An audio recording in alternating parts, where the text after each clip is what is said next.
Chapter 1: Foiling the Terrorists. It was another cold, blustery winter day as 12-year-old Olaf Swenson and his dog, Rosetta, walked home from school through the busy streets of downtown Malmö, Sweden. Horns were honking and engines were racing. People were calling out to one another on the streets as the Scandinavian city of Malmö was alive with urban hustle and bustle. Olaf and Rosetta were such a dynamic twosome. They always turned the heads of curious onlookers as they strolled around the inner city on their way home. Olaf was a very sharp and handsome Swedish boy with bright blue eyes and cool shoulder-length blonde hair. Olaf went everywhere with his beloved dog, Rosetta. Rosetta was a beautiful Swedish Vallhund and Australian Shepherd cross. She had a radiant countenance with a happy face that always smiled and a tail that seemed to always wag. Rosetta was hard to ignore because of her unique markings. She was a blue merle with gray, black, white, and tan markings all over her thick and luscious coat of fur. She also had a penetrating mystical stare because her left eye was blue and her right eye was brown. Yes, Rosetta was a very special dog indeed, and she made friends everywhere she went. "What do you want to do today, Rosetta?" Olaf said to Rosetta in Swedish. "Well, today is Friday, girl. Let's go grab some ice cream on our way home today." Rosetta barked several times as she turned in tight, excited circles. "Well, Rosetta, I'll take that as an emphatic yes then. Let's go!"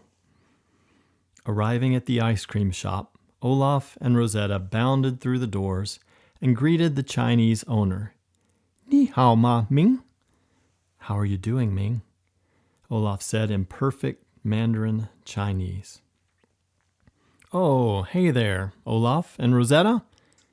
And how are you two doing this fine day?" Ming replied to Olaf in Chinese. "Doing just fine and dandy, Ming. Today is Friday, and that says it all, doesn't it?" Olaf said with a winning smile. "Give us the usual, Ming." This meant 2 scoops of cookie dough ice cream on a waffle cone for Olaf, and 1 scoop of bubblegum ice cream on a small plate for Rosetta. The 2 amigos devoured their ice cream as Ming posed a question to Olaf. "Olaf, how has your health been lately, my friend? Have you had any seizures recently?" "Well, Ming, I am so lucky to have had my dog Rosetta with me everywhere I go these last few years. As you know, she's my certified seizure alert dog. It amazes me that she can sense that a seizure is coming up to 20 minutes before it hits me. Since she is a service dog, she gets to wear this vest and go with me everywhere I go. And I do mean everywhere. But to answer your question, Ming, I had a really bad seizure last week. It was Thursday evening, and I was at the movie theater watching the new film Galactic Wars: Revenge of the Mutant Space Ninjas. Rosetta and I were halfway into the plot of this fantastic movie when suddenly Rosetta grabbed my sleeve in her teeth and began to softly growl at me. This is one of the ways that she alerts me to an oncoming seizure. "Not now, girl," I told her, but nothing doing. Rosetta refused to give up. When I tried to ignore her, she nearly ripped my sleeve off and began growling so loudly that the guy behind us started throwing popcorn on us. Anyways, I finally agreed to leave the movie with her. I then found an isolated bench in the hallway of the cinema, and sure enough, the seizure hit me so hard that it completely paralyzed me for about 15 minutes. These seizures are not that dangerous to me unless they hit me when I'm unprepared. It is dangerous if I have a seizure while running, walking downstairs, or riding a bike, for example, because I could fall uncontrollably and get hurt. It has been a game changer to have Rosetta warning me of oncoming seizures. She has made my life peaceful again. No more broken bones and stitches for me ever since she has come into my life. I love my dog. Some people worship God, but I kind of worship my dog. You see, Ming, when I spell the word G-O-D backwards, it spells D-O-G. That says it all, doesn't it, Ming? Yes, for me, Rosetta is my savior, and I adore her. Rosetta smiled as Olaf reached down to stroke her chin. How cool is that? Ming exclaimed. You two are like two peas in a pod. You are the precious pea, and Rosetta is the protective pod. Olaf was Ming's favorite customer because he was the only Swedish customer who could speak to him in Chinese. And that was something very, very special to Ming. Soon it was time for Olaf and Rosetta to leave the ice cream parlor in order to head home. The walk home was about a mile and involved crossing many busy streets. Olaf and Rosetta knew all the shortcuts through the back alleys and storefronts. They made sure to take the shortcut through the local grocery store known as Bergman's Family Market. Olaf loved practicing his Yiddish language skills with Mr. Bergman, the Jewish store owner. Hey, Rosetta, you know what, girl? I'm still hungry.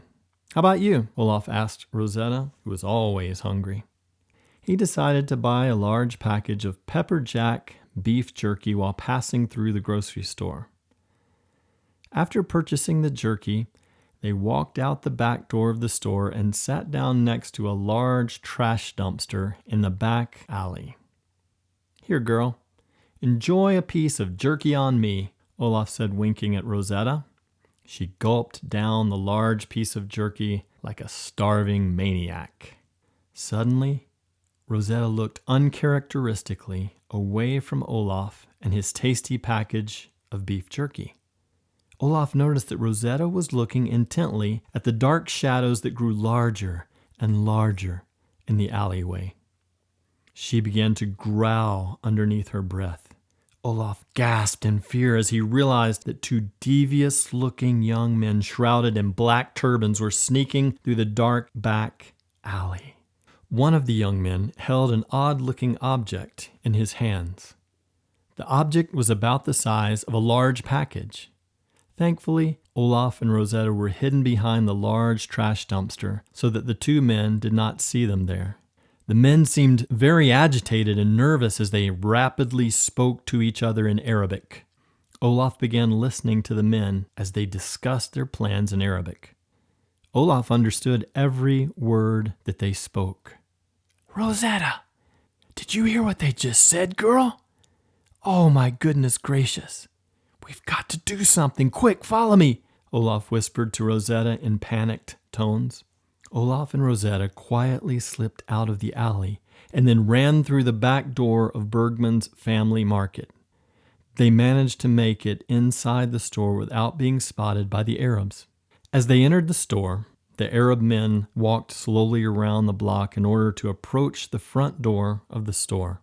Olaf yelled frantically for Mr. Bergman. Quick! Mr. Bergman, you must evacuate this store! A bomb! A bomb! A bomb will soon be thrown into your store! Screamed Olaf as Rosetta barked loudly. What? Say what, Olaf? Mr. Bergman asked him in Yiddish with a confused look on his face. You've got to believe me, Mr. Bergman. They're coming, two Arabs with a bomb. Please, you've got to listen to me, Mr. Bergman. They're coming, two Arab men with a bomb. Get everyone out of this store now! Please listen to me, Olaf yelled with fear written all over his face. Once Mr. Bergman heard the two words, Arab and bomb, that Olaf pronounced in Yiddish for him, he gasped loudly and sprang into frenzied action. Mr. Bergman was a Jewish storekeeper who had received many anonymous bomb threats over the years. Mr. Bergman took no chances and began to yell, Evacuate now! Get out, everyone! Listen to me! There's a bomb! A bomb! Everyone get out of this store now! As the shoppers heard Mr. Bergman's frightened warning, they ran for their lives. Men, women, and children all ran helter-skelter out of the front and back doors of the store, screaming and fleeing in all directions. Olaf and Mr. Bergman quickly ran the inside perimeter of the store to make sure that everyone had evacuated. Rosetta, Is everyone out of the store, girl? Olaf asked. Upon hearing her master's question, Rosetta ran back into the stockroom, smelling the scent of an employee who was still in the men's room.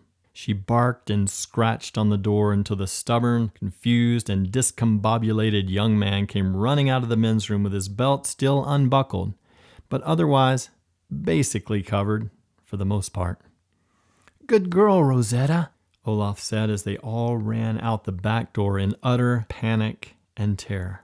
Arriving at the back alley, they all hid behind the dumpster. Since the terrorist had taken the long route to the front door of the store, they arrived after all the commotion of the evacuation. The terrorist had no clue that the store was completely empty. Olaf, Rosetta, the young man from the bathroom, and Mr. Bergman sat quietly behind the dumpster and waited. Mr. Bergman then called the Swedish police on his cell phone. Soon they heard two loud voices in the front of the store yelling passionately in Arabic, Allahu Akbar! God is the greatest. A few minutes later, they heard and felt the earth-shaking sound and the power of a horrific explosion in the store. Moments later, the Swedish police force came roaring up to the scene of the crime with sirens blaring out loud.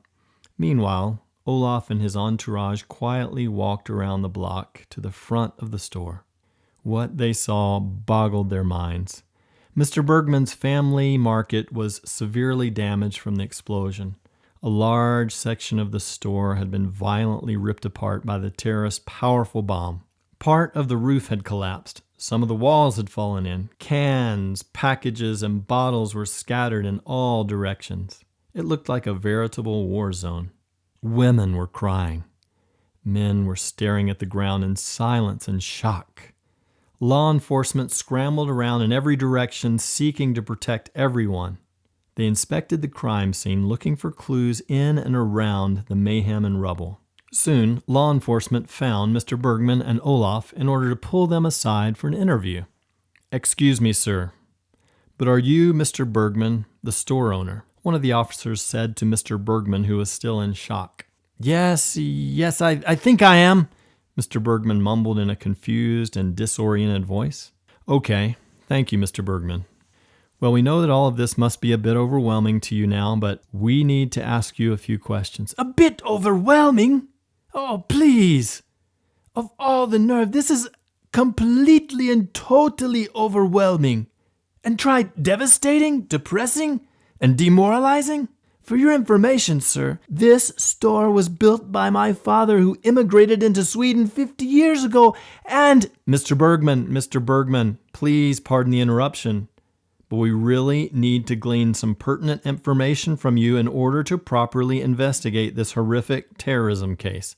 So, if you don't mind, please simply answer our questions for now, okay? Okay. All right already, Mr. Bergman snapped impatiently with a classic Jewish Yiddish accent. Just the facts, sir. Explain to us, step by step, the events that led up to this bombing. How did it unfold? And how did everyone manage to escape the store unhurt and unscathed? The officer asked. Mr. Bergman signaled for Olaf and Rosetta to stand next to him as he and Olaf explained the events to the officer. Mr. Bergman told the officer that Olaf had intercepted the terrorists' private communications when he and Rosetta had been hidden behind the dumpster. Soon, all the other police officers were crowded around Olaf and Rosetta in order to hear all of the juicy details of Olaf's unique spy mission. Olaf's smart and courageous rescue efforts had saved everyone in the store from being killed by the bomb. When Mr. Bergman finished telling the story of how Olaf and Rosetta saved everyone in his store from the explosion, Sergeant Sebastian Borg, a commanding officer in the Swedish police force, approached Olaf. Sergeant Borg was a rough and tough-looking police officer with a pot-bellied stomach and balding head. Sergeant Borg said to Olaf, "Good job, kid. Now listen carefully to me. We need you to call your parents and briefly explain to them what just happened here.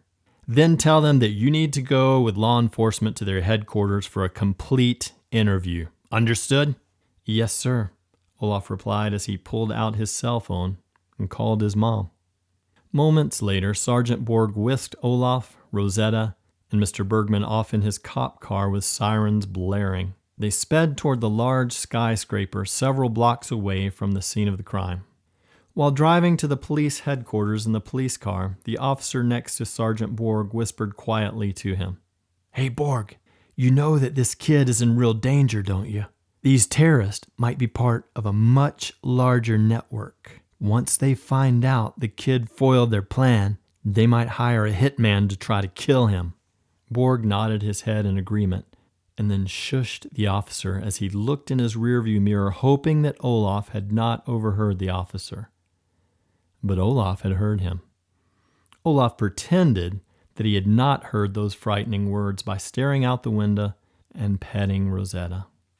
It didn't take long for them to arrive at the 14th floor of the Swedish police force headquarters. Olaf and Rosetta hopped off the elevator and followed everyone down the hall. The officers escorted them into a large conference room. About a dozen intimidating uniformed officers from several law enforcement departments were sitting around the huge conference table. As Olaf and Rosetta started to enter the conference room, Sergeant Borg barked at Olaf in a very gruff voice. No, not the dog, kid. Leave your mutt outside this room. No dogs allowed in this top secret space." Olaf objected, saying, "With all due respect, sir, you need to know that this dog is my certified seizure alert dog. Her name is Rosetta, sir." "What did you say her name is?" Officer Borg asked. "Rosetta, you know, like the Rosetta Stone. I named her after the famous Rosetta Stone since I love languages," Olaf replied. Is that so?" Officer Borg replied, smiling. "I'm very sorry to disappoint you, kid, but this mutt can't stay in this top secret conference room with you. I will have one of my officers take your mutt downstairs so that you can pick her up on your way out." "No, sir. Nothing doing. That won't work. That won't work at all, sir. Can't you see Rosetta's service dog vest that she's wearing? She is officially allowed to go wherever I go. She must stay with me. Under doctor's orders, she must remain with me at all times, period. You see, Rosetta protects me from getting hurt in the event that an unexpected seizure should overtake me. You see, Officer Borg, I could have a seizure at any moment. They come upon me, especially during stressful events, like this," Olaf added with a shrewd glint in his eyes to make his point. Officer Borg sighed with irritation, but then conceded. "Goodness gracious, kid. You are convincing, if not a bit manipulative to boot." "Well, okay. You can keep your stupid mutt with you for now." Rosetta was not at all impressed with Sergeant Borg. How dare him? How could he get away with doubting Olaf while also even calling Rosetta a stupid mutt? Of all the nerve! Rosetta began growling at Borg as she stared him down with her penetrating blue left eye and brown right eye. "Easy, girl. Don't let that nice officer hurt your feelings," Olaf said sarcastically to Rosetta as everyone in the room, except Sergeant Borg, snickered loudly. As Olaf looked around the table at all the law enforcement officers, he noticed that a very mysterious-looking man quietly slipped into the conference room unnoticed. The strange man sat in the corner without anyone seeming to realize that he was there. The unusual man just kept staring intently at Olaf. It felt very awkward and uncomfortable for Olaf. "Why is he staring at me like that, Rosetta?" Olaf whispered to her so that no one else in the room could hear what he said. Rosetta looked over at the man and then quietly growled under her breath to assure Olaf that she had Olaf's back if that intimidating-looking man should try to do anything weird. Olaf was clearly unnerved by the presence of this strange man. Was he a hitman sent by the terrorist network to kill Olaf? Had he snuck into the room undetected? What was he planning to do to Olaf? The mystery man was a handsome man in his mid-30s with light brown hair and a goatee. His hair was gelled to a shaggy, shoulder-length style. He wore expensive designer jeans with a stylish, untucked button-down orange shirt. On his head was a backwards-facing black ball cap. He looked cool, hip, and youthful. But was he nice? Olaf cringed as he saw the tattoo on his right forearm. "This guy has to be a really bad dude for sure," Olaf said to himself as he translated inside his head the meaning of the Chinese tattoo. Unfortunately, Olaf could read Chinese fluently, so he had to face the truth. The tattoo meant blade. This confirmed in Olaf's mind that the strange man who had snuck into the meeting was a hitman sent by the terrorists to kill him. It was all very clear to Olaf as he observed the large tactical combat knife blade strapped to his side. This man was more than likely an expert at slashing folks with his blade. His tattoo confirmed that chilling reality. How in the world did he manage to slip into this room undetected by all of these police officers? Olaf asked himself as his fear mounted higher and higher. Even though Olaf was surrounded by police officers, he was sure that this imposter had planned to assassinate him during this meeting. Olaf's fear took control of his mind. "I'm not ready to die yet," Olaf said to himself as he searched the room with his eyes for all the exit doors and windows to prepare for a quick escape if needed. This dangerous imposter appeared to be ready to strike and kill him at any moment. The question was not if he would kill Olaf, but rather when and how he would do it. Olaf had never been so scared before in his entire life, and his imagination was running wild with fear. Suddenly, Olaf's alleged hitman leaned forward and then abruptly crossed his legs. Olaf panicked as he saw the man had a 9mm Glock 19 pistol bulging in a concealed holster under his waistband. As the mystery man appeared to reach for his gun, Olaf prepared himself to lunge for the nearest door. Just as Olaf was about to make a run for it, he realized that the man had only dropped his pen and was simply picking it up off of the floor. He was not yet reaching for his gun in order to kill Olaf.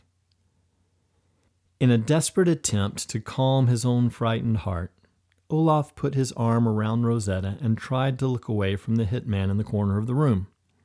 As the meeting continued, the hitman just kept staring at Olaf while occasionally scribbling in his notebook as Olaf spoke. As the police interview continued, Olaf finally managed to get his mind off the mystery man in the corner and just answer the questions posed by Sergeant Borg and the other officers at the table. Olaf and Mr. Bergman recounted the dramatic events of the day to the officers around the table. When they finished breaking down the entire story, they answered lots of questions from nearly everyone sitting around the table. After hearing the entire story, Sergeant Borg stood up dramatically and walked over to Olaf. He shook his hand and said with a smile, "You, my son, are a bona fide hero for the town of Malmö and for the entire country of Sweden. And," he said with a mischievous smile, "so is that mangy mutt of yours." Everyone laughed hard and long and loud, including Olaf and Mr. Bergman. Even Rosetta seemed to smile and laugh in her own dog sort of way as she understood the kind-spirited words of the crusty old police officer. After sitting back down at the large conference table, Sergeant Borg leaned forward and posed his final questions to Olaf. "I heard you speaking to Mr. Bergman in Yiddish in the hallway, and you just told us that you were able to eavesdrop on the Arab terrorists who were speaking Arabic. Kid, that's remarkable for a 12-year-old boy like you. How did you learn all of those languages? And do you speak any other tongues?" "Well, sir," replied Olaf as he finished a sip of bottled water and cleared his throat, "my mother is a very distinguished linguist here in Sweden. She holds a doctorate degree in linguistics from Stockholm University. She was just promoted as the head of the linguistics department at this same educational institution. You see, gentlemen, she is pioneering a cutting-edge linguistic science, which she has dubbed subliminal pedagogical linguistics. Simply put, This field of linguistics operates on the premise that children can learn multiple languages all at once, even before they turn 5 years of age, through subliminal stimuli and, hey, wait a minute, kid. You need to keep it simple for all these dummies sitting around this table trying to understand your big words, joked Sergeant Borg as everyone laughed. Okay then, so I will keep it simple for you, Sergeant Borg, Olaf said with a wink and a smile. Ha ha, very funny, kid. And by the way, just call me Borg. That's what my friends call me. Okay, Borg, will do. Anyways, back to your question. My mother chose me as her beloved guinea pig, as she puts it. Every night of my life, from the first day that I was born, she has saturated my mind with linguistic data. For example, for the first 3 months of my life, she set a wireless speaker up over my crib playing Mandarin Chinese with simultaneous translations into Swedish. At the same time, she began speaking to me in Swedish, English, and modern Hebrew for my first year of life. She has constantly put me to bed each night with new language data playing in the room. She also used wireless earbuds as I slept at night. Every night I would dream in a different language. My mom also surrounded me with foreign language speakers as playmates. She makes sure that all my video games, board games, radio, television, books are exclusively in new foreign languages. Because of all this intensive language immersion, by the age of 12, I can speak 12 different languages fluently. I speak these languages with absolutely no accent whatsoever. I can also communicate proficiently in 18 additional languages with only a slight Swedish accent. So, that makes 30 different languages in which I can communicate proficiently. There's a name for you, my boy, Borg interrupted. You are what they call a hyper-polyglot. You are one of those rare individuals who is gifted with massive language learning capacities, enabling you to learn multiple languages. Olaf, my boy, that is a very impressive and unique gift that you have. Unfortunately, the alleged hitman hiding in the corner of the room seemed to react to Borg's conclusion as he wrote furiously on his notepad. After making his notes, the man continued to stare at Olaf as before, making Olaf very nervous again. Olaf concluded that the man felt threatened by his language skills and that he would move quickly to shoot him. As Olaf's mind was full of overwhelming panic again over the alleged hitman, a young plainclothes officer came bursting into the conference room and blurted out with excitement, "We got him, boys! We nailed him! Our undercover operatives just nabbed the 2 Arab terrorists who bombed the store."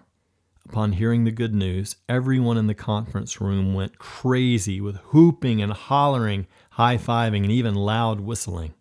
Olaf and Rosetta felt like they were at a Swedish national team soccer game after a goal had just been scored. Once the officers' celebration began to quiet down, Borg and the mysterious man in the corner quickly left the room together, following the young officer who had just made the announcement. Olaf breathed a huge sigh of relief to see the alleged hitman in the corner leave the room without trying to stab or shoot him. Olaf just hoped and prayed that this evil man was not leaving the room in order to plan an ambush for him when he exited the room. Several moments later, Borg returned to the room and called Olaf and Rosetta to himself. "Olaf, we need you to come and view the 2 alleged terrorists whom we have just arrested.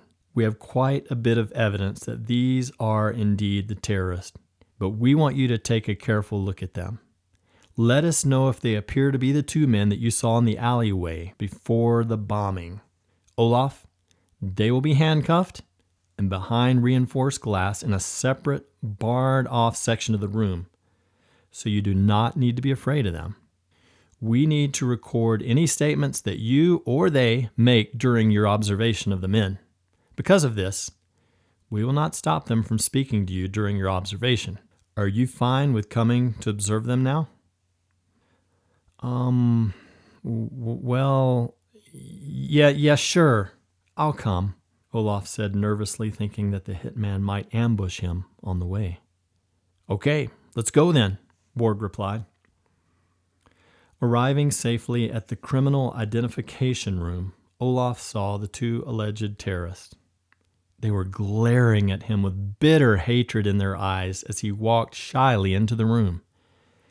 He looked at the two young men behind the glass and knew instantly that they were without a doubt the two terrorists who had placed the bomb in the store. Olaf was very surprised to see the alleged hitman from the corner of the conference room standing next to the two terrorists. All three of the men stared at Olaf. Sergeant Borg, thank God! You got all three of the bad guys, Olaf blurted out. Huh? What? Don't you mean that we got the two terrorists, Olaf? There were only two men who bombed the store according to all reports, Borg replied. Olaf pointed to the alleged hitman standing with the two Arab men and said, Well, you also got the gangster who snuck in here in order to kill me. I am sure that he is plotting to kill me, Borg. He is a hitman hired by the terrorist network to assassinate me. I could tell by the way he was looking at me in the conference room. You did take his gun and knife away from him, didn't you, Borg? Olaf said with wide eyes. Borg and the gangster both nearly fell over laughing. Both of them laughed so hard that they could not even talk for a few moments. Heavens to Betsy, kid! You've been watching way too many crime movies for sure. Stop cracking us up like that. You have quite the imagination, kid, Borg said, still laughing his head off. You mean that guy in there with the two terrorists is not a bad guy even though you arrested him along with them? Olaf asked sheepishly. Olaf, that hitman in there just happens to be our top spy commander, Johan Ackerblad. Around here, we call him by his nickname, Blade. We call him Blade because he is so sharp. Yes, he is a smart one. He holds a doctorate degree in criminology from Stockholm University. In just a few short years in law enforcement, he has been promoted to the highest commanding law enforcement spy position in all of Sweden. He is a winner. Yes, Olaf, Blade is one of the best spy commanders in the world, Borg replied as Blade smiled back at Olaf for the very first time. Olaf loved Blade's endearing smile and only wished that he had used it earlier. Olaf felt relieved that Blade was not a bad guy after all. Perhaps if Blade had just smiled, then Olaf might not have imagined all the bad stuff about him. Everything was now becoming very clear to Olaf about Blade, as he even reflected on his Chinese tattoo. Blade's tattoo was just a symbol referring back to his cool nickname. Olaf had absolutely nothing to fear about Blade. What a relief! Olaf smiled and said to Rosetta as he patted her on the head, How ironic. Blade is actually here to protect us, Rosetta, and not to harm us. There was nothing to be afraid of after all. Suddenly, Olaf burst into laughter as he realized how foolish he had been to let his mind run wild. A few moments later, they all got down to business again on solving this terrorism crime. Blade signaled for Borg to ask Olaf if the two Arabs in the crime ID room were indeed the terrorists who had bombed the store. Yes, sir. Those are definitely the two men that I saw in the alleyway, Olaf explained to Borg in Swedish. But before Borg could acknowledge Olaf's statements, the two terrorists began to viciously yell at Olaf in Arabic. They went on and on for several minutes without hardly taking a breath. The longer they yelled at Olaf, the more violent they became as they yanked against their handcuffs and spit in his direction. The officers did nothing to quiet the two young Arab men because the whole interaction was being videotaped and recorded as crime evidence. Olaf, do you understand what they are saying? Was that Arabic that they were speaking? Borg asked. Yes to both questions, Olaf replied. Well, what were they saying to you, Olaf? Borg asked. They were cursing at me in extremely vulgar ways that I would rather not repeat. Yes, very vulgar language, very hateful, and Olaf cut his sentence short with a fearful look on his face. And what? Borg asked, putting his hand tenderly on Olaf's shoulder. Well, the young man to the right just ended his violent statements by vowing to have me and my family violently tortured and then killed by his friends before the end of next week. He said absolutely nothing can stop them from killing me. He assured me that he had his ways of communicating with them, even from jail, so that they would be informed on how and when to brutally kill me. Okay, I see. A death threat, huh? Borg remarked, shaking his head in disgust. Yes, sir. They said that they're going to kill me by next week, mumbled Olaf as he looked down at his feet very quietly and thoughtfully. Listen to me, Olaf, said Borg in a fatherly tone of voice. There is absolutely no way that these two men can communicate to the outside world now. We will make sure of that. They are going to be in solitary confinement immediately. Their doom is sealed, and their judgment will be swift. Do not fear their empty threats. No one is going to harm you, son. Olaf's eyes moved from staring at Borg to glancing at the terrorist. Olaf looked down at the floor with melancholy thoughts and fears echoing through his little head. Olaf felt like he was living in a nightmare. Life seemed so fragile, and he was afraid of death. As Olaf and Borg exited the criminal ID room and entered the hallway together, Borg put his hand on Olaf's shoulder again. Well, Olaf, it has been a real pleasure meeting you, son. At this time, you're now free to go home. Thanks again for your acts of courage in protecting the people at the store today. We are very grateful to you and to your mangy mutt, he said with a smile as he looked down at Rosetta and patted her several times on her snout. And don't you dare worry, Olaf. We will not allow the media to use your name when they publish their stories about this terrorist attack in the news. We want you to keep a very low profile for the next few months. We are going to keep you safe, Olaf. You can count on it. Those terrorists will never be able to take revenge on you for foiling their evil plot today. You and Rosetta are heroes, and we here at the Swedish police force protect our heroes with our own lives. Count on it.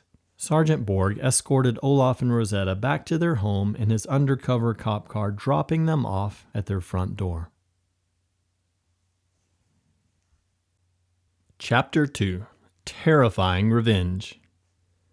As another week of school raced by, Olaf was less and less worried about the terrorists' apparent empty death threats. When Friday came around again, he had completely forgotten about it. He asked his customary question to Rosetta while walking home from school. It's Friday again, girl. Let's go visit Ming for some much-deserved ice cream. What do you say, girl? Rosetta repeated her same bark and twirl as she had done last week, and off they went lickety-split toward the ice cream parlor. They finished eating their ice cream together and said their goodbyes to Ming. They once again journeyed back home through the labyrinth of inner-city alleyways in Malmö. Olaf and Rosetta entered the very same back alley where they had seen the two terrorists the week before. They sat down for a while, reflecting on what had happened there the previous Friday. Olaf laid on his back, looking up at the rooftops of the alleyway buildings, while Rosetta laid on Olaf's stomach. Surely we are safe and sound here now, girl, whispered Olaf to Rosetta. This area is being heavily patrolled by the Swedish police force since the bombing, so don't be afraid, Rosie. Olaf paused for a few seconds, then slowly said, But it did just occur to me that on Fridays, just after noontime, the Muslims hold their congregational prayer services at the mosques. And, well, last week those terrorists did kind of leave directly from their prayer meeting to come bomb this store. Hey, Rosie, Fridays at this time of the day could theoretically be dangerous. You know what I mean, girl? Just saying. Rosetta barked with frustration at Olaf as if to say, Stop trying to scare me, Olaf. Okay, Rosetta. So I am really starting to scare myself now too by overthinking things. Forget it all. Come on, let's get out of here. Something doesn't feel right about this place right now, Olaf remarked. As they were just about to leave, they suddenly noticed two large, dark shadows appear in the alley just like last week. "No way! This can't be happening again, girl," Olaf said in unbelief as they once again hid behind the now infamous dumpsters for fear of what had happened last week. As Olaf and Rosetta peered around the corner of the dumpster, they were terrified to see these two young men speaking Arabic in secretive, hushed tones. What was even worse is that the Arab men were pointing at Olaf and Rosetta as they babbled away in Arabic. "Lord help us, Rosetta! Revenge! They have come to kill us like they said. No time to waste. Let's get out of here. Run, girl, run!" Olaf said in a panic as they darted out of the alley in front of Rosetta. The two Arab men, wearing dark sunglasses, lunged toward Olaf and Rosetta as they began chasing them out of the alleyway and into the adjoining streets. And thus, an epic and intense urban chase began. Olaf and Rosetta ran for their lives in and out of alleyways, tripping over trash cans and knocking angry pedestrians over as they ran. All that mattered to Olaf and Rosetta was escaping the clutches of these evil, revengeful terrorists who no doubt only wanted to kidnap, maim, torture, and kill them. In a flurry of panic, Olaf impulsively grabbed a mountain bike that someone had left leaning against the wall just outside of a coffee shop. He took off on the bicycle, paying no attention to the person yelling from inside the shop, "Hey, my bike! Thief! Stop him!" Olaf ignored everything except for pedaling for all he was worth, weaving in and out of traffic. Rosetta ran full speed to keep pace with him on his newly acquired mountain bike. Horns were honking and people were yelling as Olaf and Rosetta barely missed getting hit by several vehicles. Olaf could care less. He just did not want to be caught by the devious terrorists who were angrily chasing him. Unfortunately, Olaf ended up making a massive mistake. In his frantic state of panic, he and Rosetta ended up entering an unknown dead-end alley with the men chasing behind them at a distance. The men smiled and slowed down, realizing that Olaf and Rosetta were trapped with no way to exit the alley. They were doomed.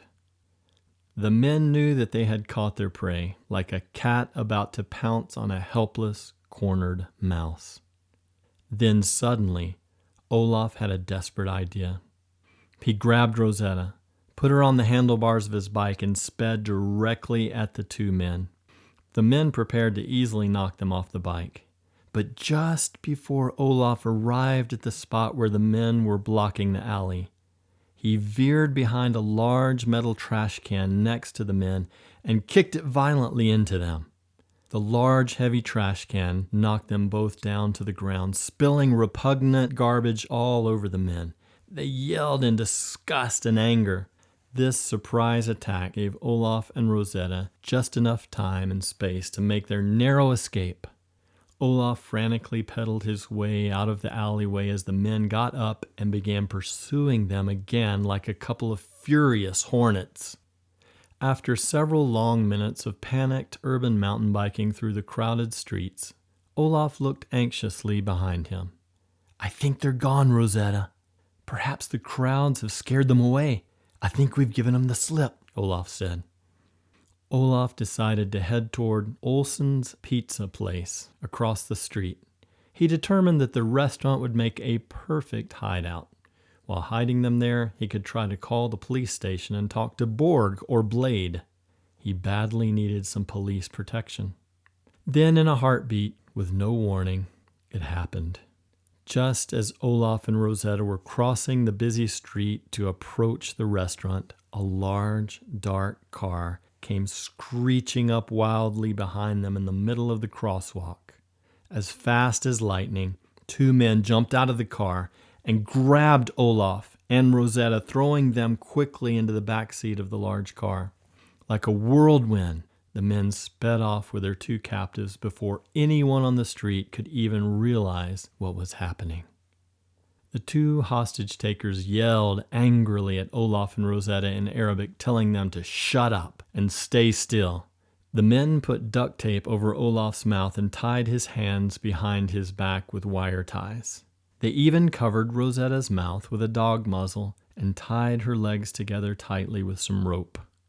Once their victims were tied up, they opened a trap door behind the back seat of the large car and threw them head over heels into a large trunk. As the evil men locked the trap door of the trunk, they began laughing at Olaf and Rosetta, celebrating their prized catch with shouts of joy.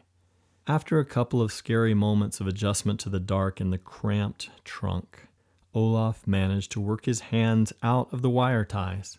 He then removed the duct tape from his mouth and removed Rosetta's muzzle. However, the ropes tied to Rosetta's legs were too tight for Olaf to untie in the dark. "Rosetta, I can't untie your ropes, especially in this pitch darkness.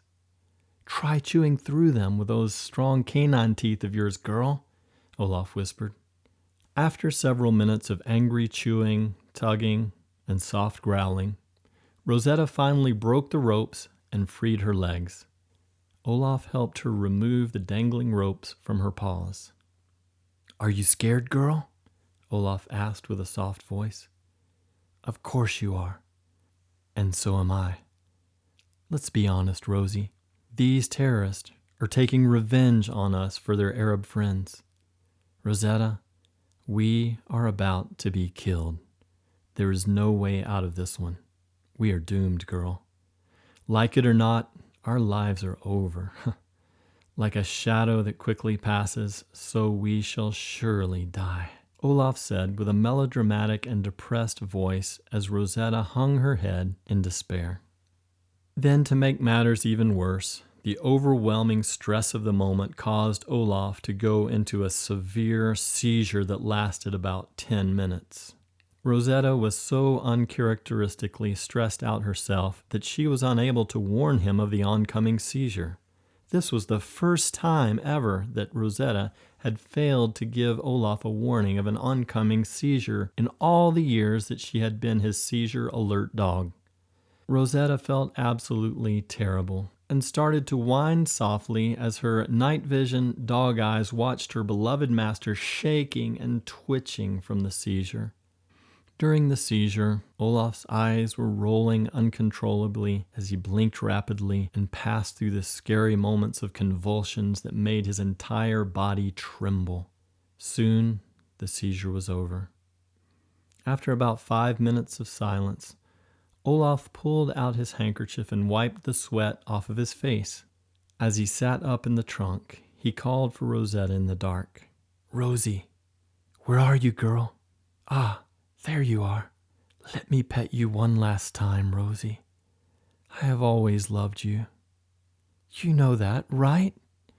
Rosetta sweetly licked him on the face to show her love for him. She laid her head on Olaf's lap in the darkness, and Olaf began to stroke her chin lovingly, speaking thoughtfully and tenderly to her. "You know, Rosie, it never really seemed like an important question to me before today, but right now, I wonder with all my heart what the answer is to this question. Where do we really go when we die? You see, the atheists say that we just die and go out of existence altogether. Is that the truth? Is it really game over, girl? Or are the Jews and Christians the ones who are right? They talk about an amazing place called heaven, where people go when they die. Our ancient Viking fathers spoke of a heavenly place called Valhalla. Valhalla is supposed to be a wonderful place where all brave Viking warriors go when they die. But what do you think, Rosetta? What is fact and what is fiction? I don't know. What really happens to us once we die? Rosie, I'm really scared right now. Is there really a frightening place called hell where all the bad people go when they die? I just really don't know, Rosie. But if all of this is true, then have you and I been good enough to go to heaven? Or will we go to hell?" All of Olaf's emotional words started to play on Rosetta, too. She was scared also. She started whining softly and snuggled even closer to Olaf. Ah, Rosetta, I'm sorry, girl, but I really want to know the answer to these important questions. Our lives are about to come to a bitter end very soon. I can feel it. You know what, girl? If we do survive by some amazing miracle, then I promise you, I'm going to start looking for the answers to these questions so that we can know the truth. As Olaf was talking to Rosetta, the car took a sharp right turn, causing a large plastic cup to brush up against Olaf's leg in the dark. He grabbed the cup, and the idea hit him to place the cup against his ear and push the open end against the trap door of the trunk that opens to the back seat to see if he could try and hear what the kidnappers were talking about. As Olaf pressed the cup against his ear and the door, he squinted and smiled as he began to understand what the men were saying. Rosie! Rosie! Aha! Aha! Olaf whispered loudly with over-the-top excitement. Eureka! Oh yeah! Oh yeah! This is huge! Olaf smiled and paused in self-satisfaction over his discovery. Rosetta barked at him as if to say, Hello? Well, I'm waiting. Hurry up and tell me what you've discovered. Olaf continued. Okay, I'm getting there. Patience is a virtue, Rosetta. So here is the deal. These two men are not Arabs after all. I knew I heard a foreign accent underneath their broken Arabic. I can hear them even now speaking fluently to each other in perfect Navajo. They have no accent whatsoever in the Navajo language. These men are most certainly Native American Indians who are pretending, for some strange reason, to be Arabs.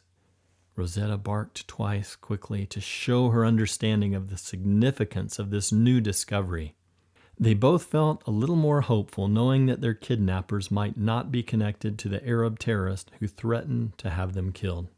Olaf understood Navajo very well. His mother had made sure that he learned this very difficult language by the time he was 7 years old to ensure that he could learn the hardest languages first. Olaf continued to listen to the kidnappers. He suddenly dropped the cup and turned toward Rosetta and said, Rosetta, they are now talking about being hungry and tired. They keep saying that they hope that their boss has some food waiting for them. They also were bragging about who among them speaks the best Arabic. Frankly, Rosetta, I think their Arabic really stinks. But don't tell them that I said that. Rosetta interrupted Olaf with a frustrated bark as if to say, Olaf, stop rambling and get to the point. Seriously, girl? If you were a boy dog, would you be so impatient every time I speak? Rosetta pretended to snap at Olaf's nose to show her displeasure with that unnecessary comment. Okay. Sorry for saying that, Rosie. Hang in there. I'm getting to the good stuff. So, the kidnappers were laughing and joking about scaring us with their terrorist impersonations. This means that they are not really true terrorists. But for some reason, they are trying to scare us and make us believe that they are terrorists. They also keep saying that they hope that there is not much traffic in the tunnel. Although they are only speaking in Navajo, they just used the Swedish word for tunnel several times. Rosie, this means that they are taking us into a tunnel. Olaf grabbed the cup and listened again and kept smiling more and more as he listened to the men rattle away in Navajo. Bingo! I just broke the code, Rosie. Thankfully, these Navajo guys talk way too much, Olaf said, pausing too long for Rosetta, who barked again in frustration to prod Olaf into divulging the mystery to her immediately. Good gracious, Rosetta. I can't even take a breath before your impatience takes over, Olaf said with a mischievous smile.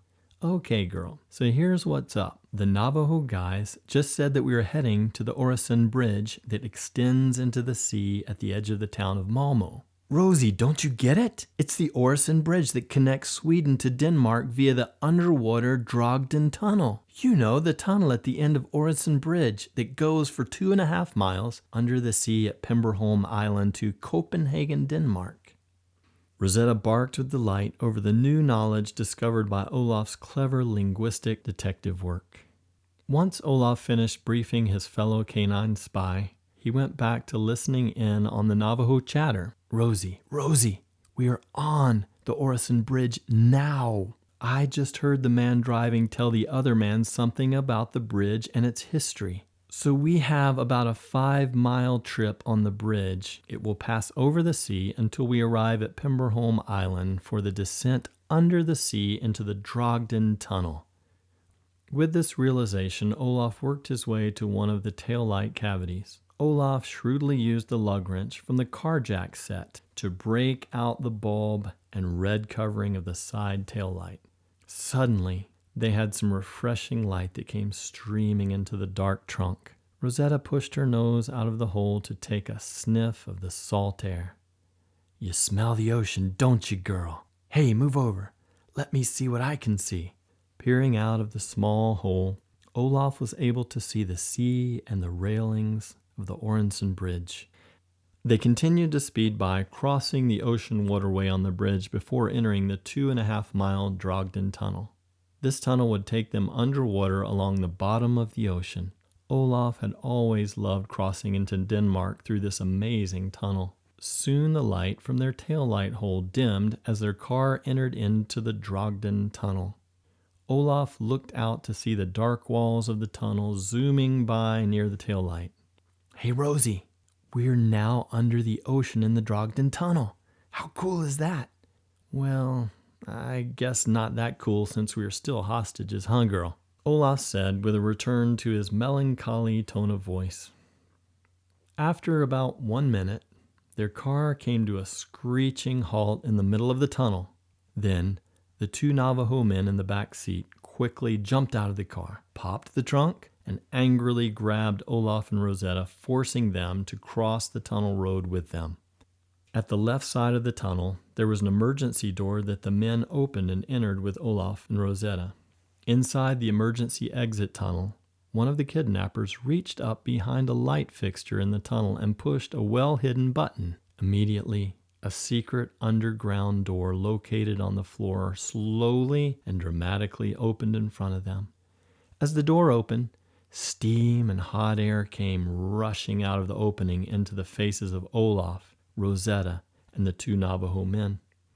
Once the steam cleared, the men pointed to the opening, yelling at them in broken Arabic. They forced Olaf and Rosetta to begin the long, frightening walk down the musty-smelling, damp, moldy, and dimly lit staircase.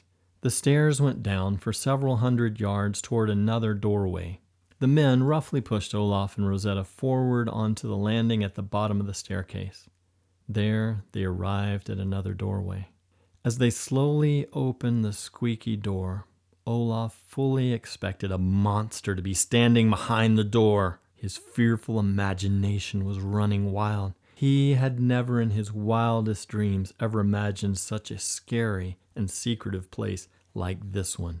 Then entering the cramped passageway, they walked for several hundred yards through a narrow hallway which suddenly led into a large and spacious entryway. From this entryway, there appeared a vast hallway and beautiful adjoining rooms. Everything suddenly became very nice, clean, and fragrant. This section of the secret hiding place was climate-controlled and professional-looking, much like the nice rooms that Olaf had visited in classy office buildings in Malmö. The only difference was that these rooms were all under the ocean. As he looked at the windows, he noticed that the windows were made of thick aquarium-style glass that revealed the ocean floor. Olaf and Rosetta were spellbound, watching a large bull shark swim by one of the windows. "Holy cow! This place is unreal! Where in the world are we, Rosetta?" whispered Olaf to his scared dog. Rosetta just kept softly whining in fear as she timidly walked behind her scared master. Olaf and Rosetta were then escorted into a small, dark room with no ocean windows, and the kidnappers made them sit down on 2 chairs at the front of the room. A large spotlight from the ceiling was directed into their faces, causing them to be blinded. A couple of other people entered the room. Olaf and Rosetta could make out 4 people in the room, all of whom sat down at a large table across from their chairs. Rosetta looked at Olaf and let out a secret bark to Olaf, meaning, "I recognize the scent of someone who just came into the room." "You babbling idiots!" yelled one of the men violently in Russian as he entered the room. The 2 Navajo men stuttered sheepishly back to the man in Russian. It's not our fault, boss. This punk and his mutt untied themselves in the trunk of the car, and then we—" "Shut up!" interrupted the angry Russian leader. "Enough of your stupid excuses. You could have at least blindfolded them before you opened the door, right? Right? You brainless idiots. Why, I should— Never mind, sit down!" Then the mysterious Russian leader turned toward Olaf and spoke to him in fluent Russian for about 2 minutes, speaking rapidly and powerfully. He ended his statement with a question to Olaf. Olaf replied back to the mysterious man in perfect Russian, speaking just as fast and as confidently as the man had spoken to him. When Olaf finished speaking, the man just stared at him and then simply looked down at his clipboard in front of him and made a few notes. No one else in the room said a word. Olaf could not see anyone's face clearly due to the bright light shining in his face. All he could see were the silhouettes of about 4 people. The 2 Navajo men, the mean Russian-speaking leader, and someone else who looked a bit older and had a big stomach. Out of the blue, Olaf decided to take a risk and break the silence as he blurted out, "With all due respect, sir, I do not believe what you just told me about you being a Russian spy at all. Sir, you just told me that you want to use me as a hostage against the Swedish government, but I think that you're lying. I do not believe you at all," Olaf said while Rosetta barked loudly several times to show her agreement with her master. "Oh yeah? And why not?" yelled the angry leader back to Olaf in Russian. "Because although you speak Russian fluently," Olaf replied to him in Swedish, "I detect an underlying Swedish accent, sir. Therefore, I believe that you're lying to me and that you are a Swedish national and not a Russian. Also, my dog Rosetta recognizes your scent, which means that we have seen you before somewhere. Furthermore, your 2 fake Arab terrorists who kidnapped us are not Arabs at all. These men are really Navajo Indians. I have been listening to them speak in Navajo for most of the car trip, and they once mentioned that their boss would be testing me once I arrived here.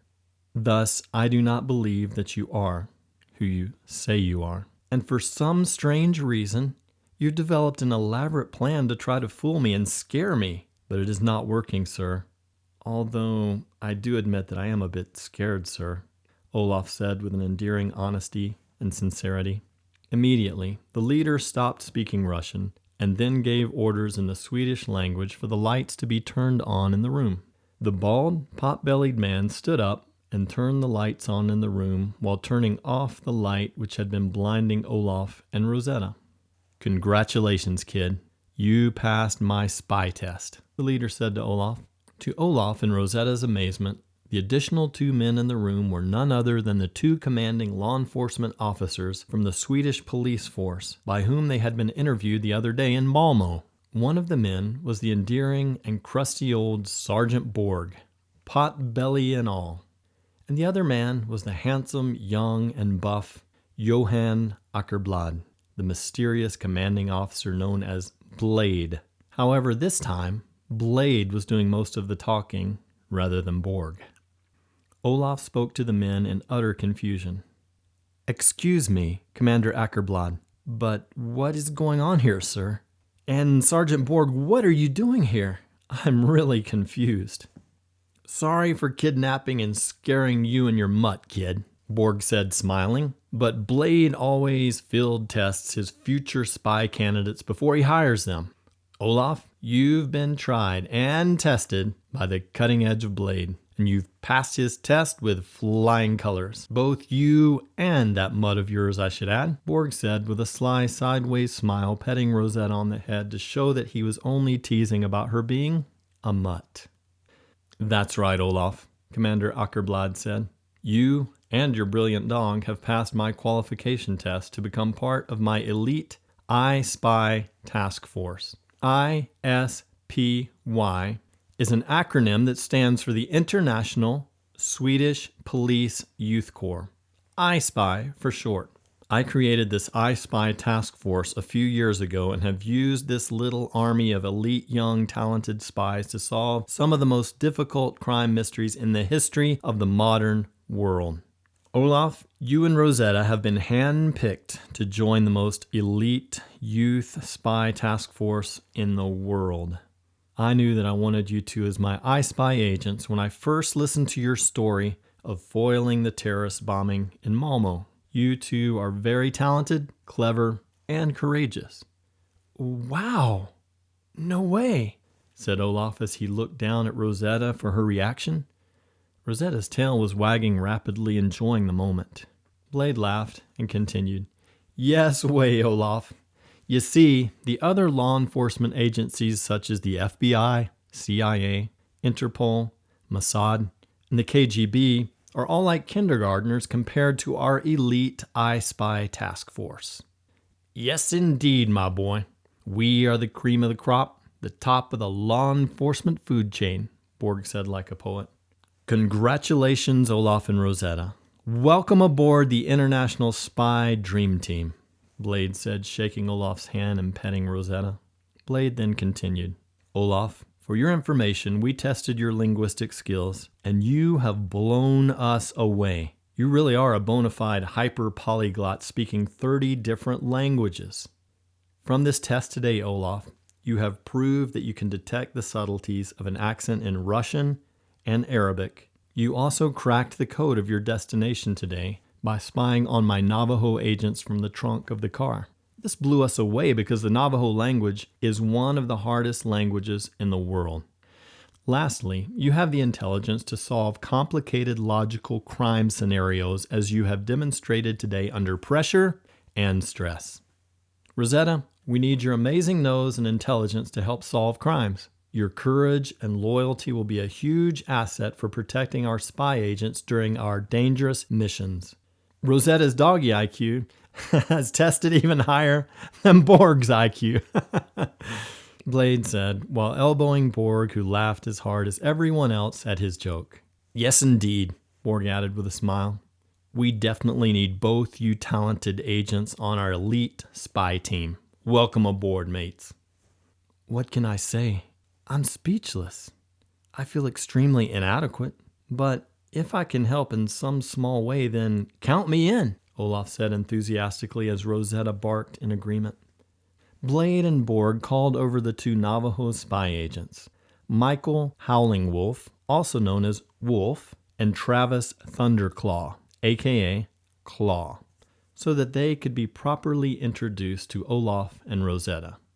Rosetta growled at them at first, but then calmed down as she saw them hugging Olaf, apologizing for the scary urban kidnapping episode.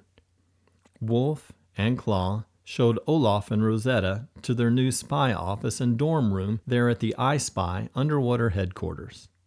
Their dorm was complete with a deluxe connected canine room for Rosetta. About an hour later, Blade and Borg came and got Olaf and Rosetta to give them a full tour of the top-secret underwater International Swedish Police Youth Corps, iSpy, Command and Control Center. The technology and design of the underwater iSpy facility boggled Olaf's mind. It tickled his brain and made him feel warm all over with youthful delight. Room after room was filled with high-tech equipment and specialized operators working skillfully with all sorts of sophisticated surveillance spy devices. One room on the third floor was full of a team of scientists who were dedicated to research and development of all the cutting-edge espionage devices. In this room, a team of men and women were working night and day, innovating new tech spy devices that the iSpy youth agents would be able to use on their various spy missions. One whole floor of the underwater building was set apart as a dormitory and cafeteria for all the agents. This made it possible for the iSpy agents to stay down under for weeks at a time without exiting the top-secret underwater facility. There was also a huge recreation wing complete with an exercise room, ping pong table, pool table, and a huge room set up as a home theater. The attention to detail was amazing.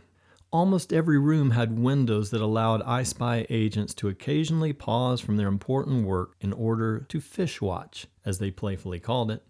Stories of viewing sharks, dolphins, and even whales from the underwater windows abounded as Olaf and Rosetta met all the other agents throughout the underwater spy headquarters.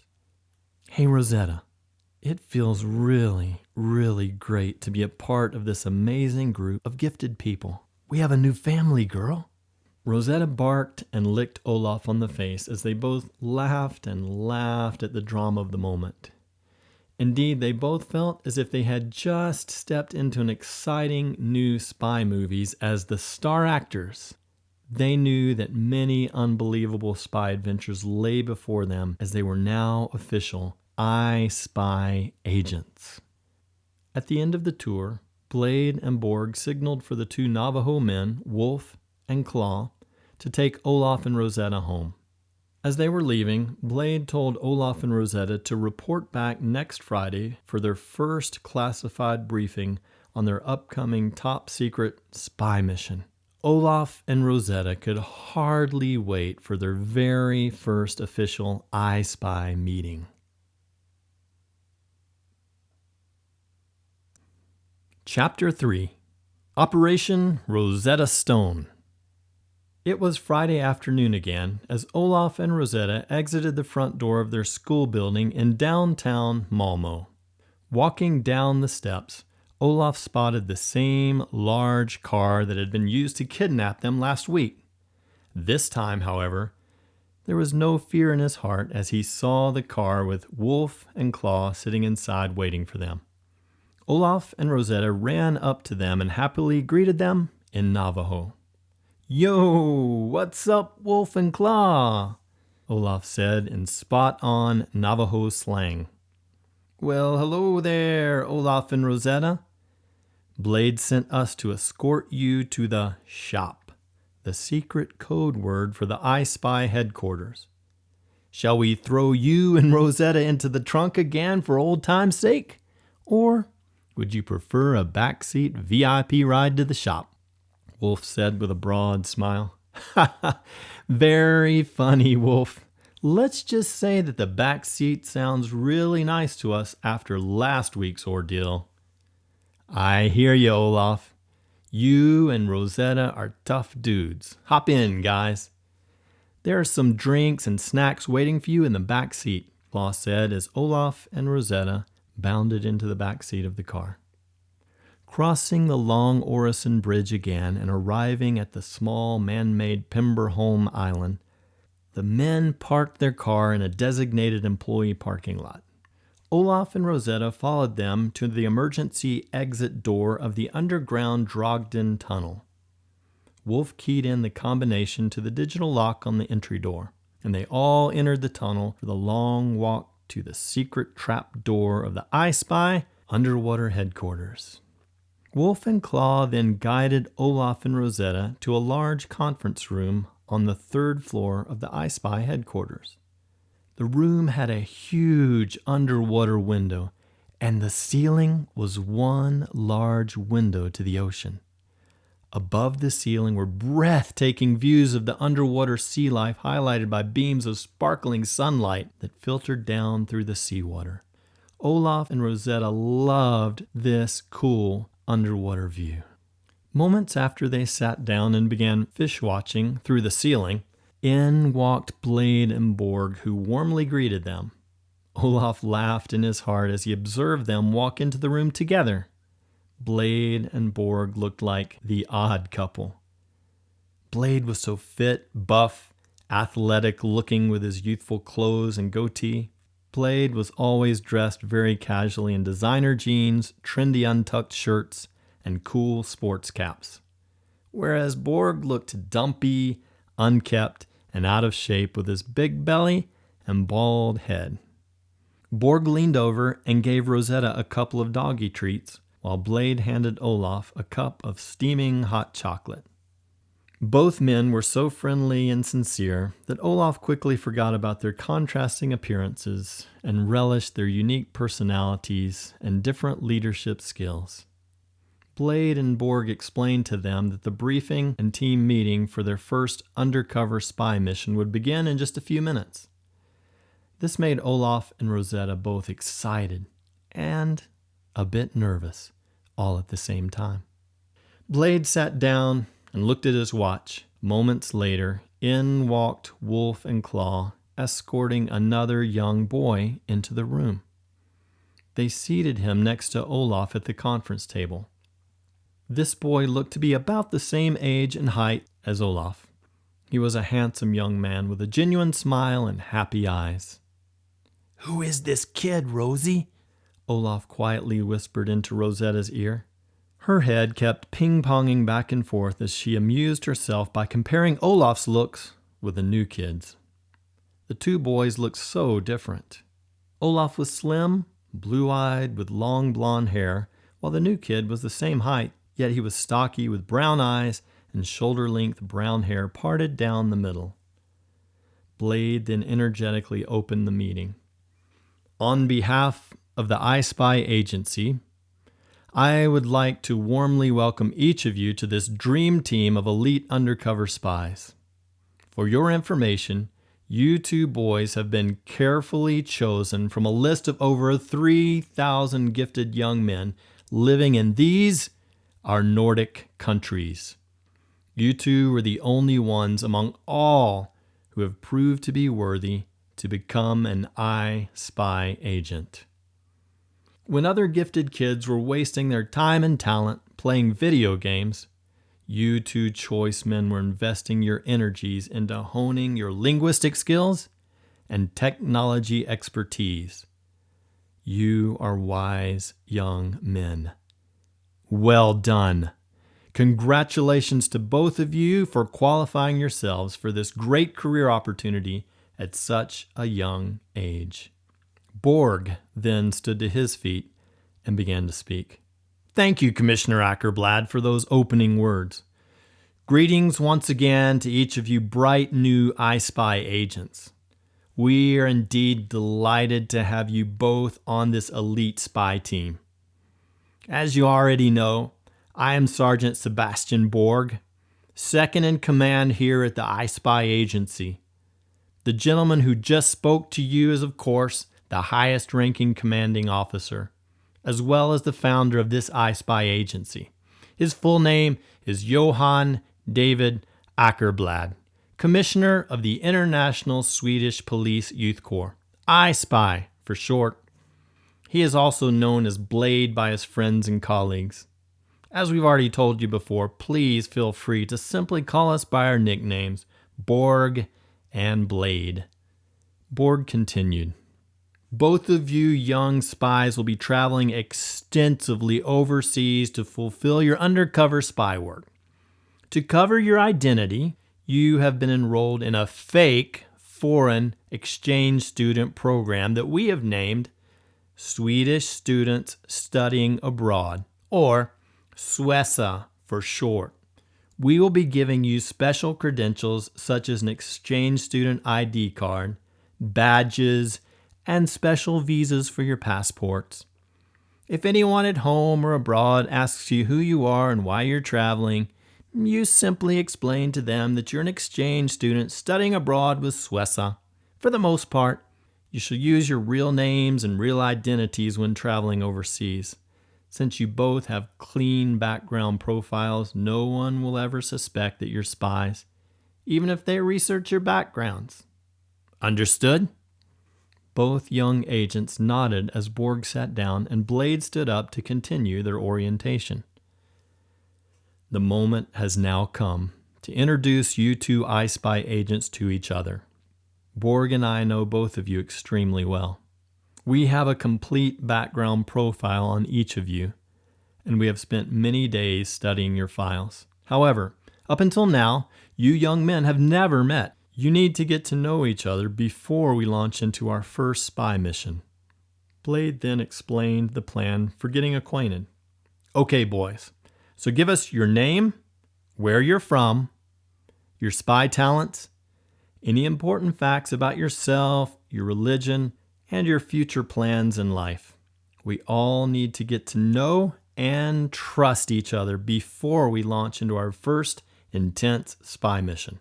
Olaf, you go first. Tell us all about yourself, son. Okay, so my name is Olaf Swenson.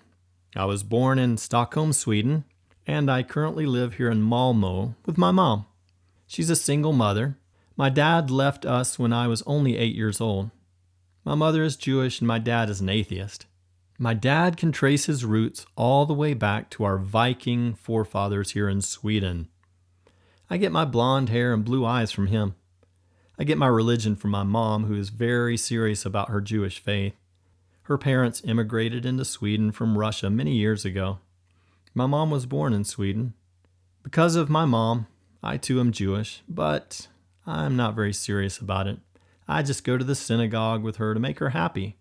As for religion, I can take it or leave it.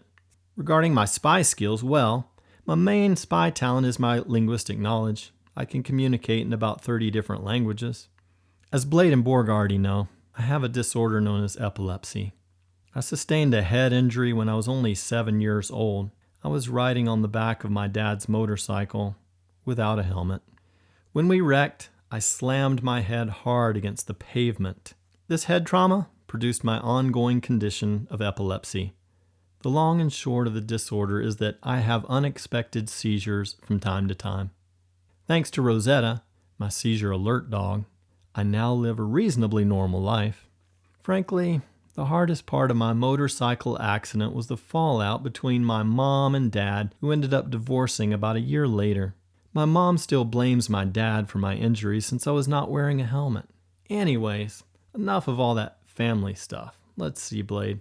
What else did you want me to share? Oh yeah, future plans.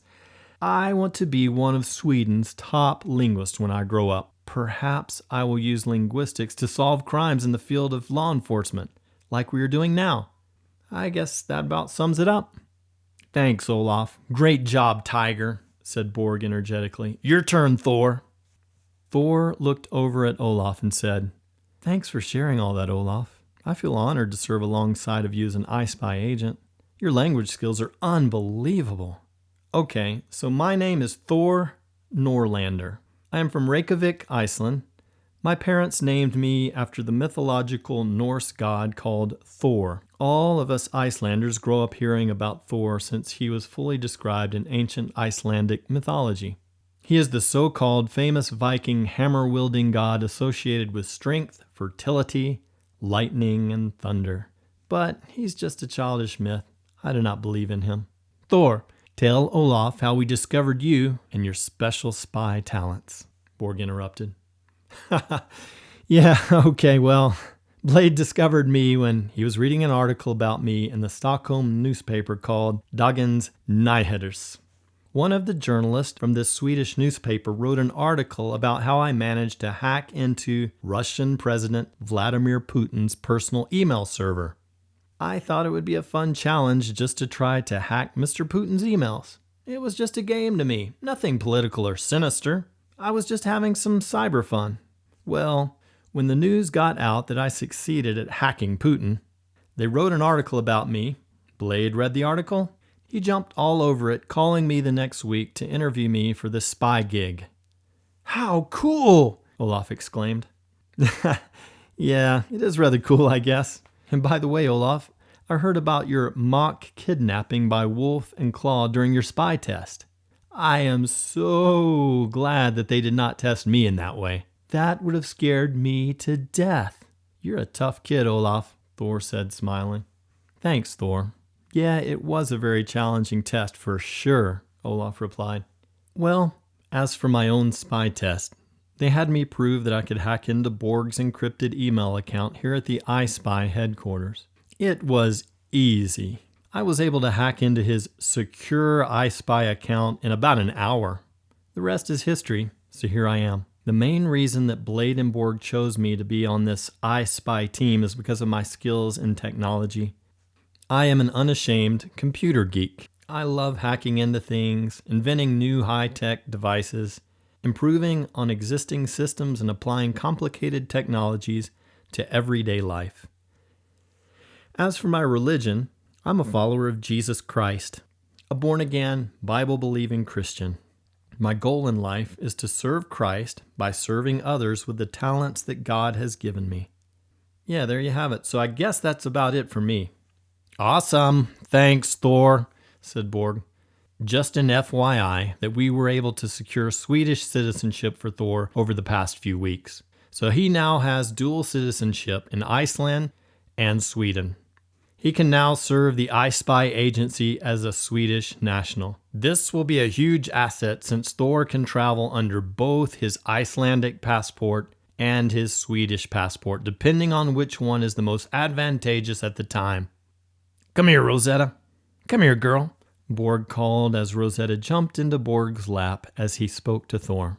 Thor, as you heard Olaf explain earlier in his introduction, this is Olaf's seizure alert dog, Rosetta. She will be accompanying you and Olaf everywhere you guys go on your spy missions. Rosetta must always be with Olaf to keep him safe in the event of an unexpected seizure. Rosetta is also highly intelligent and understands commands in multiple languages. Olaf has done a great job of teaching her many linguistic commands. She even understands commands that Olaf whistles in the tonal African Yoruba language. Olaf and Rosetta can communicate without words by using these tonal whistles. It is the perfect secret language for them to use in their spy work while on the field. Also, Rosetta has a great nose for sniffing things out. This will be very useful for detective work. She is also very loyal, protective, and athletic. Don't hesitate to call on her to protect you guys when you get in trouble, Borg said. Don't you mean if we get into trouble? Thor corrected him. No, Thor. I mean when you get into trouble. Brace yourself, my boys. Spy work is a life of jumping out of the frying pan and into the fire. You will definitely need Rosetta to help keep you guys safe throughout your spy missions.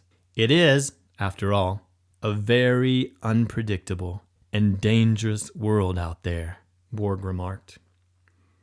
Borg, your turn to tell everyone a few things about yourself, Blade said. Whoo, little old me, said Borg, teasing. Okay. I have worked in Swedish law enforcement my whole life. For the past 25 years, I've been assigned to help oversee international undercover spy work. Once Blade had innovated the iSpy agency, he hired me as his second in command. I'm 58 years old, married with 2 grown children and 2 grandchildren. My job is Chief Logistical Officer, CLO. This includes providing all the necessary logistical support for our iSpy agents on the field. If you iSpy agents need something for your mission, see me. I also serve as the Assistant Mission Strategist under Commander Ackerblad. Commander Blade and I have a fantastic track record of solving very complex international crimes together. 7 years ago, Blade had the vision to start this iSpy agency, and working with Blade has been the highlight of my spy career. As for my religion, I define myself as nothing. You see, I don't have any interest in religion or in having a religious title next to my name. I just love life, my family, and my job in that order. There you have it. Thanks, Borg, Blade continued. As for me, I am 35 years old, married with 3 kids ages 7, 5, and 3 years old. I was educated in the field of criminology from Stockholm University. To earn my doctorate degree, I elected to study abroad. I did 3 very special and unique spy internships. One in Israel with the Mossad, another in the USA with the CIA, and lastly in Russia with the KGB. These 3 international spy internships shaped my professional spy skills profoundly. I learned from the spy world's best of the best. My training prepared me to create our own Swedish cutting-edge spy agency, which we dubbed iSpy, International Swedish Police Youth Corps. I'm not as gifted linguistically as you, Olaf, but I did manage to learn modern Hebrew, English, and Russian while doing my internships overseas. Much like Borg, I'm not very religious either. I have some Christian friends who call me agnostic. You see, I think there may be a God out there somewhere, but I just don't know for sure. As for me, I have a lot more fun chasing the bad guys than trying to find angels and trolls under every rock. Well, Commander Blade, I am just glad that you're not a gangbanger. Your Chinese tattoo on your arm, meaning Blade, scared the snot out of me. I thought that you were a hitman and a thug when I first saw you, Olaf said, laughing. That cracked me up too, Olaf. Listen to this. I told my wife about how you thought I was going to slice you up with my knife based on the meaning of my tattoo. She could not resist saying, I told you so. She didn't want me to get that tattoo for that very reason. She told me that a tattoo would ruin my good guy image, Blade said, holding up his tattoo and giving a gang hand sign to ham it up. Everyone laughed at this light-hearted moment. Tell your wife that your tattoo makes you an undercover good guy, Borg joked. Okay, gentlemen, Blade said. Thanks to each of you for sharing about yourselves. The better we get to know each other, the better we will work together under pressure. Now that we are done with personal introductions, let's move on to bigger and better things, he continued. My fellow iSpy agents, your first spy mission is about to begin. I have never been so excited about any other past spy mission as much as I am about this one. The code name of this spy mission is Operation Rosetta Stone.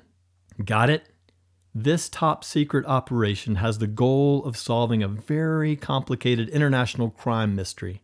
It is known in the world of law enforcement as the mystery of the lost stones. Listen to me very closely as I explain to you the background behind this mysterious international crime. Your role, Olaf and Thor, will be to solve this perplexing crime mystery. Hey, Rosetta! The code name of our mission is Operation Rosetta Stone. I named you after this famous Egyptian hieroglyphic stone. How cool is that, girl? Olaf said, calling Rosetta out of Borg's lap into his own. Yes, Olaf, Blade said. I knew that you would find this Rosetta Stone mystery especially fascinating since you are a language lover. Now, Olaf and Thor, listen very, very closely to what I am about to explain to you. You see, boys, the Rosetta Stone was discovered in the town of Rosetta, Egypt on July 15th, 1799, by a French soldier named Lieutenant Pierre-François Bouchard. This French soldier was in Napoleon's army at the time of helping to build Fort Julian in the town of Rosetta, Egypt. While in the very process of building, Lieutenant Bouchard looked over the stones that were being used for the construction of a wall. There it was, the Rosetta Stone. Lieutenant Bouchard noticed that the stone had ancient languages written all over it. He immediately showed it to his commander. Shortly thereafter, even General Napoleon himself inspected the Rosetta Stone before commanding that it be sent to the museum in France. However, during this time, the British army entered Rosetta, Egypt, and defeated the French army, and thus took possession of the rare Rosetta Stone. As fate would have it, the tenacious, shrewd, and brilliant British General John Healy Hutchinson managed to decisively take the Rosetta Stone away from the French army. General Hutchinson took possession of the Rosetta Stone. Therefore, he claimed it as the official property of the British Crown.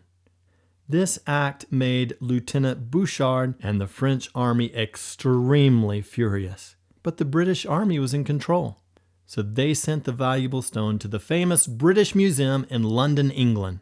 The Rosetta Stone has been continually on display at the British Museum from 1802 until today. And believe it or not, guys, the Rosetta Stone is the most visited object of all times at the British Museum. So, my young iSpy agents, don't forget this very important point. The Rosetta Stone literally changed the world because it provided the definitive key for decoding ancient Egyptian hieroglyphics, which had heretofore been unintelligible to the modern world. This priceless large stone is an ancient Egyptian temple decree written in Memphis, Egypt in the year 196 BC on behalf of the Egyptian king Ptolemy V. Would you believe that makes the Rosetta Stone over 2,200 years old?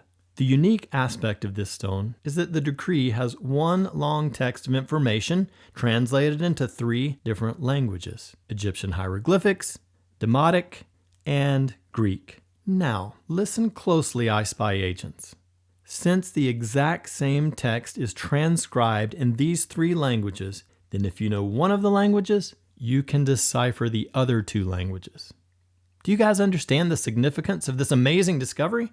Yeah, Thor blurted out. So since ancient Greek is a known language, then modern linguists were able to hack into the hieroglyphic text and Demotic language and break the code, right? Spoken like a true techno-whiz, Blade said to Thor with a huge laugh. So yes, Thor, you are essentially right. The Rosetta Stone powerfully and decisively cracked the mysterious code of those strange symbols of the Egyptian hieroglyphics that for over 2,000 years had remained a mystery to the modern world. Olaf interrupted while looking down and petting Rosetta on the head affectionately. Okay, Blade. So obviously all of that backstory on the discovery of the Rosetta Stone is fascinating, but what does all of that have to do with our upcoming spy mission? Well, I am thrilled that you asked, Olaf, Blade said as he ceremoniously turned his cap around backwards on his head with an intense look in his eyes. Blade signaled for Borg to turn on the large screen TV overhead. Borg then dimmed the lights in the conference room and gave the remote control to Blade, who began his slideshow for the young iSpy agents. Blade explained, "In this first slide, you are looking at a picture of the actual Rosetta Stone as it is displayed currently in the British Museum. The stone is black granite, 3 feet 8 inches tall, 2 feet 6 inches wide, and 11 inches thick. The entire stone weighs a whopping 1,680 pounds. Blade said enthusiastically as he walked up to the TV and pointed at it. Look now at the next slide. Please notice that the Rosetta Stone is only a large piece of the entire original stone. You see, it is only a larger piece of the larger stone which contained all the writing. Historians say that all the other fragments of the Rosetta Stone have been lost and that none have been found," Blade said, pausing for dramatic effect, and then continuing with a mystical voice. "This, my fellow iSpy agents, is where they are all wrong. Or should I say that they have all been deceived. You see, boys, there was a bright Swedish diplomat in the Middle East at that time who happened to be a brilliant linguist. He arrived in Rosetta, Egypt on August 11th, 1799, when he heard about Lieutenant Bouchard's amazing discovery of the Rosetta Stone. This Swedish linguist happened to be a specialist in the ancient Coptic language called Demotic, which was one of the 3 languages inscribed on the Rosetta Stone. He was keenly interested in the Rosetta Stone.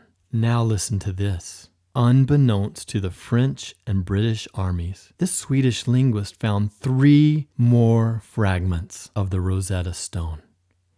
"No way!" yelled Olaf in amazement as he stood to his feet. As a young linguist, Olaf understood just how dramatic it was that 3 more pieces of the famous Rosetta Stone had been discovered. "Yes way, Olaf, it is truly true," Blade exclaimed. "You see, each fragment that he found looked to have been chiseled off the main piece of the Rosetta Stone because each piece was exactly 5 inches high by 5 inches wide by 11 inches deep. Each of these 3 stone fragments weighed about 40 pounds each.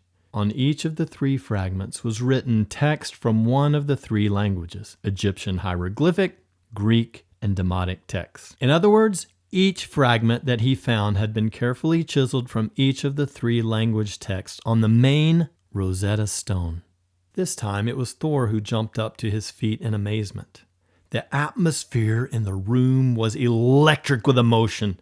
Thor had been studying his smartphone while Blade was talking, and Thor said, "What? Impossible! How can this be? No way! What is going on here? Look, Blade. I've been reading from my smartphone on the internet as you've been talking. The encyclopedia says that there was a Swedish diplomat and linguist who studied the Rosetta Stone. It goes on to say that this man was born on May 6, 1763 in Stockholm, Sweden, and he died February 7, 1819 in Rome.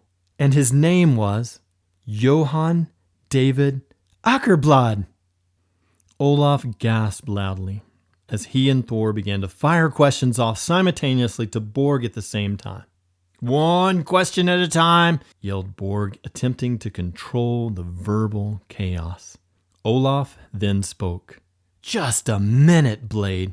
Or should I say, Johann David Åkerblad? How in the world can this be, sir? How is it that you have the exact first, middle, and last name as this mysterious Swedish linguist who lived so long ago? Is this some sort of joke or spy test that you are now giving us? Have you tried to fool us with your name? For heaven's sake, Blade, what does all of this mean?" Okay, guys, calm down a bit and listen to me. "No, Olaf," Blade said calmly. "This is not a joke nor a spy test. Be assured that all your spy testing is over for each of you. My name really is Johann David Åkerblad. You see, this spy mission has extra significance to me because this Swedish diplomat linguist who secretly found 3 more pieces of the Rosetta Stone is my distant ancestral grandfather. I was named after him by my parents. Thor, I didn't really want to get into this part of the story yet, but since you've unearthed this bit of data about my ancestor, then I will speak more openly about my personal connection from now on. I was not trying to deceive you guys. I just didn't want to get into these details yet. Understood?" Olaf and Thor nodded slowly as Blade continued. "Well then, when my ancestral grandfather, Johann Åkerblad, found these 3 lost stones in Egypt, he carefully hid them in his baggage. Then he secretly returned to Sweden with the rare and precious stones hidden away. Upon arrival in Sweden, he immediately requested audience with the King of Sweden. As fate would have it, he was able to meet with King Adolf Gustav IV and explain to him the significance of this priceless archaeological discovery. King Gustav understood both the value to the world and to the nation of Sweden. He also understood the imminent danger that Åkerblad was under due to possessing these very rare archaeological artifacts. So he decided to provide Åkerblad with a special secret library in his royal palace, where Åkerblad could begin deciphering the lost stones. 2 royal guards were assigned to protect Johann Åkerblad and his 3 priceless stones. The king also made everyone swear to secrecy at the pain of death in order to keep Johann and his rare stones undercover. Are you young agents following these details so far? Olaf and Thor nodded energetically, and Blade continued. As my distant grandfather, Johann David Åkerblad was in the secret royal library studying his 3 priceless Rosetta Stone fragments. 2 masked bandits executed a very sophisticated plan to steal the lost stones. They used a diversion which distracted the palace guards, enabling them to have access to the royal library where Åkerblad was with the stone fragments. Their strategy worked like a charm. They stole all 3 of the fragments and fled into the night away from the palace without being caught. It was later discovered that the mastermind behind this crime was none other than General John Healy Hutchinson. Do you remember him? Earlier, I told you guys that he was the former British general who had originally forcefully taken away the original Rosetta Stone itself from Lieutenant Bouchard in the French army. Thor replied, "Aha! So it was Hutchinson, huh? The plot thickens." "It does indeed, Thor," Blade said with a thoughtful look on his face. "You see, Hutchinson had been informed of Johann Åkerblad's discovery of the 3 lost stones. He therefore became totally and completely obsessed with getting those lost stones for himself at any cost. Blade then had Borg turn the lights back on in the room as he cut the TV off. So, iSpy agents, let me summarize this complex international crime case for you. Once again, we have dubbed this crime case as Operation Rosetta Stone. It is also known as the Mystery of the Lost Stones. General Hutchinson, the thief, was finally tracked down several years later by a band of Frenchmen headed by Lieutenant Bouchard, the French soldier who had originally made the first discovery of the Rosetta Stone itself. Bouchard demanded that Hutchinson reveal the hidden location of the 3 lost stones to him. Bouchard even threatened to kill Hutchinson on the spot if he would not immediately divulge the location of the hidden stones. However, Hutchinson, being a stubborn, sly, and greedy man, refused to give Bouchard any hints as to the hidden location of the lost stones. Well then, so let's fast forward to several years later when Hutchinson was found lying on his deathbed. Rumors were out that Hutchinson uttered a final cryptic riddle to his wife concerning the hidden location of the lost stones just before he died. Legend had it that his wife wrote the clue down and then secretly hid the slip of paper somewhere in her home. Here comes the bombshell in this cold case. Just a few months ago, we decided to send a couple of expert iSpy agents to search through Hutchinson's old house that he passed on to his descendants. It was a long shot, but we decided to look for the legendary hidden clue. Our spies chose a moonless night to secretly break into Hutchinson's dusty and musty old house. Then it happened! Kaboom! It really happened! Blade said, yelling at the top of his lungs. Olaf, Rosetta, and Thor were startled by his loud shouting as Blade continued his dramatic story. In your wildest imagination, would you believe that our spies actually found General Hutchinson's original handwritten clue that night? It was hidden secretly away in the most unexpected location in the house. Our spy agents discovered a small scrap of very old, tattered, and yellowing paper sticking out of Hutchinson's family Bible like a bookmark. Hutchinson's wife had hidden her husband's final words on that slip of paper and placed it inside the family Bible for all of these years. Who would have even thought that Hutchinson had a Bible, much less that the clue would be hidden there of all places? Our iSpy agents now know the location where we need to begin the search for the lost stones. This is so exciting! I can't wait to be a part of this spy case, Olaf shouted. Yeah, me too, Thor piped in. For your information, everyone here at the iSpy headquarters is delirious with excitement over finding Hutchinson's legendary clue, Blade said, smiling broadly. Borg jumped into the mix to add some juicy details. And that is not all, Olaf and Thor. Listen to this. The King of Sweden himself has been in touch with us every year here at the iSpy agency, commanding us to keep working on solving this mysterious case. You see, boys, the royal family still feels humiliated by the fact that a common British criminal like Hutchinson could pull off such a dramatic heist right under the very nose of King Gustav IV. The current King of Sweden, Carl Gustaf XIV, longs for complete resolution and vindication from this crime against the royal family. The king will not rest until the 3 lost stones are recovered to restore honor to the kingdom of Sweden. Olaf, Rosetta, and Thor were mesmerized by all the intrigue swirling around this international crime case. They all sat silently, soaking in every delicious detail of this salacious spy mission. Suddenly and without warning, Blade whipped out the soiled yellow slip of paper that had been found in Hutchinson's Bible, and he said dramatically, "Listen to the hidden clue from him who once was, but is no longer. Dark words, mysterious sayings in the night. voiceless riddles of the lost stones and the noble fight. Lend me your ears, that I may deliver to you the final and dying words of the dead and gone." As Blade prepared to read the ancient clue, he leaned forward, peering deep into the eyes of the three spies. His voice morphed into an eerie whisper as he slowly read the strange riddle with mystical overtones.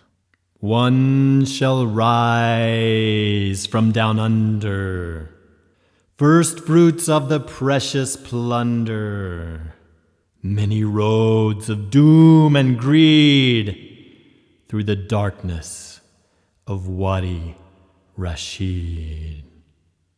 Blade's dramatic and mystical reading of the riddle sent a cold shiver up and down the spines of the young spy agents. They could tell from the reading of this unusual riddle that their spy mission would be mysterious, dangerous, and very unpredictable.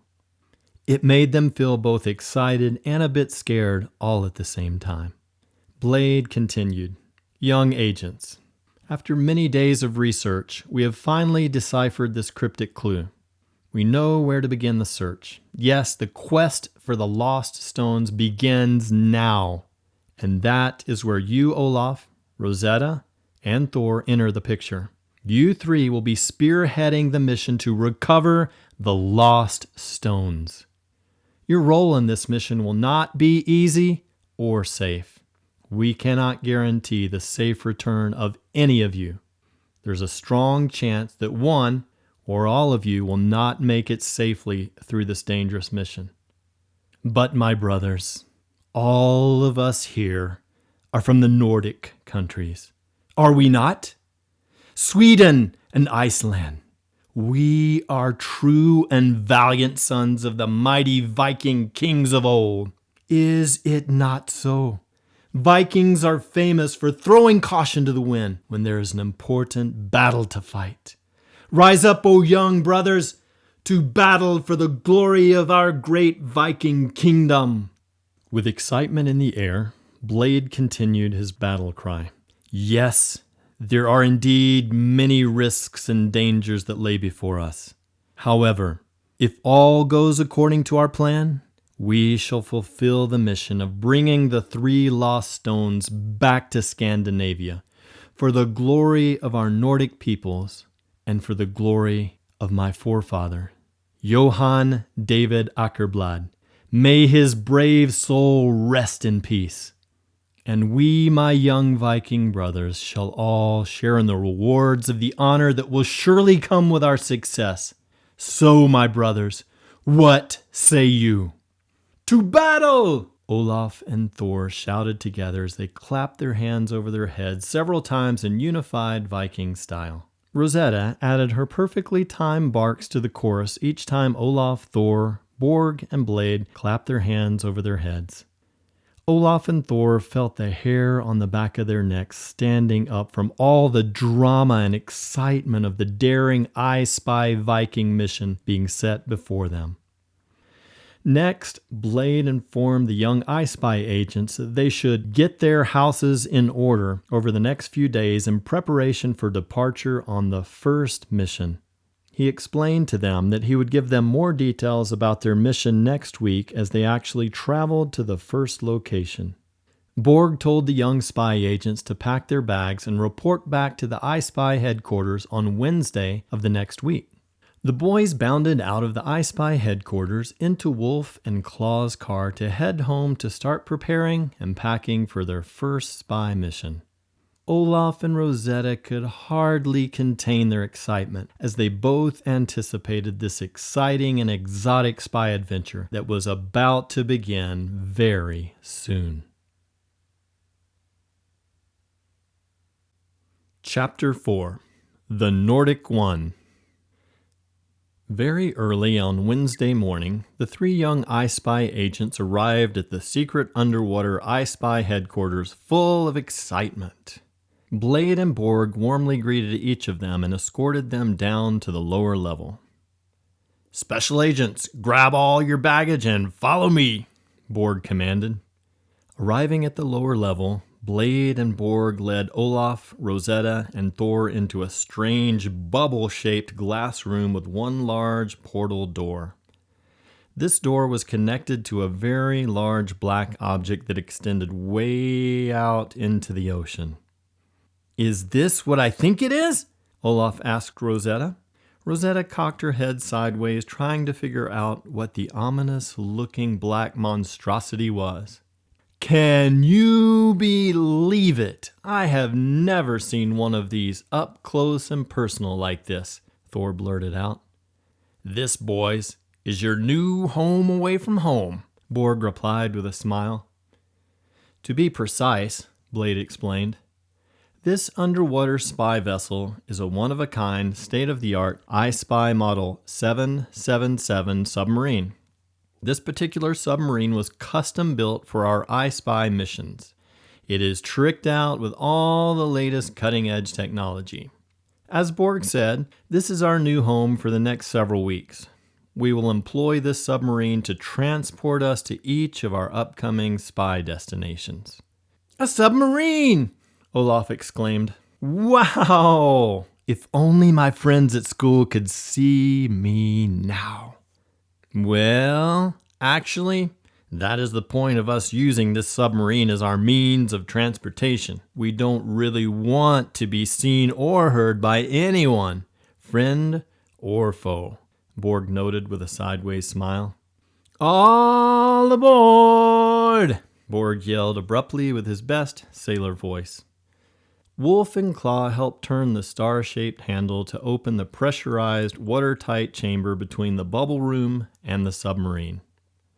With the chamber opened, the spies said goodbye to Wolf and Claw as they boarded the submarine with their baggage.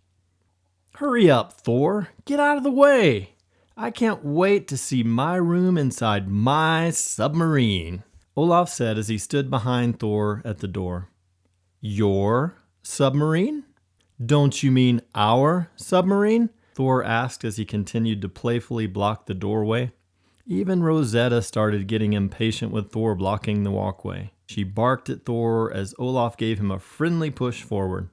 All right already. I get the hint. Let's go," Thor said, giggling as he allowed everyone to move forward onto the amazing high-tech iSpy submarine. Inside, the submarine was surprisingly spacious. It looked so inviting and well-designed. Borg showed everyone to their rooms. There was a special dorm room for Olaf, Rosetta, and Thor with bunk beds. Borg and Blade also shared a room. There was a full bathroom located between the two rooms that everyone would share. The cockpit was at the very front with a large window for the skipper to use for navigation. Blade was not only the commander of the mission, but also the captain of the submarine. Borg was the cook and first mate designated to handle all of the logistics, while Blade would handle all of the command and control aspects of the mission. The submarine also had a very nice yet compact kitchen and dining space along with a high-tech command and control room. This room was located at the very back of the submarine with a compact round table complete with circular benches. The room provided just enough room for all 4 agents to sit together for meetings during their long underwater voyages. Everything in the submarine was designed to be compact and efficient. As Olaf, Thor, and Rosetta explored the submarine together, they were spellbound by the attention to detail and the smart use of the limited space. It was such an amazing high-tech vessel. Everywhere, small lights were blinking like twinkling stars in the night sky. The walls of the submarine were embedded with all sorts of spy devices and computer equipment. The rooms were comfy and cozy, and there were lots of windows everywhere. These windows provided for breathtaking views of the underwater ocean scenery. Olaf and Rosetta could not wait to cast off and begin their intriguing underwater journey. Once everyone was settled into their rooms, Blade commanded everyone to sit down in the central living room area of the submarine. This compact space had 4 swiveling bucket seats lined up like airplane chairs. Everyone, except for Blade, sat in their designated chair and buckled their seatbelts for the imminent launch. Blade's voice came over the intercom system. "May I have your attention? Please buckle your seatbelts and prepare for launch in T-minus 10 seconds. Blade then began the dramatic 10-second countdown to the launch. Moments later, the large submarine began to rock and sway as the motor hummed and vibrated. Olaf loved the sensation of the rhythmic motions of the submarine moving forward and slightly swaying back and forth. Rosetta jumped up into Olaf's lap to cuddle with him during the exciting trip. Cuddle in close, Rosetta. We are spy partners now, so we're really going to need each other. Don't forget, girl, that I've got your back, okay? Because I know that you've got mine, Olaf said warmly to Rosetta as they snuggled close together for the long trip ahead. As the submarine began to distance itself from the iSpy headquarters, Olaf looked out the large window with amazement. Look behind you, Rosie! The iSpy underwater headquarters has been disguised as a huge underwater rock with barnacles and seaweed growing all over it. No one would ever realize that the secret spy headquarters is in there. It just looks like a huge underwater ocean rock. You see, girl, the iSpy headquarters is completely hidden and secret, even to scuba divers. How cool is that? After the submarine cleared the harbor, Blade's commanding voice came over the intercom again. This is your captain speaking. You may now unbuckle your seatbelts and move around the Nordic One. The Nordic One? Olaf asked. Must be the name of the submarine, Thor said. Yes, indeed. That's right, mates. That's her name, you limeys. The Nordic One. There she blows, Borg said with a sailor's accent. After a few hours of underwater travel, Borg cooked up a delectable spaghetti dinner for the crew. His fresh-baked Italian bread was to die for. Olaf ate 3 hot slices smothered in butter and even snuck an extra piece of bread under the table to Rosetta. At the end of the meal, Blade left the Nordic One on autopilot and called everyone in for a team meeting in the command and control room. Borg delighted everyone by bringing in some fresh brewed French vanilla coffee and Swiss hot chocolate. Welcome to our first mobile underwater meeting. Are you blokes ready to visit the United Kingdom tomorrow? Said like a soccer coach hyping up his team. Are we heading to England tomorrow? Olaf asked in English rather than Swedish to be funny. Cheerio, and right you are, lad, replied Blade in English before switching back to their native Swedish language. So, team, we arrive in London tomorrow. Our purpose for going to London is to visit the Rosetta Stone display at the British Museum. I want each of you to see the actual Rosetta Stone firsthand before we search for the 3 lost stones. I want all of you to memorize the texture, color, and appearance of the original stone since all the other lost stones have been chiseled from it. Blade then dramatically pulled out a black military briefcase and stared at Olaf and Thor intently as he dropped it on the table with a bang. From it, Blade took 2 cheap-looking black plastic digital watches. The watches looked like he had bought them at a second-hand thrift store. Nothing fancy at all. He placed one of the plastic watches before Olaf and the other before Thor. He then took a dull, old, and weathered-looking dog collar and placed it before Rosetta, who was sitting in Olaf's lap at the round table. "Merry Christmas, gang," Blade said with a mischievous smile. "Looks like you had a limited budget for Christmas gifts this year," Olaf replied sarcastically, making everyone laugh. "Actually, these are very expensive gifts," Blade replied. "Each watch is worth more than a valuable brand new sports car, and so is this dog collar." Rosetta was unconvinced that this collar was that valuable. She barked and then grabbed the old collar in her teeth and tossed it as if to say, "Ha, my collar is way better than that old thing." Everyone laughed uncontrollably at Rosetta's unexpected gesture. Not so fast, Rosetta. Let me explain, Blade said, still laughing a bit.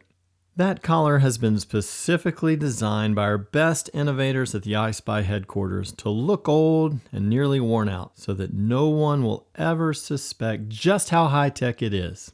You see, Rosetta, that collar is embedded with a reverse polarity military-grade GPS with a laser vectored sensor that has a margin of error of 0.000001. This means that collar produces a perfect triangulation at any altitude, latitude, and longitude, both above and below the sea level. Wow, really? Thor exclaimed. Laser vectored sensors? That is cutting edge GPS technology indeed. I have read about this technology, but never held it before. Can I see that collar? Blade pushed the collar toward Thor as he began to run an app from his smartphone. Thor scanned the computer codes from the collar into his smartphone so that he could hack into and analyze the code later. Blade added, that collar also has secure and encrypted two-way communications built in so Rosetta and Olaf can communicate back and forth remotely. Yes, Olaf, you and Rosetta can communicate using Swedish or your secret Yoruba African tonal language that you whistle to Rosetta and that she barks back to you. Olaf petted Rosetta and pushed the collar back toward her as he told her, well, girl, looks like you are the highest tech one among us all now with that collar. Rosetta grabbed the collar in her teeth and nudged Olaf to place it around her neck, which he did. All hail the high-tech mutt, Borg said, laughing out loud. Rosetta was so consumed in the joy of her new high-tech collar that she ignored Borg's mutt comment. Borg then added, well, Olaf and Thor, it is not just the mutt that's going to be high-tech. Blade, go ahead and tell them about those ugly little digital watches. Blade grabbed one of the cheap plastic watches and said, these cheap-looking watches are also extremely high-tech. No one will ever guess that these watches are one of the most advanced, state-of-the-art mobile devices ever invented. It took years of meticulous work by our spy technology inventors to pack all of the amazing features into these watches. Watch this. No pun intended, he said, winking. Blade then ceremoniously put on one of the watches and dramatically spoke to the watch in Swedish. What time is it? All of a sudden, the watch screen projected a 5-inch by 5-inch holographic ultra-high definition screen that hovered brightly just about an inch above the cheap watch face. Thor just about fell out of his seat because he was totally blown away by the power of this device to display such a perfect high-definition holographic image. Blade then proceeded to show Olaf and Thor the many features of the watch using voice activation and built-in interactive holographic keyboard. Every imaginable communication capability, as well as multiple data retrieval and transmission features, were all programmed into these futuristic smartwatches. Who would have ever guessed that these simple drugstore watches were so powerful? Blade continued, Thor, I need you to program both watches to be voice activated. The holographic screen will be activated only when your own voices say, what time is it? No one else will be able to activate it once your voice is programmed in. Understood? The boys nodded as they attached the watches to their wrists with excitement. These watches also have the same GPS technology as the dog collar so that we can track you at all times. With all the encrypted telecommunications apps in these devices, you can always communicate with me and Borg here at the Nordic 1 submarine base.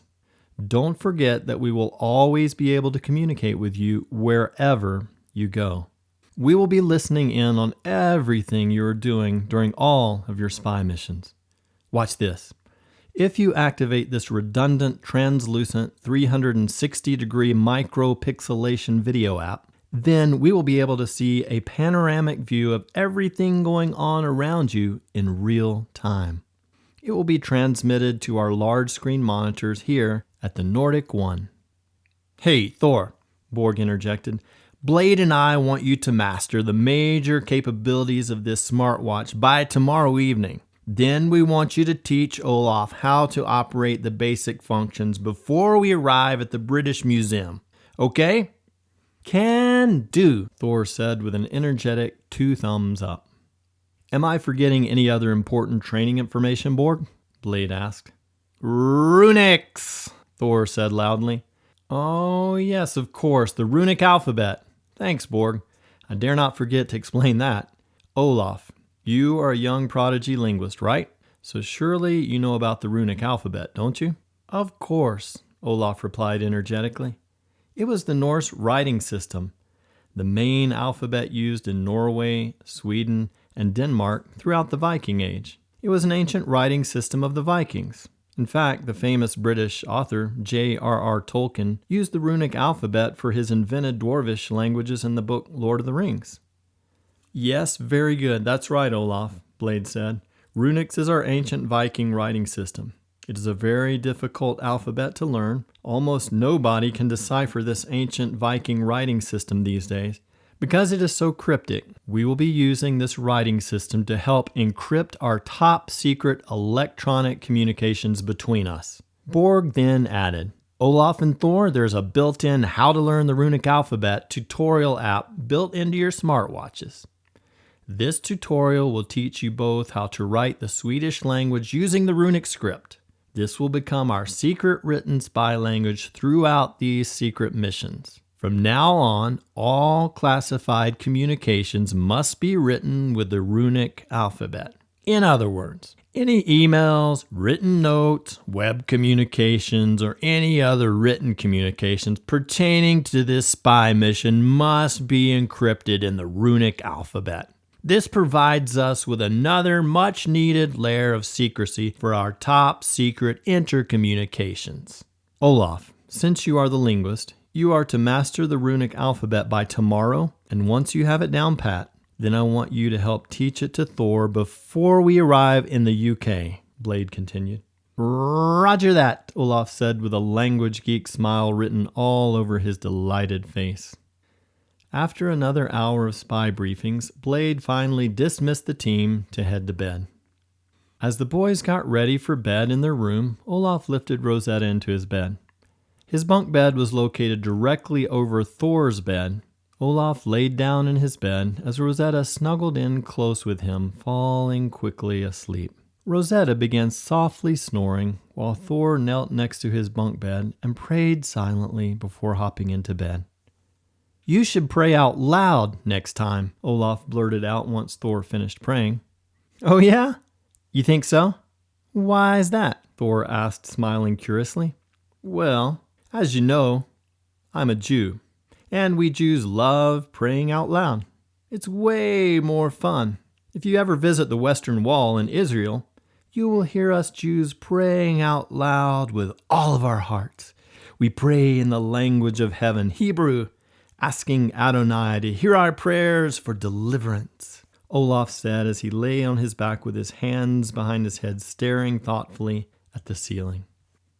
Olaf, if I remember what you shared about yourself, then you are a Jewish Viking, right? Let's see. You said that you have a Jewish mom and a Swedish dad, if I got it right. Well, to be precise, both of my parents are technically Swedish, but my mom comes from a Jewish family. So, yes, Thor, I guess you could say that I'm a Jewish Viking. I love the Jewish people and Israel, Thor said with his winsome smile. So does that mean that you're not going to kill me in my sleep tonight for being a Jew? Olaf said as both boys laughed heartily at Olaf's zany sense of humor. Well, Olaf, if you snore like Rosetta is snoring now, then I cannot guarantee that you or Rosetta will survive the night, my friend, Thor replied with more laughter. Thor? Yeah, Olaf. How is it that an Icelandic kid like you became a born-again, Bible-believing Christian? I mean, most Icelanders don't even believe in the Bible nor the Christian concept of marriage. I recently heard that Iceland was ranked among the top 10 most atheistic nations in the world. Many Icelanders believe in the existence of elves and trolls, but Christianity is not a mainstream belief in Iceland.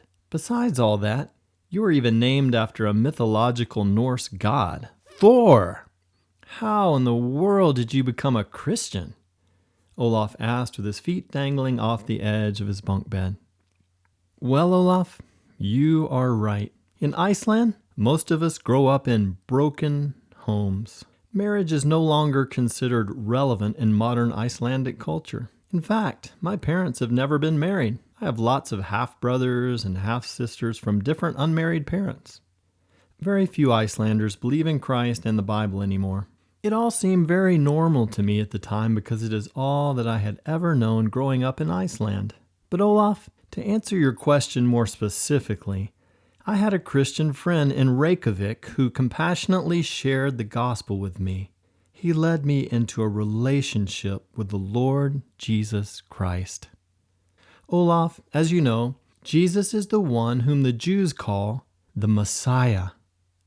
My Christian friend quoted a verse to me from the Bible in John 14:6, where Jesus says, "I am the way, the truth, and the life.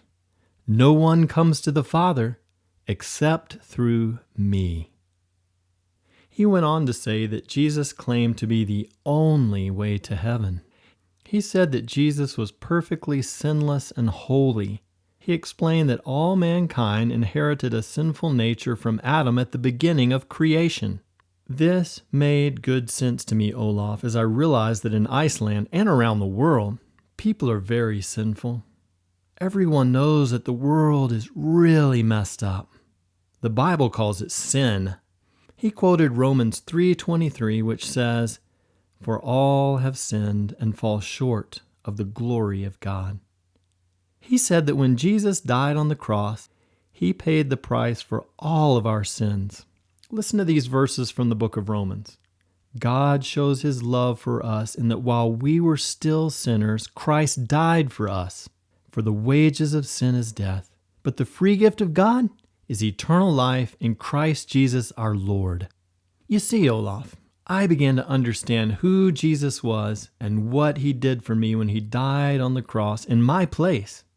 One day I decided to put my faith in Christ. I was truly born again, as the Bible says. Jesus saved me from my sins, and he has given me love, hope, and joy for the future, even in this sinful and messed up world, Thor shared passionately. Thor, I thought that I was going to die when I was kidnapped by Wolf and Claw and thrown into the trunk of their car. During that scary moment, I promised God and Rosetta that I would try to understand if heaven and hell are for real. You see, we Jews believe in both, but our views of how to get to heaven are very different from what you Christians believe. Here, Olaf, take this, Thor said while handing him a small book. What is it? Olaf asked. It's a New Testament, Thor said. Would you do me a favor and read the Gospel of John over the next few weeks and let me know if you have any questions? This section of Scripture unveils the truth about who Jesus Christ really is. Once you're done reading it, let's talk about it in more detail, Thor said. Okay, I can do that. By the way, I've read the entire Old Testament in ancient Hebrew, and I've also read the New Testament in Greek as a part of my linguistic training, but that was all academic. However, I will read the Gospel of John in this little Swedish New Testament that you just gave me. This time, I will seek to understand the message, Olaf said.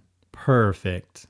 Let me read for you the essence of the good news of Jesus Christ from John 3:16, which says, "For God so loved the world that he gave his only Son, that whoever believes in him should not perish, but have eternal life."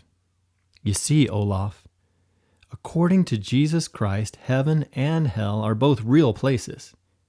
Heaven, as defined in the Bible, is absolutely nothing like the mythological Viking heaven called Valhalla.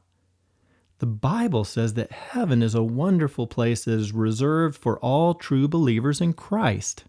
Hell is also a real place reserved for those who reject the salvation provided by Christ. Here is a brief summary of the gospel according to the Bible. Jesus came into this world to save us from our sins. He died on the cross to pay the penalty for our sins. He was buried, and on the third day he rose from the dead according to the Scriptures. All who believe in Christ have the right to be saved and can therefore freely enter into heaven one day. Scripture tells us that salvation is a free gift, that heaven cannot be earned by lots of good religious things. Listen to Ephesians 2, 8 and 9. For by grace you have been saved through faith, and this is not your own doing. It is the gift of God, not a result of works, so that no one may boast. Olaf, you can trust Christ right now because he promises to save you if you understand this and are ready to believe in him, Thor said. Olaf, you can trust Christ right now because he promises to save you if you understand this and are ready to believe in him, Thor said. Well, I understand the gist of what you're saying, but I'm not so sure about all this yet. Give me a chance to read the little New Testament that you gave me, and I'll think about it some more. Anyways, let's get some shut-eye, pal.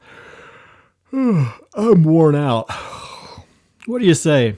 Olaf replied with a yawn. Fair enough. I'm beat too, Thor said. As Thor cut off the lights and hopped into bed, he wished Olaf sweet dreams. Moments later, the two Viking brothers were lulled to sleep by the soothing hum of the engine of the Nordic One. Chapter 5. Sir Jude, the Science Dude. After a few days of travel, the iSpy agents arrived offshore in England at the secret underwater submarine docking station. Olaf, Rosetta, and Thor were now fully briefed and prepared for their very first spy mission. Blade and Borg had fully explained every single detail of what they were to accomplish in London at the British Museum in order to help to solve the mystery of the lost stones. As Olaf, Rosetta, and Thor exited the submarine into the underground docking station, Borg yelled out, "Hey Olaf, you forgot to put Rosetta's service dog vest on her. Come back and get it, or that mutt might not be allowed into the British Museum with you." Olaf returned inside the Nordic One to get the vest and put it on Rosetta. Rosetta continued to growl under her breath at Borg for calling her a mutt. After a short walk through the musty, dark exit tunnel, the three iSpy agents arrived at ground level. The tunnel door opened into a hidden opening surrounded by some very large shrub bushes. The bushes provided perfect cover, allowing them to secretly exit the tunnel. They quickly slipped out of the bushes without anyone even noticing them. It was the perfect spy entry into England. So far, so good. After hailing a taxi, they made the trip to London and told the taxi driver to take them to the British Museum. Once they arrived at the entry of the British Museum, a bobby, British policeman, spotted the two 12-year-old boys and dog. He called them aside for questioning. "Good day there. Now, what on earth are two young lads like you doing here all alone with that puppy dog?" The bobby asked them with a warm smile. "Good day, sir," Olaf replied with a perfect British accent. "We are exchange students with Swesser. I'm sure that you know all about Swesser, right, sir?"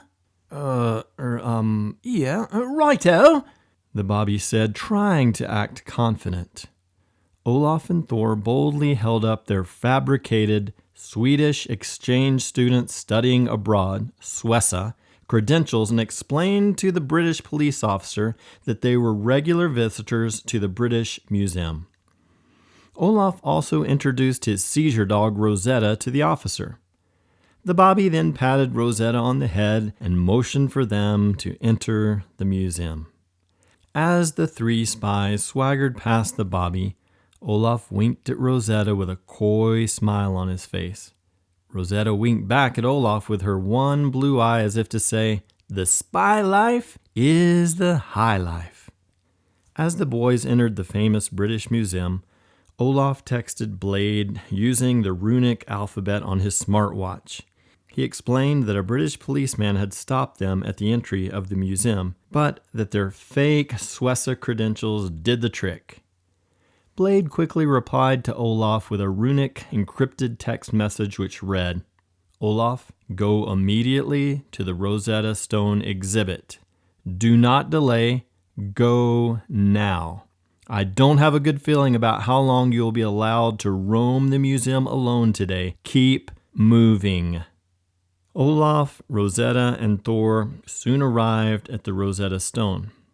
The exhibit was surrounded by a very large crowd of enthusiastic tourists gawking at the amazing Rosetta Stone with awe. The exhibit was breathtaking.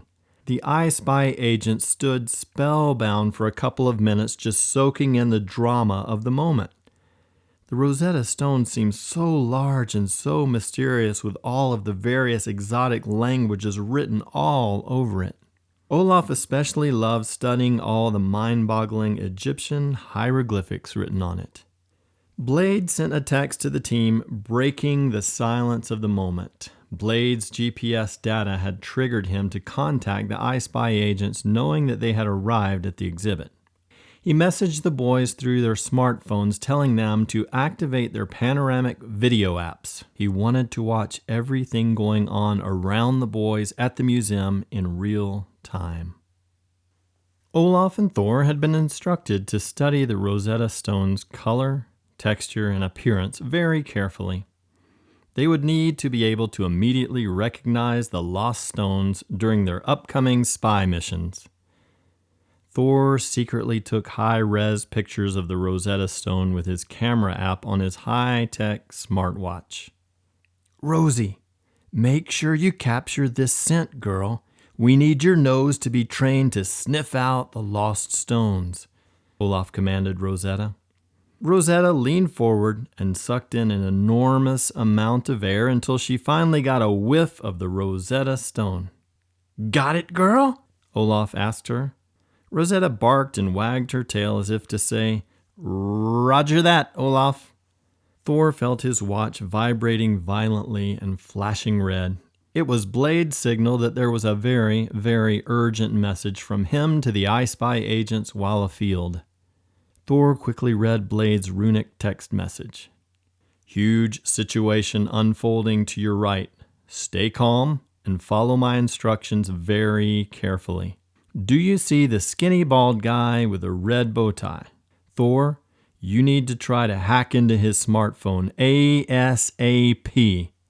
Thor quickly activated his hacking app and located the bald guy's digital signature.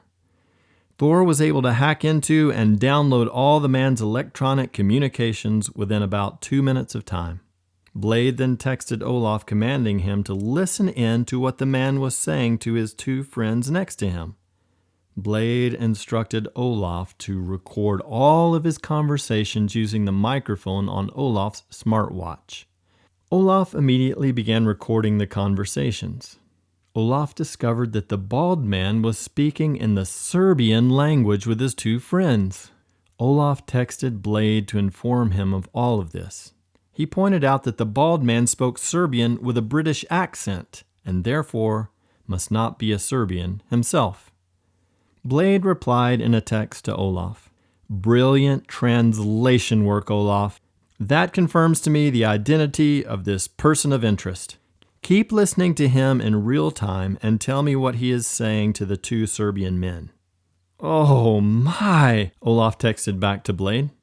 "He is telling these two men to memorize the color, texture, and appearance of the Rosetta Stone for the future search in Egypt. Blade, does this mean that we have competition in the search for the lost stones?" Blade texted Olaf back, "Affirmative. Stop everything you guys are doing right now and come back as fast as you can to the Nordic One. And whatever you do, do not let this bald guy or his Serbian friends suspect that you know anything about the Rosetta Stone. Leave very quietly and secretively. Do not draw any attention to yourself at all. We depart for Egypt soon after you agents arrive inside the Nordic One." As the boys were about to turn and walk quietly away, the bald guy impulsively whipped around. Because of the reckless turn, the bald guy awkwardly tripped over Rosetta. He fell to the ground very hard and began to curse at Rosetta. "You stupid, good-for-nothing son of a mutt! Who, pray tell, let you into this museum?" The bald guy yelled angrily to Rosetta as he turned to Olaf. "And as for you, you impertinent, cheeky little brat, can't you read the signs? They say clearly, 'No dogs allowed.' Get that stupid mutt out of here!" As he got up off the floor, he thoughtlessly kicked Rosetta very hard in the rib cage. Rosetta yelped loudly and then fell to the ground, writhing in pain from the violent kick. The bald man coldly turned around to walk away with his 2 Serbian friends beside him. Olaf was completely overcome by anger and forgot the command to depart secretly from the presence of this mysterious man. Olaf bolted in front of the man and kicked him very hard in the shin as he yelled, "How dare you kick my service dog, you wicked, evil, heartless bloke! You are a mean and—" Thor wisely grabbed Olaf by the arm and jerked him away from the angry man. The bald man was now holding his shin in pain while cursing at Olaf. "Run, Olaf, run!" Olaf suddenly came to his senses and ran as he called Rosetta to follow him. Rosetta got up slowly in pain and ran after him. But Rosetta was not the only one to follow the boys. Now the 2 Serbian men started to run after them too. The boys had a good head start and were able to jump into a taxi around the corner from the museum. They quickly zoomed away in the taxi before the men could find them. Once the boys arrived back at the bushy entry to the secret tunnel, Rosetta began to bark out her signal to Olaf that he was about to have another seizure. Thor helped Olaf lie down inside the hidden opening surrounded by the bushes. "Oh, great. Another stupid seizure. How wonderful, just what I need," Olaf said sarcastically as he laid down and began trembling. The seizure hit Olaf very hard. Olaf began to tremble and shake violently with the merciless effects of the seizure. It was a very scary 15 minutes for Thor as he watched Olaf endure the various stages of the terrible seizure. But finally, the trembling stopped. Thor kindly took off his own shirt and began to wipe the sweat off of Olaf's face. Olaf was so sweaty from the seizure that he looked like he had just come out of a swimming pool. "Dude," said Thor in amazement, "that was really frightening. Your seizures are no joke, huh, pal?" Olaf was too weak to say much. He just managed a half-hearted smile and a wink at Thor. Thor opened the secret tunnel door as Olaf shook the leaves from the bushes off of himself and entered into the tunnel with Rosetta.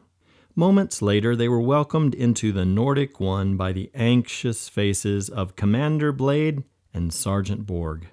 "Holy Toledo!" Borg exclaimed in disbelief as he motioned for the 3 spies to enter the command and control room of the submarine. "What a dramatic start of your spy careers, my boys." "You can say that again," Blade exclaimed. "I saw everything, including Olaf's 15-minute grand mal seizure in the bushes. The video app of your watches was left on the whole time." "Wow. That seizure was really scary, Olaf. I didn't realize how bad they hit you." "Yeah, they're a real bummer for sure. But let's stop talking about me. What about poor Rosetta?" "Are you okay, girl?" Olaf asked Rosetta, who was obviously still in pain from being kicked. Borg interjected.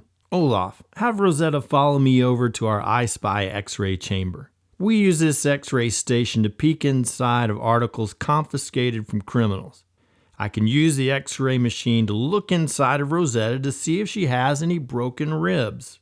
Borg guided Rosetta into the X-ray machine and began to scan her rib cage. While Borg was taking care of Rosetta, Olaf began to cry as he sobbed. "I'm a failure. I blew it, guys. I'm sorry. I'm so sorry."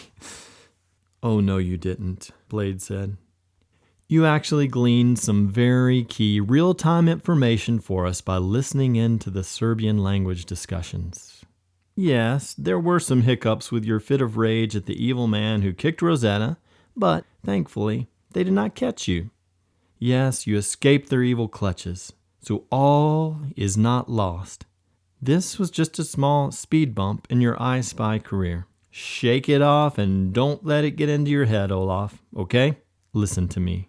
You shall do valiantly, my little Viking brother, Blade said with a fatherly tone as he hugged Olaf and tenderly wiped away his tears. Blade continued, Spy work is not an exact science, Olaf. Hard times will come and go, but you must not be dismayed. Hold your head high.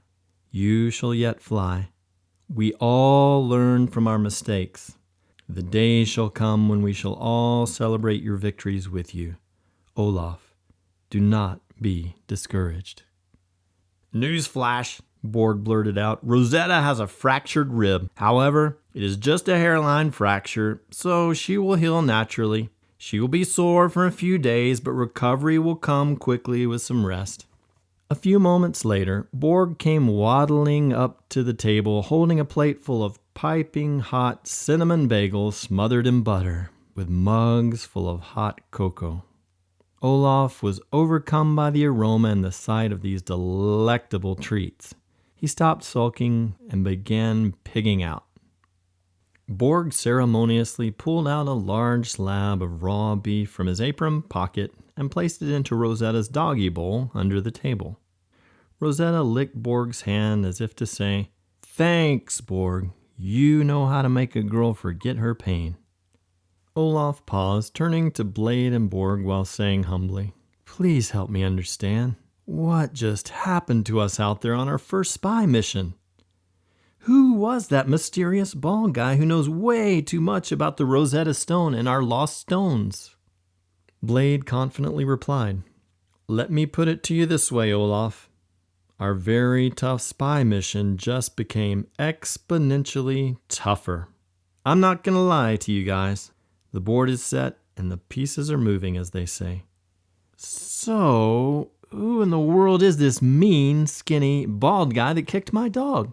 How does he know about the lost stones? Borg replied with an exaggerated, high society British accent. His name is Sir J. Bumpus Quigley III. Huh? Say what?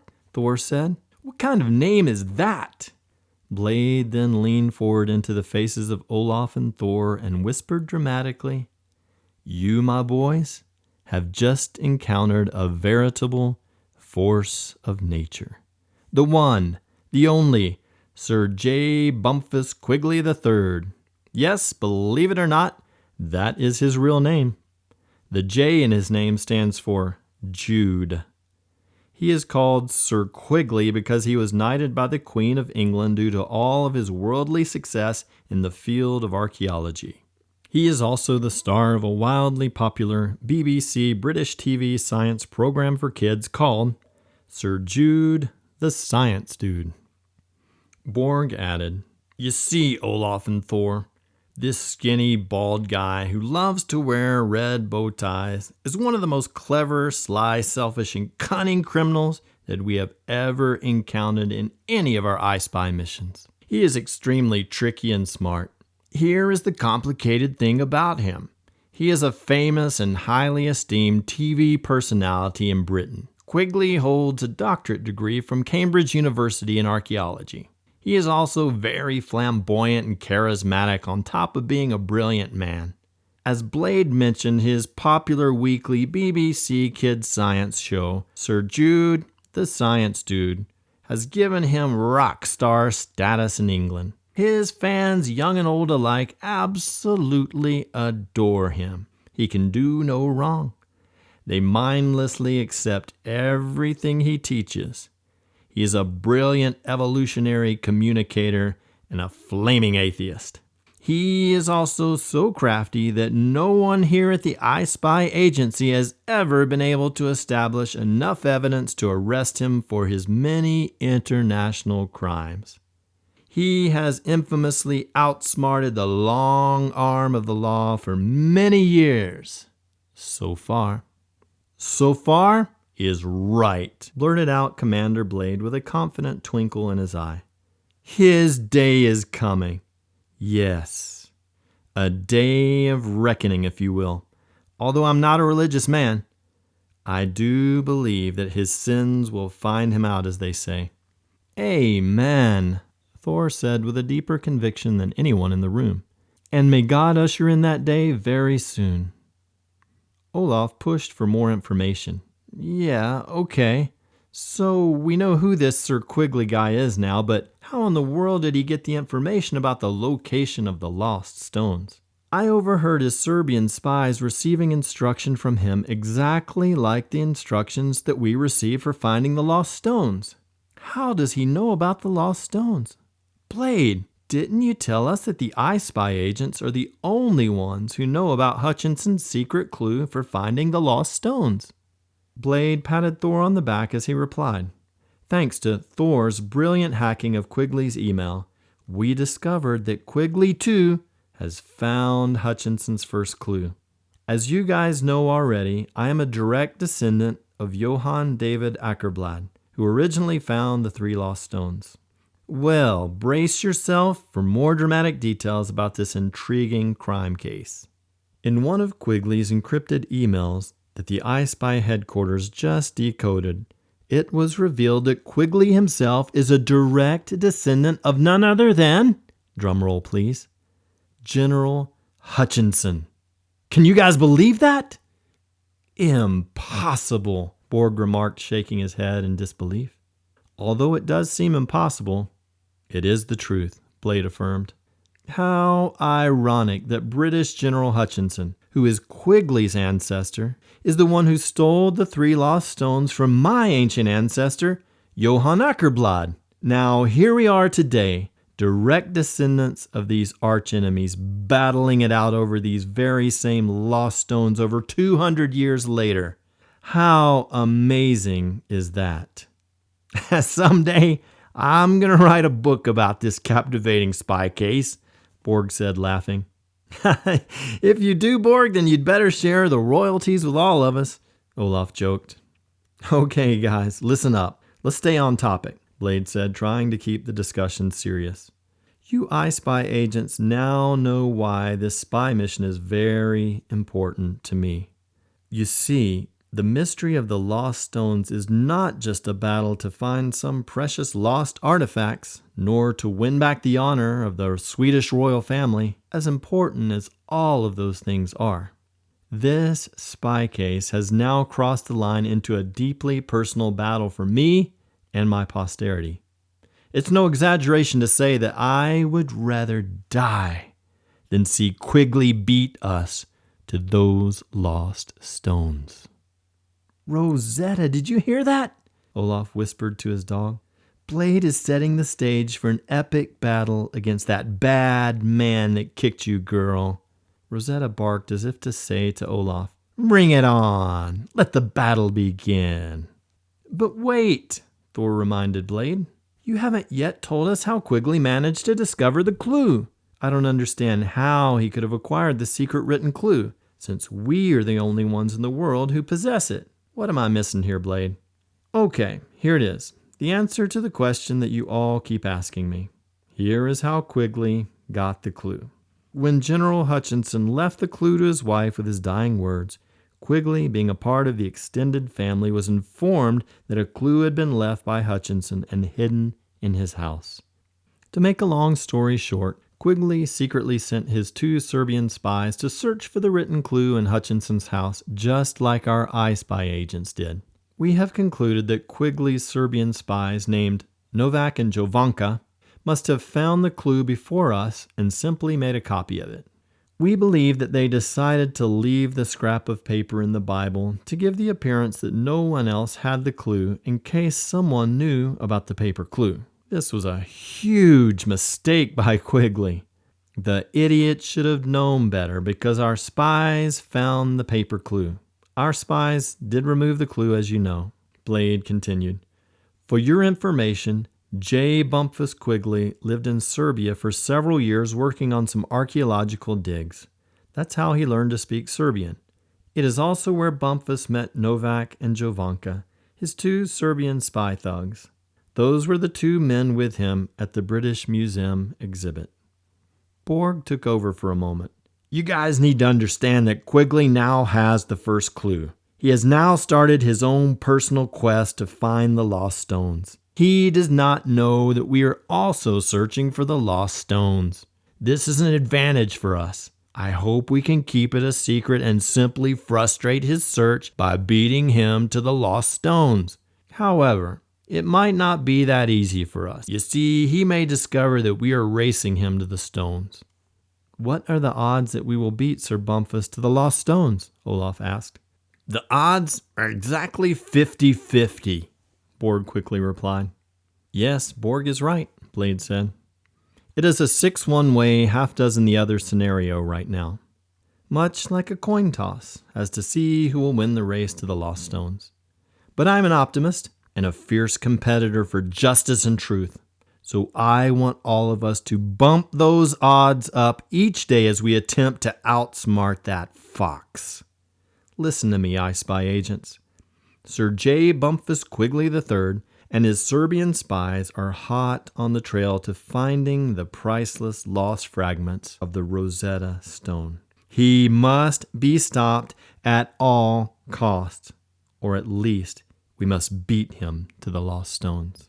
I can think of nothing worse than Sir Jude the science dude acquiring those lost stones for his own devious, selfish purposes. Be assured that we will leverage every ounce of our spy resources to beat him to the lost stones. The stakes of this spy mission are very high now. Therefore, we must be extremely cunning and very courageous in order to get to the lost stones before that wicked Quigley does. Are you with me, iSpy agents? Olaf, Rosetta, and Thor all nodded energetically in full agreement. This means war, Borg cried out with a Swedish Viking accent. As Blade shook hands with everyone, he headed to the cockpit. As Borg dismissed the iSpy agents, he said, Blade is heading now to navigate the Nordic One towards Egypt. You boys better head to bed. We will brief you on the Egyptian mission details over the next few days. We are heading to the land of the pharaohs. Egypt or bust, Borg said enthusiastically. Olaf, Thor, and Rosetta excused themselves from the submarine's command and control room and headed to their bedroom to bunk down for the night. They all fell asleep as soon as their heads hit the pillows. It had been a full and eventful spy day for everyone. When Olaf and Rosetta finally woke up the next morning, Thor was already up. His bed was made, and he was eating breakfast alone in the tiny little submarine galley of the Nordic One. Blade and Borg had been awake since very early, like most grown-ups tend to do. They were already having their special Egyptian spy trip private planning session in order to be ready to brief Olaf, Rosetta, and Thor before their arrival in Egypt. Before Olaf got out of bed, he called Rosetta over to cuddle with her. Good morning, girl. I love you. As Rosetta licked him on the face as if to say, I love you more. Olaf was about to get out of bed when he spotted the little New Testament that Thor had given him. It was sitting on the shelf next to his bunk bed. He grabbed it and began reading where he'd left off. He started reading John chapter 3 aloud to Rosetta. Now there was a man of the Pharisees named Nicodemus, a ruler of the Jews. This man came to Jesus by night and said to him, Rabbi, we know that you are a teacher from God, for no one can do these signs that you do unless God is with him. Jesus answered him, Truly, truly, I say to you, unless one is born again, he cannot see the kingdom of God. Oh, please, get real. Did you hear that, Rosetta? Jesus wants this Nicodemus guy to be what? Born again? That's not only impossible, it's flat weird. Everyone knows that you're only born once, Olaf said, looking into the eyes of Rosetta.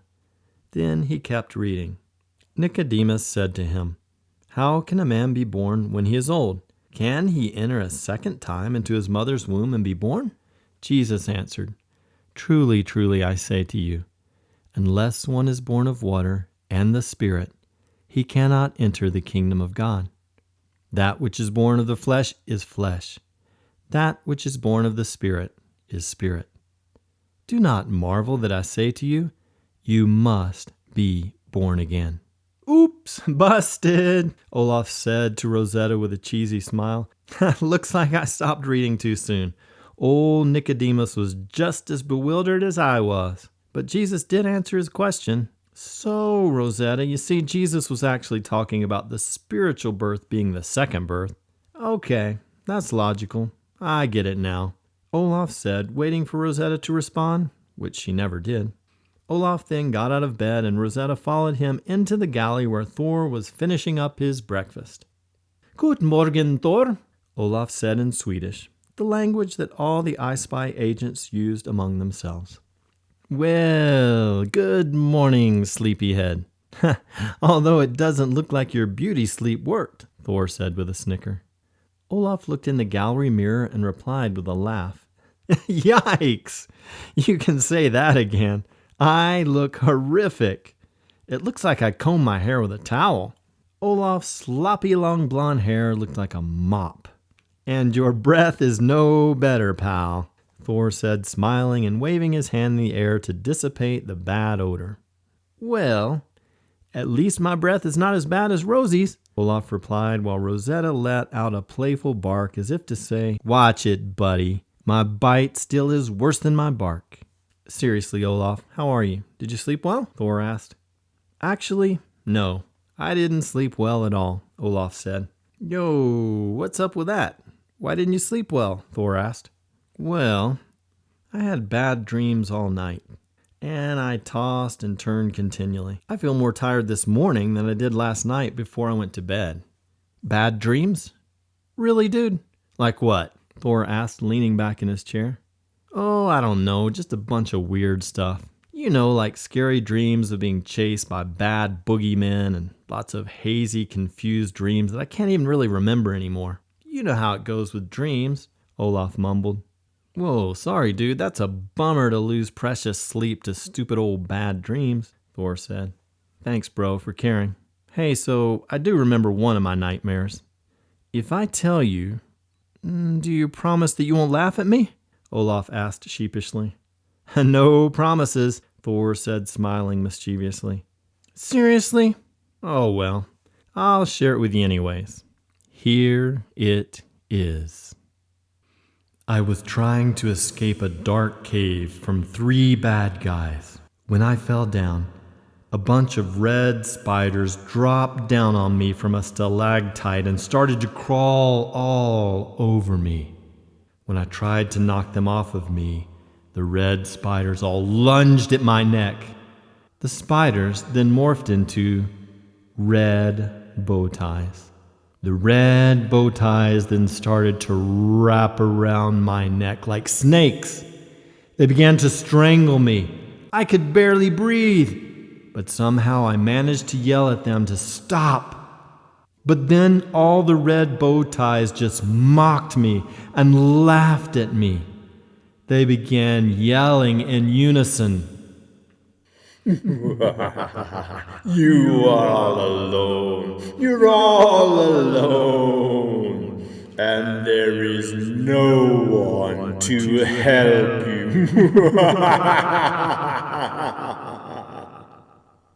Then I woke up.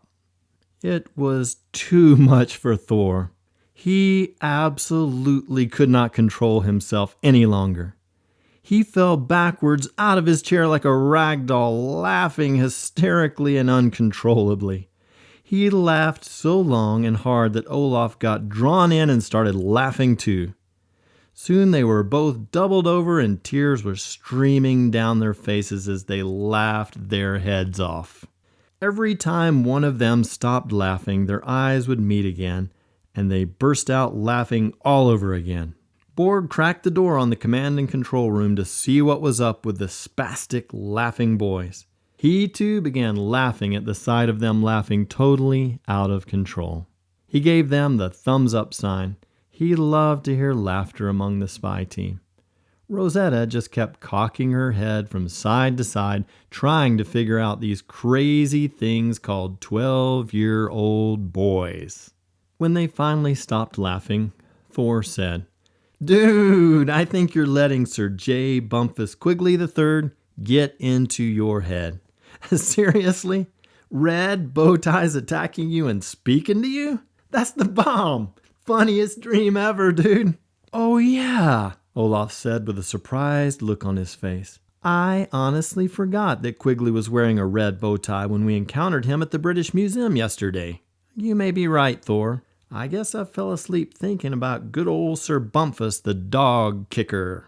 Later that morning, Olaf tutored Thor in how to become faster at reading and writing the runic alphabet. Just before lunch, Thor debugged the runic keyboard software and updated both of their smartphone apps. Each young iSpy agent had his expertise and his respective task to fulfill before their next spy mission in Egypt.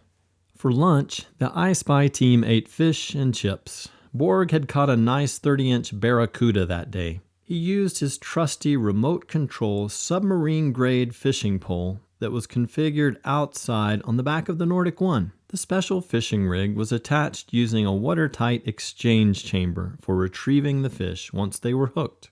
Borg dominated the conversation over lunch, telling Olaf and Thor all of his other dramatic fish stories, and he had lots of them. No one could spin a great story like Borg. The boys thought that he was way more entertaining than TV. Borg's hands were waving wildly as he energetically told one fish story after the next. He could tell that the boys were into his story, so the drama kept intensifying with each new story. The final story was so funny that even Blade couldn't stop laughing at the climax of the tale.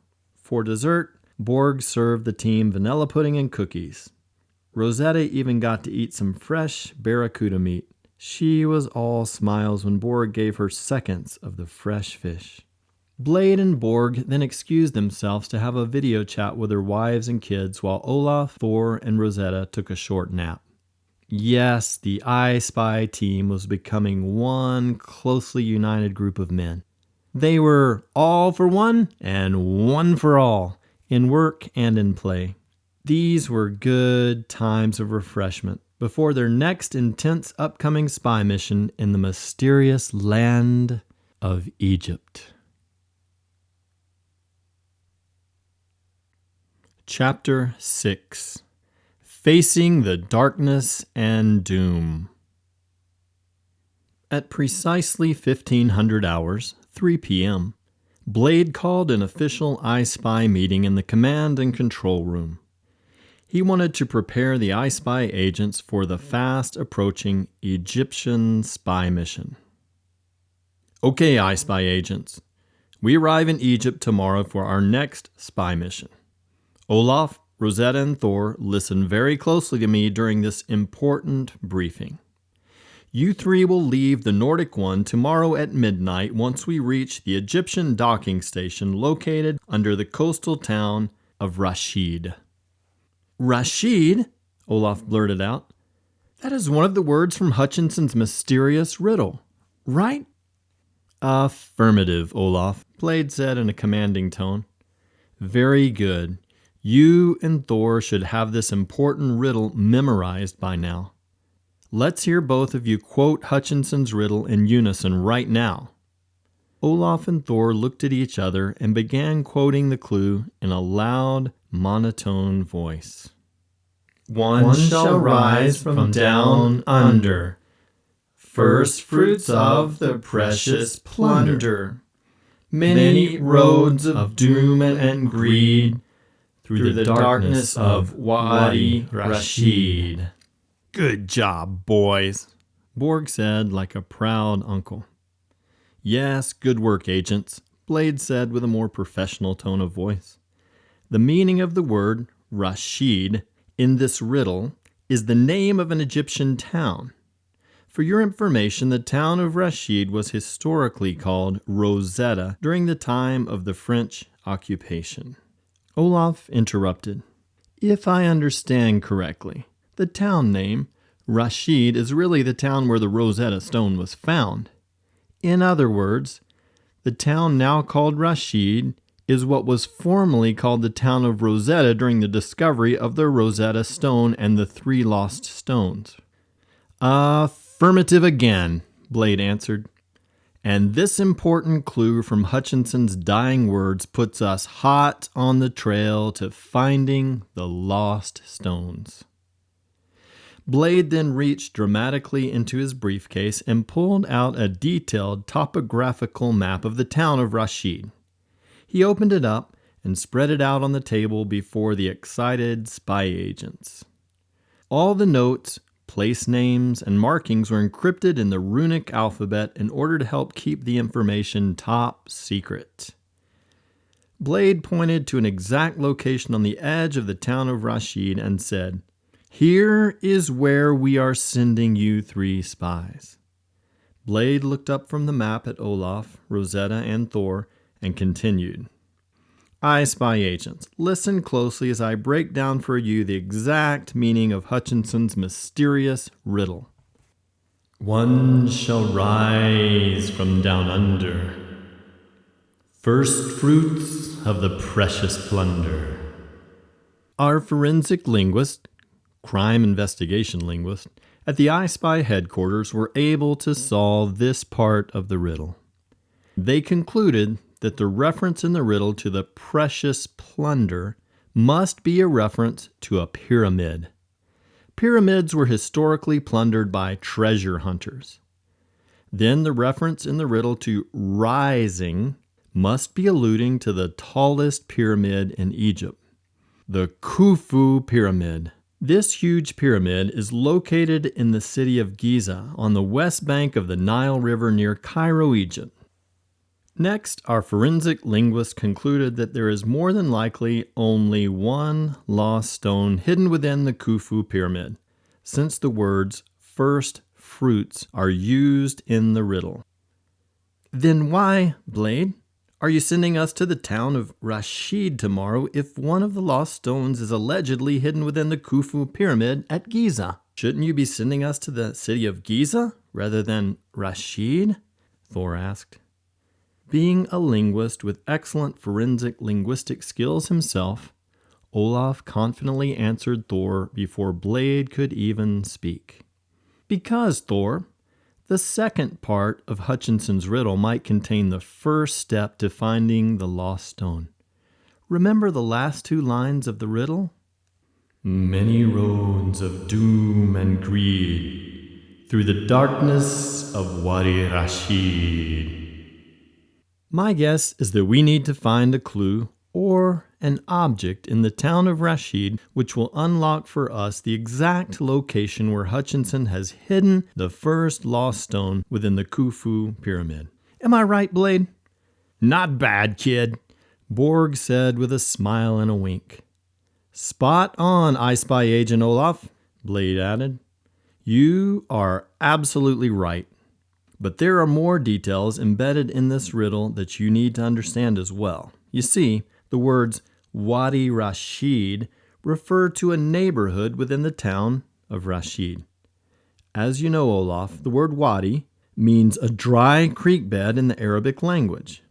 The neighborhood of Wadi Rashid is a part of the town located right next to a dry creek bed. There is a huge Islamic graveyard located next to this dry creek bed. One of the men buried in the graveyard is named Muhammad al-Muftah. He is a famous Egyptian poet who wrote a popular poem called Many Roads of Doom and Greed, which is the exact same words used in Hutchinson's secret riddle. Finally, we believe that the words through the darkness means that one must search for this clue in total darkness rather than during daylight hours. If you put it all together, we are left with your next spy mission being planned under the darkness of night at the tomb of Muhammad al-Muftah. Say what? Darkness? Graveyard? Tomb? Thor said with a terrified look on his face. Welcome, my boy, to the exciting adventures of the spy world. Just remember that James Bond would be drooling over this mission, Bord said with a sideways smile. Thor, the tomb is the least of your worries, Blade said. Your biggest concern now is beating Sir J. Bumpus Quigley III to this lost stone hidden in the pyramid. Do not be afraid of dead men. They can do you no harm. Your only fear now is outsmarting Quigley and his 2 Serbian thugs. Yes, sir.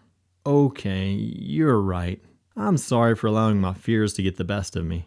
With the Lord's help, I can do this. I can do all things through Christ who strengthens me, Thor said under his breath. Yeah, say a prayer, Thor. Or do a rain dance or whatever it takes to get the job done. It doesn't matter as long as you accomplish your mission, Bord said sacrilegiously, trying to keep the tone of the meeting light-hearted. Neither Borg nor Blade were interested at all in religion. However, Olaf could not help but admire Thor's sincere faith in God. Thor was a very unique young man from Iceland who had a steadfast belief in the Bible and Christ. At times, Olaf looked up to Thor, but at other times, Thor's faith irritated him. Nevertheless, Olaf forced his mind away from Thor's religion and back onto the iSpy mission at hand. As Olaf started repeating Muhammad al-Muftah's name over and over again, he had a brainstorm. Eureka! Olaf blurted out, startling everyone at the table. I believe I know exactly what we are looking for at Muhammad al-Muftah's tomb. Huh? What? Blade asked. I know what we need to find at the tomb, Olaf repeated. You do? Borg said. Yes, I believe I know, Olaf said. Then tell us, Thor blurted out as Rosetta barked impatiently as if to say, Olaf, just tell us for Pete's sake. It's a key, Olaf finally yelled. I believe that we will be looking for some sort of key at the tomb of Muhammad al-Muftah. How so?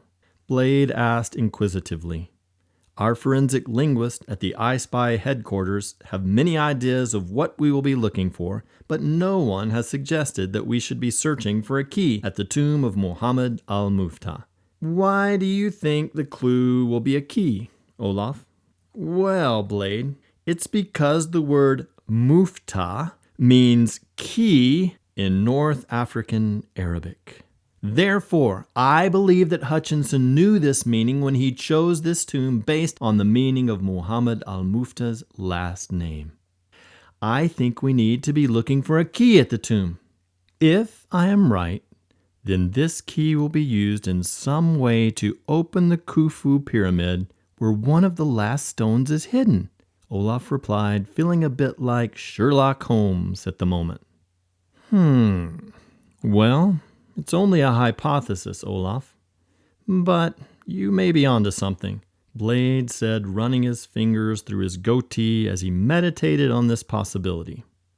And if you are correct, we have a huge advantage over Quigley. He may beat us to the tomb tomorrow, but he probably does not know to look for a key like we do. Brilliant linguistic work, Olaf.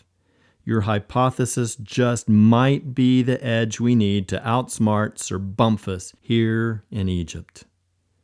One last thing, Borg interjected. You young iSpy agents need to know that we did some background investigation on Quigley's 2 Serbian spy thugs. Here's the intel that we have on them. They are both young. The one named Novak is 25 years old. He has short black hair. He's lean and mean. Although he's slim, he's very muscular, strong, and athletic. The other Serbian spy thug named Jovanka is 28 years old with blonde hair. He is the same height as Novak, but not very athletic or strong. He is a genius technology geek like Thor. He is armed with some very high-tech devices. Don't underestimate his intellectual skills and weapons. Quigley knows how to use both of these dangerous spy thugs against us. The moment of truth finally arrived. It was midnight the next day. Olaf, Rosetta, and Thor disembarked from the Nordic One at the underwater docking station. They walked through the tunnel toward the secret hidden exit portal in the town of Rashid. This time, the exit portal did not open into a cavity of bushes, like the portal in Britain did, but rather it opened up into the floor of a small wooden storage shed. The old, dilapidated shed was pitch dark with cobwebs everywhere. It was very dusty and musty. It had obviously been a very long time since any iSpy agents had needed to use this isolated exit portal into the town of Rashid, Egypt. Thor began mumbling something under his breath. "What are you saying?" Olaf asked as he shone his flashlight around the haunted-looking shed with wide eyes. Well, I'm just quoting Psalm 23, Thor said. You know, the Lord is my shepherd. Yea, though I walk through the valley of the shadow of death. Are you scared of the darkness? Olaf asked. Yes, Thor said honestly. Honestly, yes, I am. Well, if we're being honest now, then so am I. But let's just keep our minds on the mission at hand. Surely that will help us, Olaf said, seeking to provide some leadership during this scary moment. The two boys and Rosetta nervously cleared the cobwebs away from an old wooden bench. They sat down and began to change into their Egyptian disguises, which consisted of traditional Islamic robes and turbans which covered their heads and most of their faces. Once Olaf and Thor were in their disguises, they slipped out of the window of the shed into the small olive grove that surrounded the shed.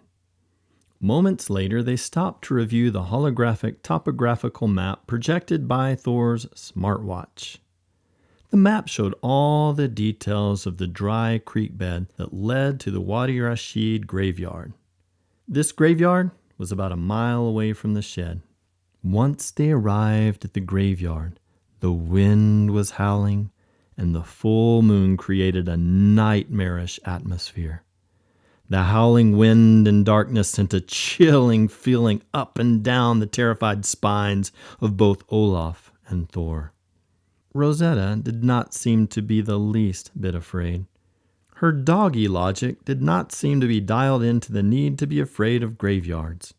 All the smells just made her want to start digging. She could not resist the temptation to dig. "No, Rosetta! Bad girl!" Olaf yelled, trying to whisper. "A graveyard is no place to dig, girl. You know better than that." Rosetta hung her head as if to say, "Busted. Guilty as charged." As Olaf and Thor fearfully approached the first dark gravestone and shone their flashlights on it, Olaf started translating the Arabic name written on the marker. As they went from gravestone to gravestone, Olaf translated the Arabic names so that Thor could key them into his smartwatch. Thor uploaded all the tombstone data to the server at the Nordic One for Blade and Borg to compile and analyze. After running the data through an algorithm, Blade texted Thor back as follows. "Thor, you guys are on the wrong end of the graveyard. Go to the south end. Our GPS just calculated your location. You are exactly 117.2 meters north of the tomb of Muhammad al-Muftah." "Roger that," replied Thor as the iSpy agents walked briskly toward the south as directed. "I found it, Thor! Here it is!" Olaf exclaimed as he translated the Arabic script written on the tombstone for Thor. "Here lies Muhammad al-Muftah, beloved scholar, Imam and poet." "Bingo!" Thor said, sending a text to Blade informing him of their arrival at the tomb. Blade's text to Thor arrived very quickly, showing his excitement that the spies were at the tomb. Blade's text read, "Start immediately searching for any clues around the tomb. Remember that the riddle states that you are to search for the clue in the darkness, so all lights must be turned off." As Thor fearfully and reluctantly turned off his smartwatch flashlight app, their eyes began adjusting to the intimidating darkness. All the strange sounds and smells of Egypt at night were overwhelming to Olaf and Thor. Somehow they managed to muster the courage to keep their flashlights off.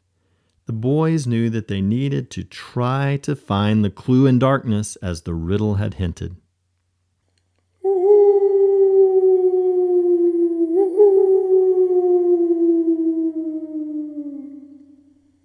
A large barn owl hooted from the tree just above their heads, causing Olaf and Thor to jump in terrified panic. Then they nearly had a heart attack when Rosetta suddenly barked loudly with no warning. "Shut up, Rosetta!" Thor yelled in a whispery voice. "Do you want to awaken the whole town and all of the dead in this godforsaken graveyard?"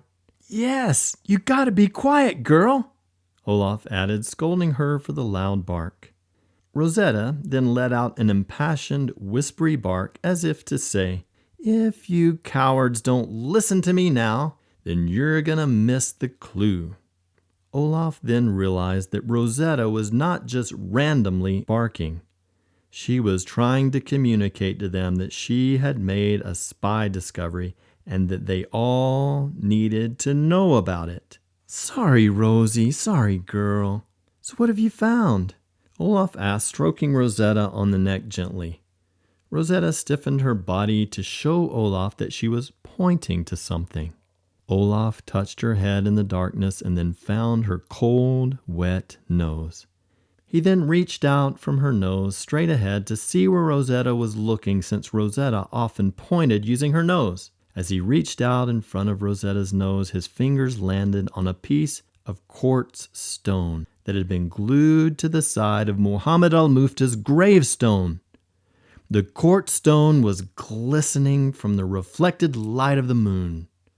"A clue in the darkness," Olaf whispered with excitement. "Thor, do you see the sparkling quartz stone? It is only visible in the darkness when the moonlight reflects off of it. This must be the clue to finding the hidden object in the darkness." After analyzing the stone for a few moments, Thor slowly reached out and grabbed a hold of the small stone as if it were a doorknob. He then twisted it one way to no avail. Then he twisted it to the right. To their delight, the glistening quartz stone began to turn like some sort of latch. Thor was able to turn it to a full 180 degrees to the right. They all began looking for something to happen as a result of turning the stone. Then, without warning, a hidden trapdoor, about the same size as a casket, swung open under the feet of Thor, Olaf, and Rosetta, causing them to fall headlong into the tomb. The three spies screamed in utter terror as they literally landed together on top of the casket of Muhammad al-Mufta. Then, to their horror, they looked up to see the trap door slam shut over their heads with a loud bang. "Oh no!" Olaf screamed fearfully. "It's a trap! We're all going to die! Help! Somebody save us!" Thor's nose was bleeding from bumping it hard on the casket during the fall. He was so dazed from the blow to his nose that he was not even speaking. He was still in shock. "Rosetta, what just happened? How are we going to get out of this place?" Olaf said as he panicked and kept yelling for help.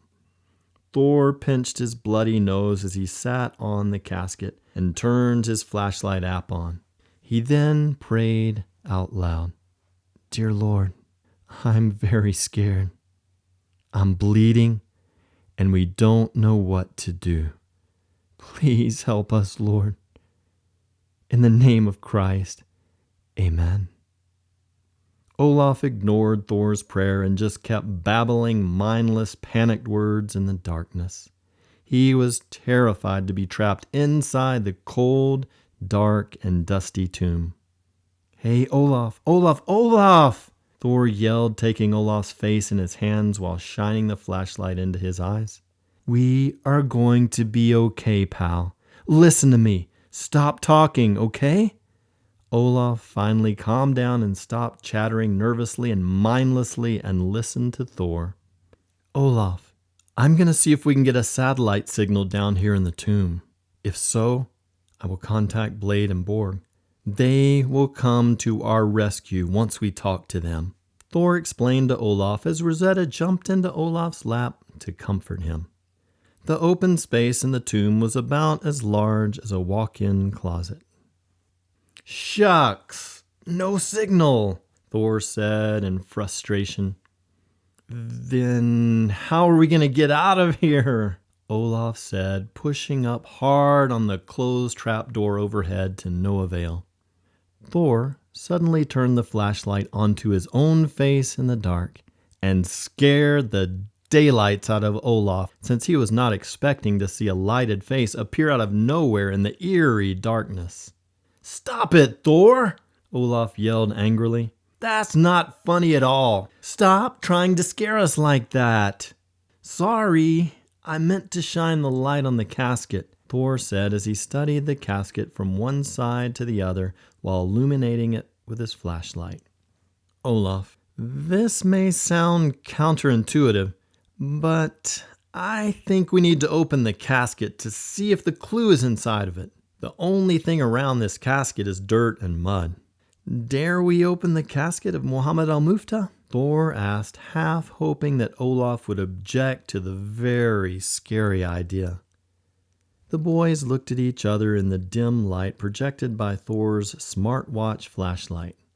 Without a word, they both mustered the courage to grab the latch and the handle of the ornate casket. They began slowly opening the casket as the rusty hinges of the casket moaned like the sound they imagined a ghost might make. They were terrified to look inside the casket, but determined to open it in hopes of escaping the dreadful tomb. As the casket door swung open, the smell that came out of it was absolutely horrendous. Dust and dirt flew everywhere, making it impossible to see inside the casket for a few long seconds. The silence of the moment was excruciating.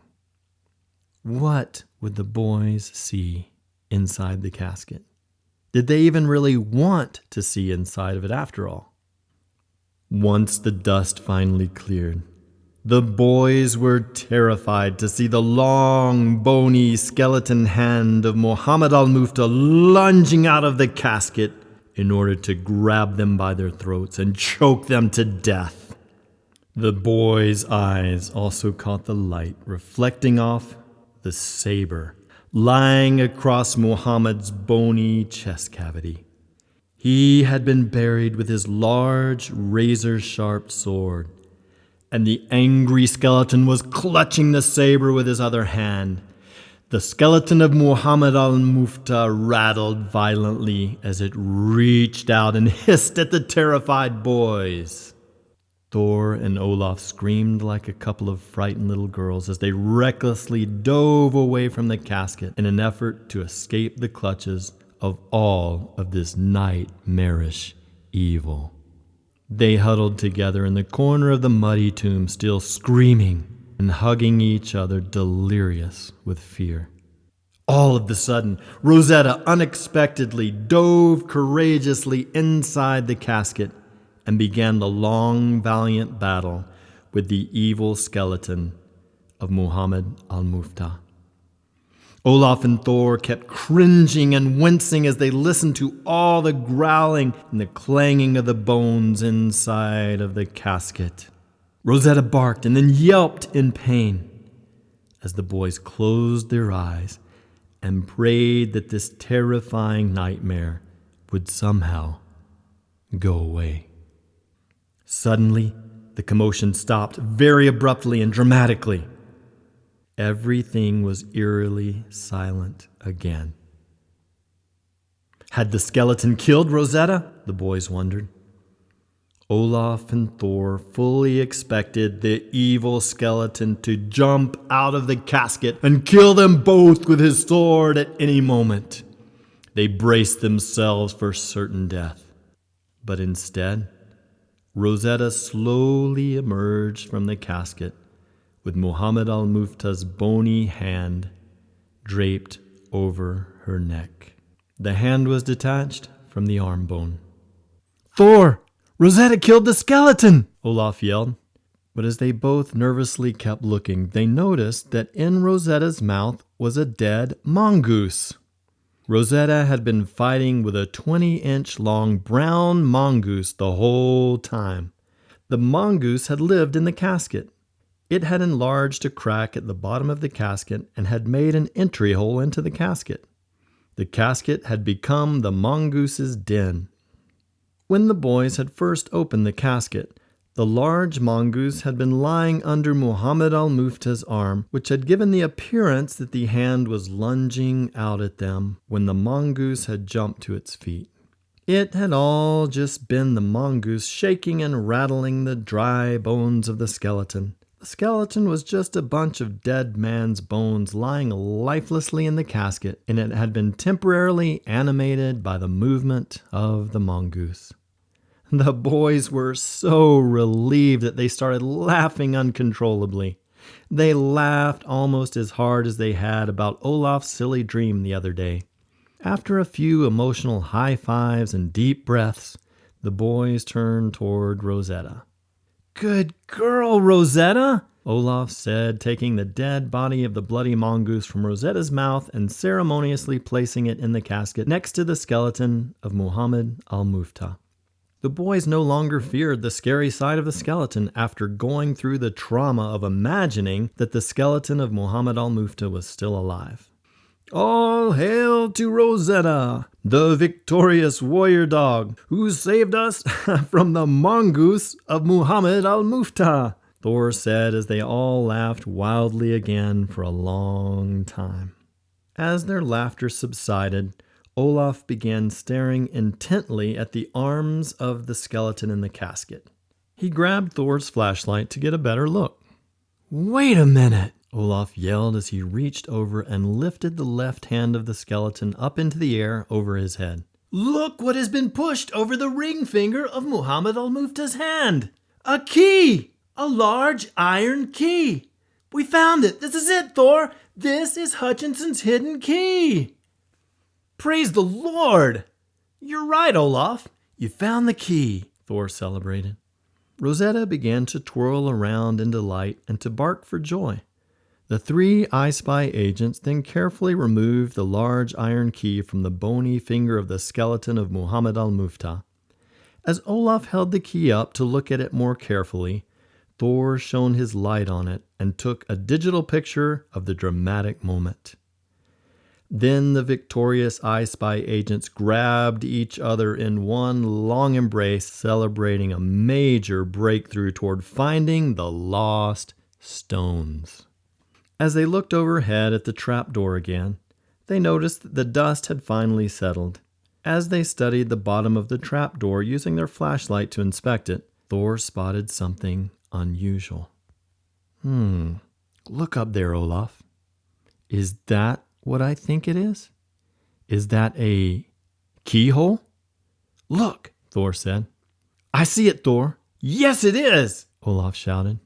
The spies wondered if Hutchinson's key might unlock both this trap door as well as unlock the door of entry into the pyramid where the first lost stone was hidden.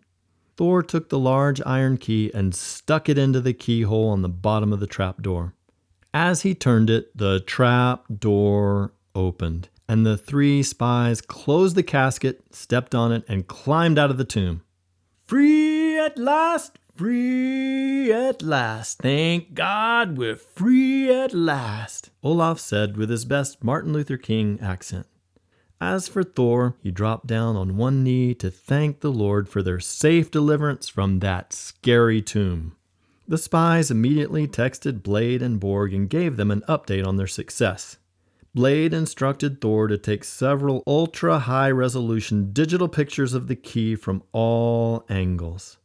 Thor immediately encrypted the photos of the key and sent them to the Nordic One computer server via satellite internet. Blade instructed the boys to return to the Nordic One as fast as possible while it was still dark out. He repeated his standard command of not drawing undue attention to themselves. Olaf set a very brisk pace for Thor and Rosetta as they trotted toward the iSpy portal. Just as they arrived at the extreme north end of the graveyard, they noticed a mysterious-looking Egyptian man riding on a camel in the shadows of the moonlight. The man seemed to be following them like an eerie night shadow. He was dressed in a black robe with a black turban covering his head and face. As fast as lightning, the man jumped off of his camel, tackled Thor, and wrenched Hutchinson's key out of his hand. The Arab man yelled, "Allahu Akbar," as he jumped back onto his camel and started to gallop away with the stolen key in hand. Thor was in shock from the violent attack. Instead of panicking, Olaf gathered his composure and made a brilliant, spur-of-the-moment decision. He yelled a command at Rosetta. "After him, Rosie. Don't lose him. Stay on his scent. Follow him. Go, girl, go!" Rosetta obediently took off as fast as lightning after the man on the camel. She actually began to catch up to him since she could run faster than the camel could run. Rosetta then began to lag behind just enough to follow him unnoticed at a safe distance. Thor was still in shock after the trauma of being robbed at night by a scary Arab man. "Oh, we lost the key," Thor lamented.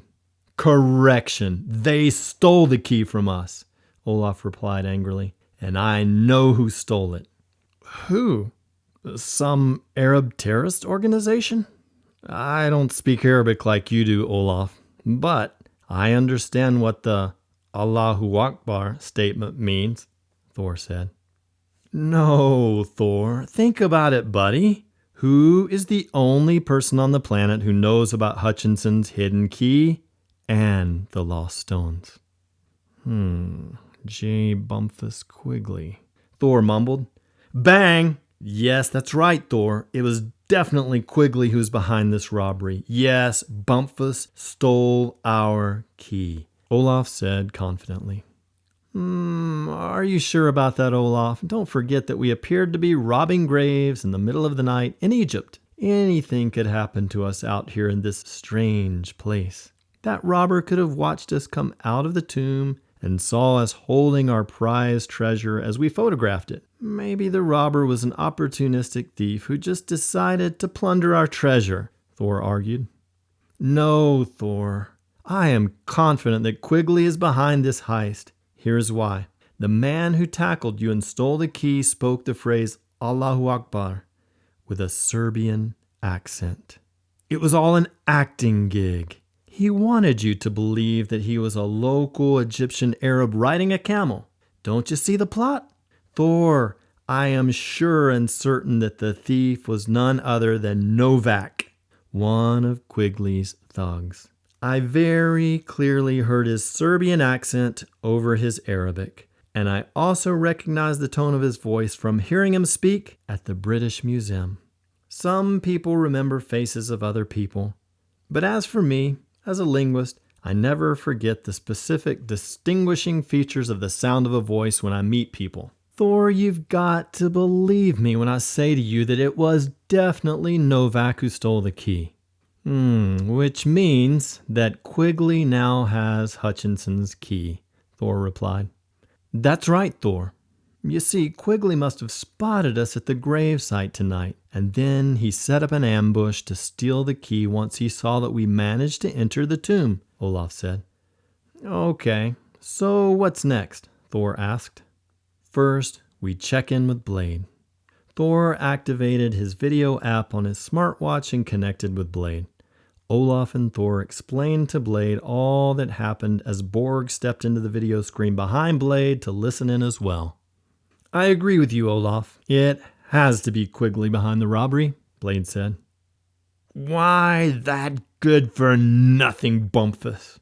How dare he send one of his thugs to tackle and rob one of our young iSpy agents? Borg chimed in over Blade's shoulder. Blade always seemed to calm emotional situations with his confident and peaceful leadership style. He instructed Olaf and Thor on what to do next. Olaf, I'm very proud of your quick thinking and leadership. That was a brilliant idea to send Rosetta after Novak. Great thinking. Rosetta already knows the scent of Novak, so she will surely be able to track him both visually and with her nose. We can safely assume that she has her nose on Novak even now. Borg, go activate the video camera and GPS tracking system on Rosetta's collar so that we can monitor everything happening around Rosetta in real time.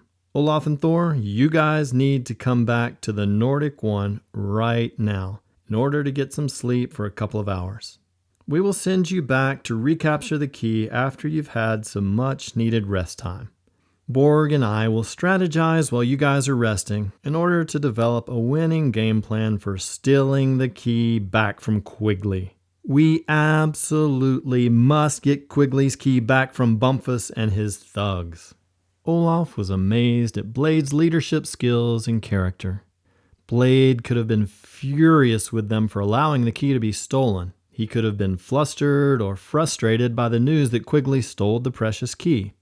Instead, Blade was calm, confident, and calculated in all of his actions and decisions. Rosie, I really want to be like Blade. He's the type of leader I want to be one day. Olaf whispered to Rosetta once the video camera clicked off. Olaf's dad had left him and his mom when he was only 8 years old. Having a male role model in his life was huge. Olaf was learning so many principles about manhood and leadership by watching both Blade and Borg. Olaf and Thor quickly journeyed back to the Nordic One without any more incidents. They were both extremely exhausted from all the stress of this draining leg of the spy mission. They both crashed for a few hours in their beds before preparing for the next step of their Egyptian spy mission.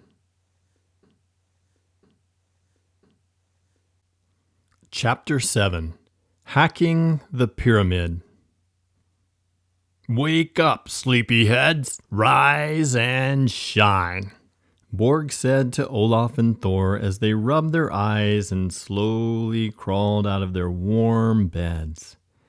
Olaf looked around for Rosetta, but then suddenly remembered that she was all alone in Egypt, spying on the bad guys. Olaf and Thor had only slept for about 2 hours, but time was of the essence. Quigley would soon be heading to the Khufu Pyramid with Hutchinson's key in his pocket. Borg, I hope that Rosetta is okay. She's all alone in Egypt spying on Quigley and his thugs while we are safe and secure here on the Nordic One. I wish I was with her now. I miss her. Borg, do you think that she's hungry? Olaf said, fretting over Rosetta's well-being. Thor signaled for Olaf to come over and look at his smartwatch. Thor activated the real-time video camera on Rosetta's high-tech collar. He projected his smartwatch screen onto the wall of the submarine to enlarge the video image. Thor and Olaf laughed as the video camera revealed that Rosetta was eating half of a donut that a little Egyptian girl just gave her. Well, Borg said, laughing. Looks like Rosie is just fine. Huh, Olaf? Rosetta's got the little girl wrapped around her little finger for sure. Yes, I should have remembered that Rosetta is a master at turning on her charm when she is hungry, Olaf said, laughing. Still laughing at Rosetta, Borg escorted Olaf and Thor to the command and control room to meet with Blade. Coffee and donuts and hot chocolate were awaiting everyone on the round table thanks to Borg.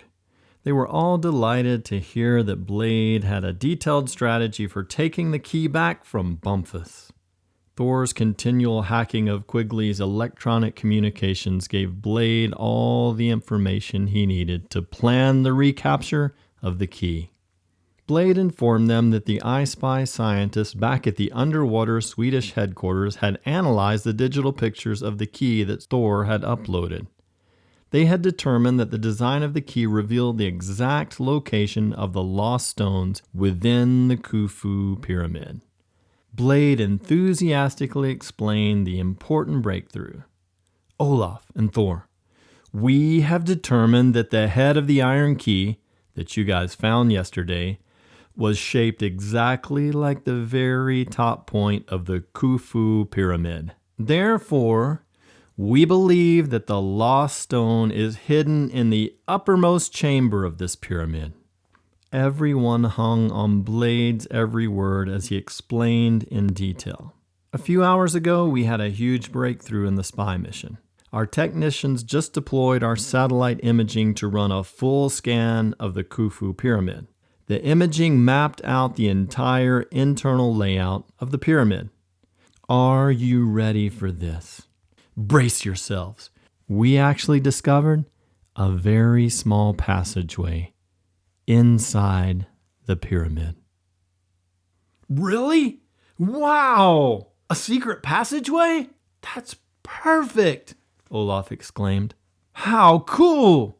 You gotta love satellite technology, Thor added. Yes, indeed, Blade said. So, this hidden passageway goes from the top of the staircase to the very tip top of the pyramid. With this amazing discovery, Borg and I have mapped out a very specific plan of attack for you spy agents. Here it is. Once you guys take back the key from Quigley, you will need to crawl under the barrier ropes marked "Do Not Enter," then follow the hallway to the Employees Only sign on the staircase. Jump over the chains that block the entryway to the staircase and follow the stairs all the way up to the very top floor of the pyramid. Stealth is the key, as you will carefully dodge and hide from all Egyptian tour guides and pyramid officials on your way to the top of the pyramid. Once you arrive at the top of the staircase, you will need to quickly search for the doorway to this secret passageway. Since Quigley's key is needed to open the door to this secret passageway, you will need to search for the access keyhole. The keyhole could be anywhere. Search the walls, the ceiling, maybe even the floor. When you find the hidden keyhole, use Hutchinson's key to open the door to the passageway. Next, enter the passageway and quickly climb to the very tip top of the pyramid. There are so many unknowns about how you will actually climb to the top of this steep passageway. Be strong, therefore, and very courageous. Boldly enter the passageway and find a way to the top. And remember, Olaf and Thor, that it will be there within this secret chamber at the very tip top of the pyramid that you will find the first of the 3 lost stones.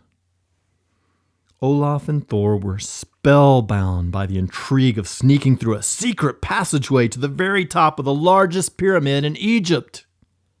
Yalla! Let's go! Olaf shouted in Arabic.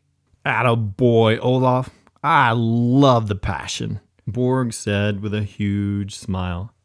Yes, sir. Let's go, Thor yelled. And gentlemen, don't forget to first execute every detail of our precise strategy for recapturing the key from Quigley, Blade commanded. Yes, sir, the iSpy agent said in unison with a salute. Blade gave one last word before deploying the spy team. Since Rosetta's GPS collar has been activated, we know that Quigley and his thugs are prepared to head to the Khufu pyramid this afternoon. Time is of the essence. Let's get your backpacks loaded for your trip to the Giza pyramid site so that you guys can indeed take back the key from Quigley and his thugs. Olaf and Thor grabbed their backpacks and headed energetically through the tunnel to the portal. This time they were in normal European attire with no disguises. They just looked like themselves, two young European tourists visiting the pyramids. They made sure to take their Suessa exchange student identification credentials in case they were stopped by any local authorities. They hopped onto a public bus and made all the connections, finally arriving at the Giza pyramids. They stepped confidently off of the bus and walked up to the large open courtyard in front of the Khufu pyramid. Olaf and Thor tilted their heads way back to view the top of the massive Khufu pyramid. It took their breath away. Absolutely unbelievable! I had no idea that the Egyptian pyramids were this enormous, Olaf exclaimed in awe. It is mind-boggling. How in the world could the ancient Egyptians have built these amazing pyramids so long ago with such limited technology? Thor said like a true computer geek. About 45 minutes after their arrival at the pyramid site, an urgent runic encrypted message came into Thor's smartwatch from Blade. The text read, "Attention, Quigley will be arriving at the pyramid courtyard in precisely 5 minutes. Prepare yourselves to execute the scheme. Based on the surveillance video from Rosetta's collar cam, we believe that Hutchinson's key is inside Quigley's right pants pocket. But take no chances. Be prepared to evacuate both of his pockets to assure success. Good luck." Olaf and Thor discussed the details of the scheme to take back the key. They mentally and verbally practiced the exact plans and actions on how they would go about it. They wanted to make it all happen exactly as Blade had explained to them. Moments later, Quigley arrived at the courtyard of the pyramid like a movie star, with Novak and Jovanka walking on either side of him. Olaf smiled and breathed a sigh of relief as he spotted his beloved Rosetta about 100 yards behind the bad guys. She was still dialed into her mission of tracking them at a distance. Olaf whistled loudly in the tonal Yoruba language, telling Rosetta that he and Thor were in front of her. Rosetta barked back in Yoruba pitches, saying that she understood Olaf. There were hundreds of tourists milling around the pyramid courtyard, but no one even realized that Olaf and Rosetta were communicating since they were using their secret tonal language system. This secret communication system made Olaf and Rosetta extremely valuable to this iSpy mission. Suddenly, Quigley took off his sunglasses, hat, and jacket and revealed his white shirt and bright red bow tie. Immediately, several British tourist kids came running over to him with excitement.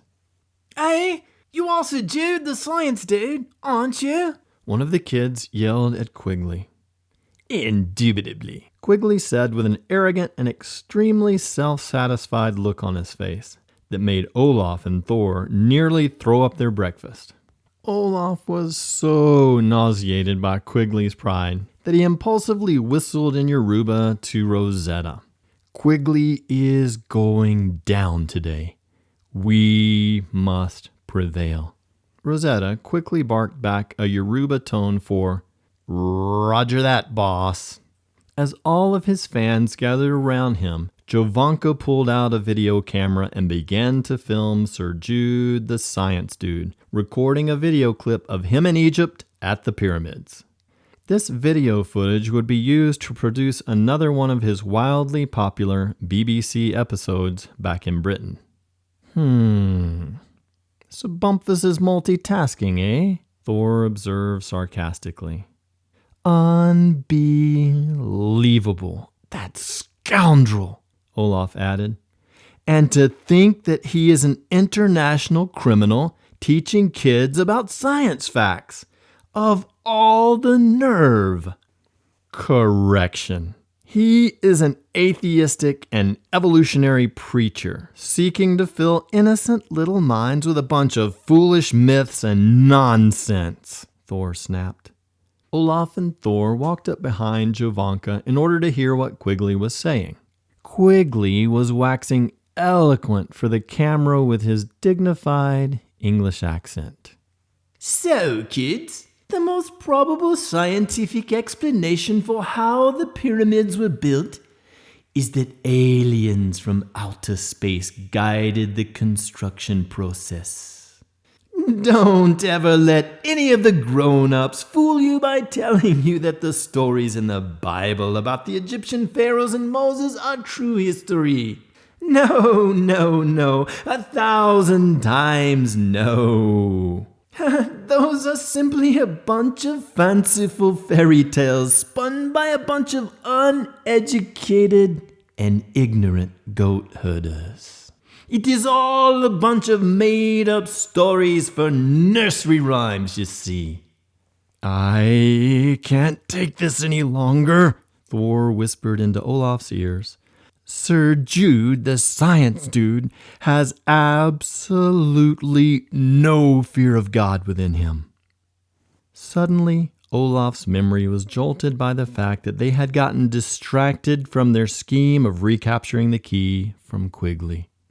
Thor, shut up and listen to me, my friend. Listen up. Forget all of the religious stuff for now. We have a key to recapture, remember? Olaf whispered fervently as he grabbed Thor's shirt in his hand. Oh yeah, sorry, that's right. Okay, let's roll, Thor whispered back. Once Jovanka stopped videoing Quigley, he put the camera away. Quigley put his sunglasses, hat, and jacket back on to conceal his identity. Quigley and his men headed into the Khufu pyramid, acting once again like simple tourists. The moment of truth had arrived to execute Blade's plan for recapturing the stolen key from Quigley. Olaf quickly called Rosetta to himself from a distance using the Yoruba tonal whistling. Only Olaf and Rosetta knew what was happening because of the secret language system working to perfection. When Rosetta arrived next to Olaf, they hugged each other tightly. They were thrilled to be together again. Olaf then put Rosetta's service dog vest on her so that she could enter the pyramid with him. Olaf quickly briefed Rosetta on the plan to recapture the key so that she would be able to execute her role in the scheme. Olaf, Thor, and Rosetta hastily entered the pyramid, following closely behind Quigley, Novak, and Jovanka. Once Quigley and his thugs started to walk in front of the pyramid security guards, Olaf pretended to bump into Quigley on one side, pushing him violently into Thor on his other side. Upon impact, both boys thrusted their powerful tiny magnets into Quigley's pants pockets. They snagged the large metallic key from his pocket without him even realizing it. As Blade had correctly surmised from surveillance intelligence, the key was indeed in Quigley's right pocket. Thor's magnet made a positive connection with the key. He was able to extricate it swiftly from Quigley's pants pocket. It worked like magic. The small yet powerful magnet did the trick. Then Rosetta moved quickly into action. She lunged between the feet of Quigley, causing him to fall hard to the ground. As Quigley fell, Olaf secretly threw a small Egyptian statuette that Blade had borrowed from the Egyptian Museum in Cairo on top of Quigley. The Egyptian security guards immediately saw the colorful missing statuette and grabbed Quigley. Everyone was so focused on Quigley that Olaf, Thor, and Rosetta were able to pocket the key and disappear without anyone even paying any attention to them. Ah, the stolen statuette! One of the security guards yelled. You, sir, are under arrest. There must be some mistake, Quigley yelled back angrily at the security guards. I don't know where the statuette came from. Sure you don't, yelled the angry security guard. This stolen statuette must have just dropped out of the heavens into your possession, right? The security guard snapped sarcastically. I'm innocent, I tell you. Let me go, you fools! Quigley shouted pathetically as the iSpy agents secretly laughed at him. The head security guard handcuffed Quigley as he jerked him around while harshly shouting at Quigley. Silence, you scum! You are nothing but a pathetic grave-robbing thief. We received a memo this morning to be on the lookout for any clues leading to the arrest of a person who stole this statuette from the Egyptian Museum last night. Looks like we got our man. Take him away, boys, the angry security guard commanded. Quigley yelled the whole way out of the pyramid as he was thrown into the Egyptian police car. Blade's entire scheme had worked to perfection. He was the mastermind behind the magnets and the implantation of the stolen statuette. Meanwhile, the iSpy agents had strategically begun to distance themselves from everyone. They were discussing in hushed tones the next steps of their spy mission inside the pyramid. "You got the key, right?" Olaf asked Thor. Thor reached into his pocket and revealed a small section of the key to Olaf. "Roger that," Thor said with a huge smile. "Way to go, pal. I thought I saw you snag it from Quigley's pocket. You're the man," Olaf said, giving Thor a subdued high five so as not to draw unnecessary attention to themselves. "No time to waste," Olaf whispered to Thor and Rosetta. "Let's sneak into the off-limits section of the pyramid and start our journey to the very tip-top." The three spies were able to easily sneak past security since the focus was still on Quigley down by the cop car. The iSpy agents then found the staircase just as Blade had told them they would. They quickly and quietly ascended all the way to the top of the staircase. "Here we are, guys. This is the very top of the staircase. Most people stop here, but not us. We must now find the secret passage to the very top of this pyramid," Olaf said. "So let's start looking for the hidden keyhole. We have the key?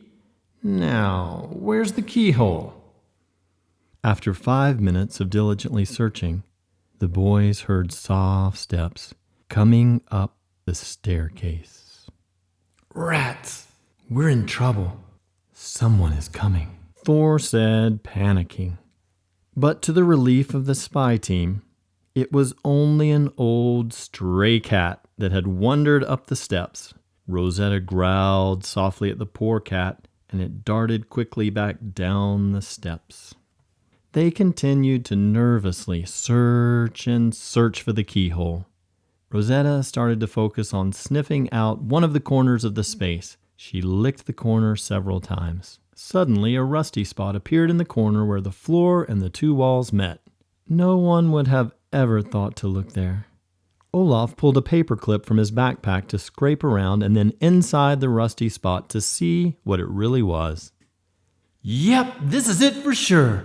Look, Thor." "A keyhole," Olaf affirmed.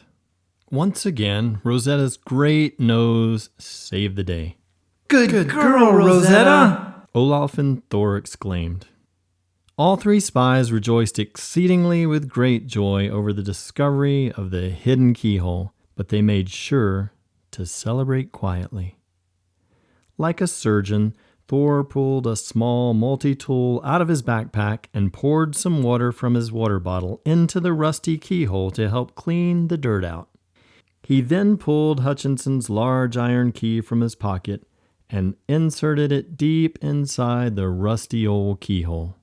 Turning the key, a corner seam of the adjacent wall began to move. As a doorway began to appear, Olaf helped to push on the seam. Then Olaf and Thor pushed together on the wall. Before long, there was an opening that was plenty large enough for them to enter into. The three iSpy agents cautiously stepped through the doorway and into a 10-foot by 10-foot secret room. As they entered this dusty and dark room, they noticed that a very large stone was leaning against the wall directly in front of them.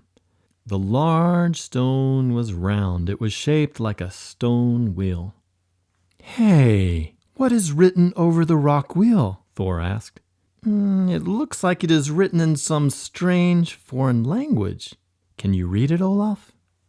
Olaf moved closer and said, "Greek. It is written in ancient classical Greek. And yes, I can read it.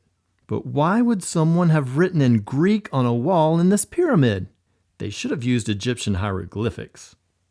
"Well, looking at it from the perspective of a computer hacker, perhaps Hutchinson used Greek to hide the meaning from the Egyptologists. He may have only wanted to reveal the meaning of this next clue to the seekers of the lost stones. And well, Olaf, that would be us," Thor said, pointing to himself with both thumbs. "Great thinking, Thor. I bet you're right," Olaf said as he went to work translating the mysterious Greek words. As Thor waited, he looked over at Rosetta and joked, "It's all Greek to me." But no one laughed, except Thor. "Yes, I can understand it perfectly," Olaf said after a few minutes of translating. "It is not a sentence, but rather it is simply a list of several verbs all strung together." Translate it for me, Olaf, and I'll try to decode the meaning of the words," Thor said, activating his smartwatch database. "Okay, Thor, the translation is as follows. Roll, jump, stretch, fly, land," Olaf said, translating very slowly and carefully for Thor. Thor then concluded, "Well, since the first word of the clue says roll, then the logical first step is for us to roll that round rock to the side. Let's do that first." Olaf, Rosetta, and Thor then pushed hard on the round rock to roll it away. When they did this, it revealed a large opening.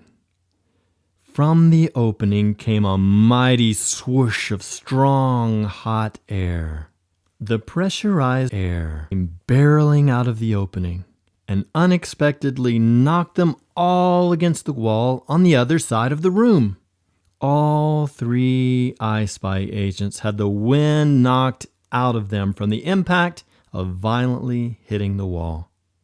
"Are you guys okay?" Olaf asked as he tried to stand back up again. Rosetta shook her head to say yes, as she came over and licked Olaf's face to care for her dazed master. While Olaf and Rosetta talked to each other, Thor managed to get up and move toward the opening where the round rock had been.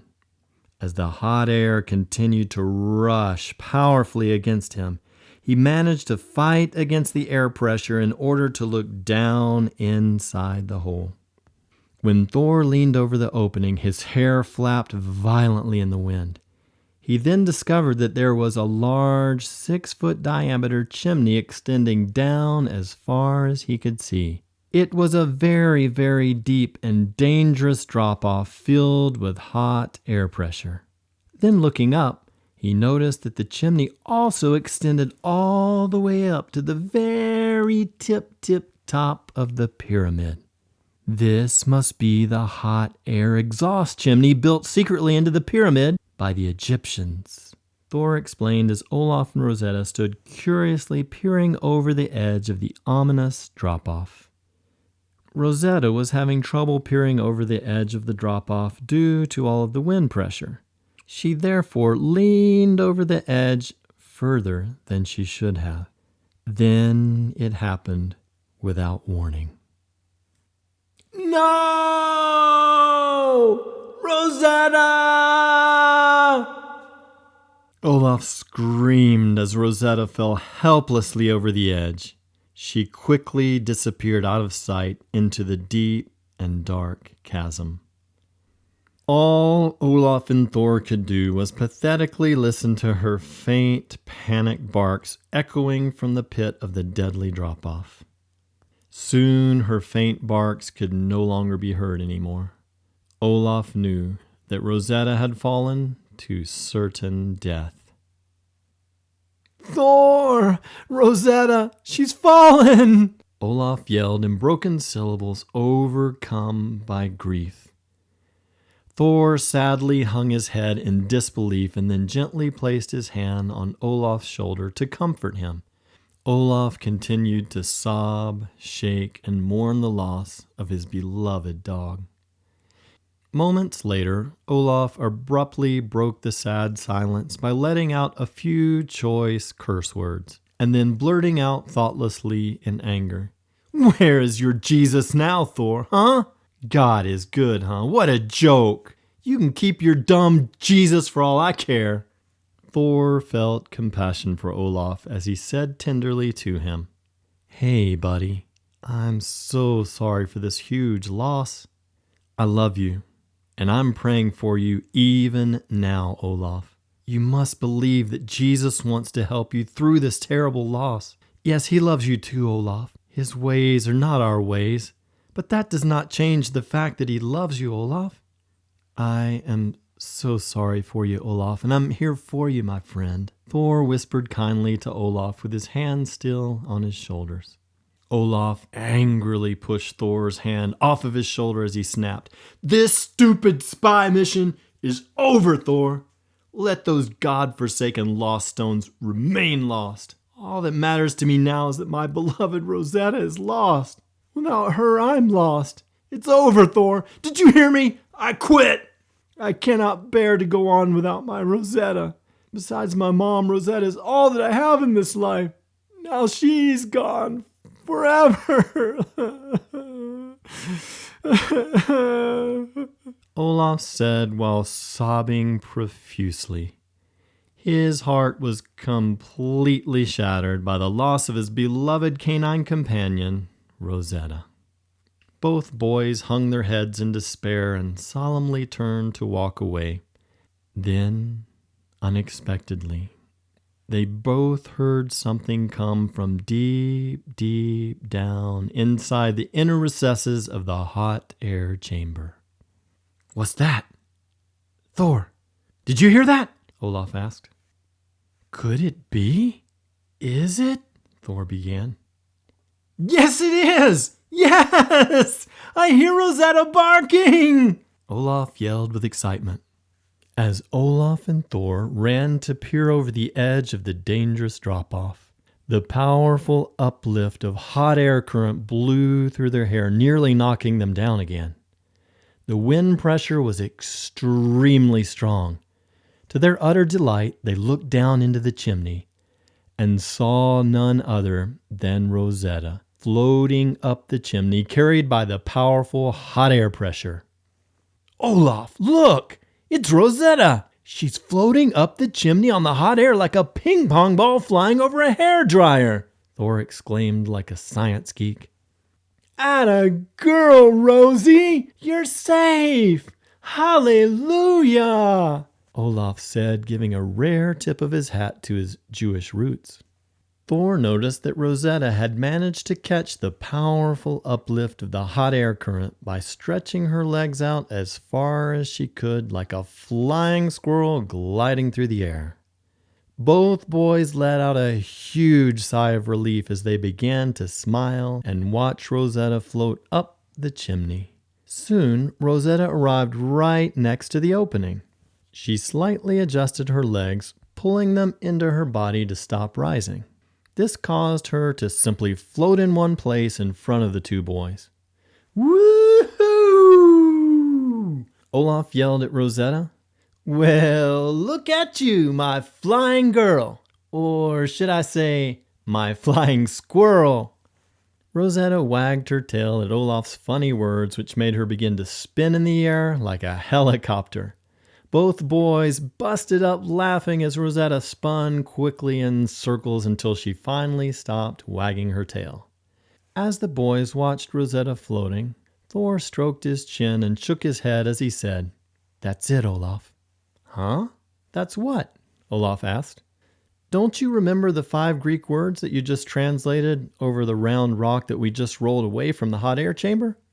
The translation of that Greek clue was roll, jump, stretch, fly, land. Don't you remember? Huh? What? I don't get where you're heading with this, Thor, Olaf said. Oh, please. Don't you get it, you ignoramus? Seriously, sometimes you linguistic types are only good for one thing. Translating silly little words. Olaf, I'm talking basic logical reasoning skills, dude. How about using your pea brain to actually decode the words for a change? Sheesh, Thor said to Olaf, shaking his head in displeasure. Rosetta would have nothing to do with this discord. Floating around in the chimney next to the boy, she started barking as if to say, "Watch it, Thor. No one calls my master an ignoramus." Okay, Rosetta. Sorry, Olaf. I should not have said that to you. Please forgive me. Let me get back on message. Olaf, the Greek clue you just translated said, roll, jump, stretch, fly, land, right? You see, we rolled the stone. Rosetta accidentally jumped into the hot air chamber. She discovered that by stretching her legs, this enables her to catch the wind, to float and fly upwards. Don't you get it, Olaf? You see, that means we need to jump, stretch, fly, and then land somewhere at the top of this hot air chamber to arrive at our destination to find the lost stones in this pyramid. Don't you get it now? Oh, okay. Yes, the Greek clue. Yes, I understand now. I hear you, Thor. Yep, you must be right. Whew, glad you agree, Thor replied. So, what are we waiting for, Thor? Let's do it. It's time to take wing and fly up to the heavens, Olaf said as he watched Rosetta floating in front of them in the hot air chamber. It was hard to doubt Thor's bold and risky conclusions about jumping and flying while he was watching Rosetta floating in the air currents. Without another word of hesitation, Olaf boldly jumped into the chimney first. He stretched out his arms and began to fly upward, carried by the strong current of hot air. Moments later, Thor followed him as he too jumped recklessly into the air chamber to join Olaf and Rosetta. As the two boys floated toward the top, they began laughing hysterically. The mid-air flight tickled their stomachs, much like the feeling of riding a radical roller coaster. Rosetta also enjoyed every moment of her flying experience. She thought that this was even more fun than swimming in the river, which was saying a lot because she loved swimming. The more they stretched their arms and legs for wind resistance, the faster they flew upwards in the hot air chamber.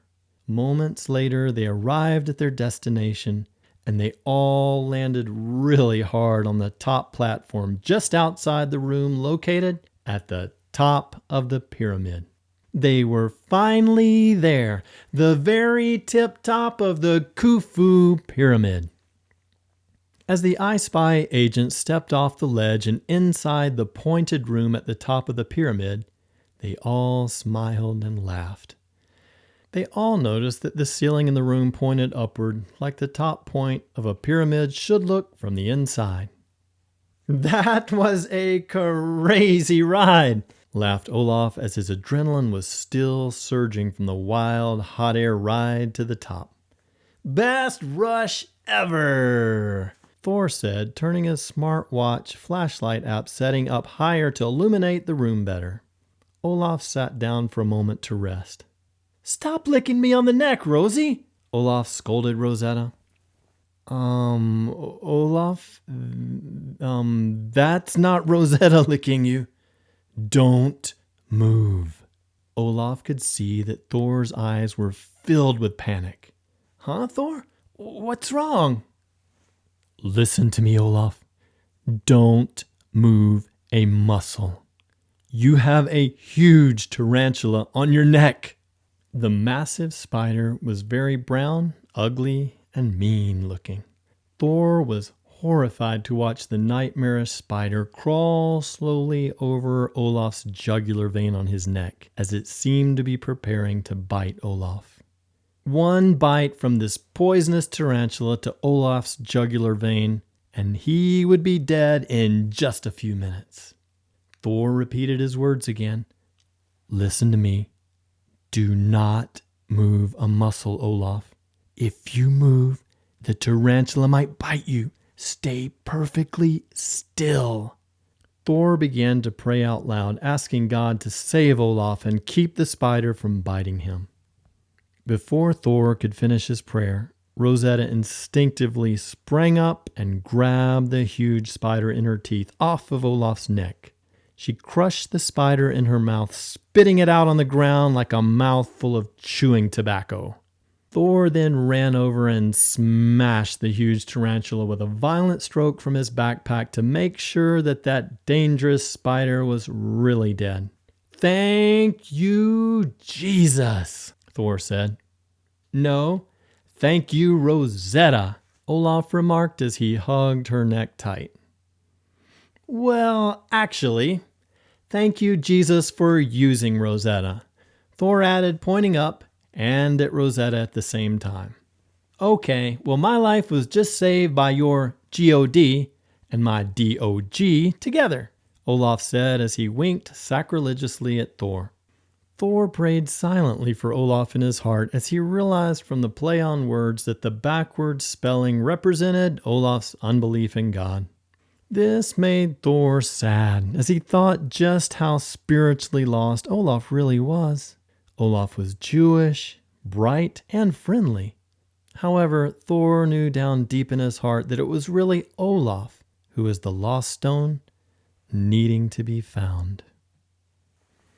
Moments later, Thor shone his flashlight around the room to see what was there. "Eureka! There it is!" Olaf yelled as they all looked upon an old, weathered wooden chest sitting on a rock shelf on the pyramid wall. "Surely this old wooden chest contains the first lost stone," Thor blurted out with delight. As Thor walked toward the chest, suddenly a huge cobra dropped down to the floor from behind the chest and began to hiss and flare its neck aggressively.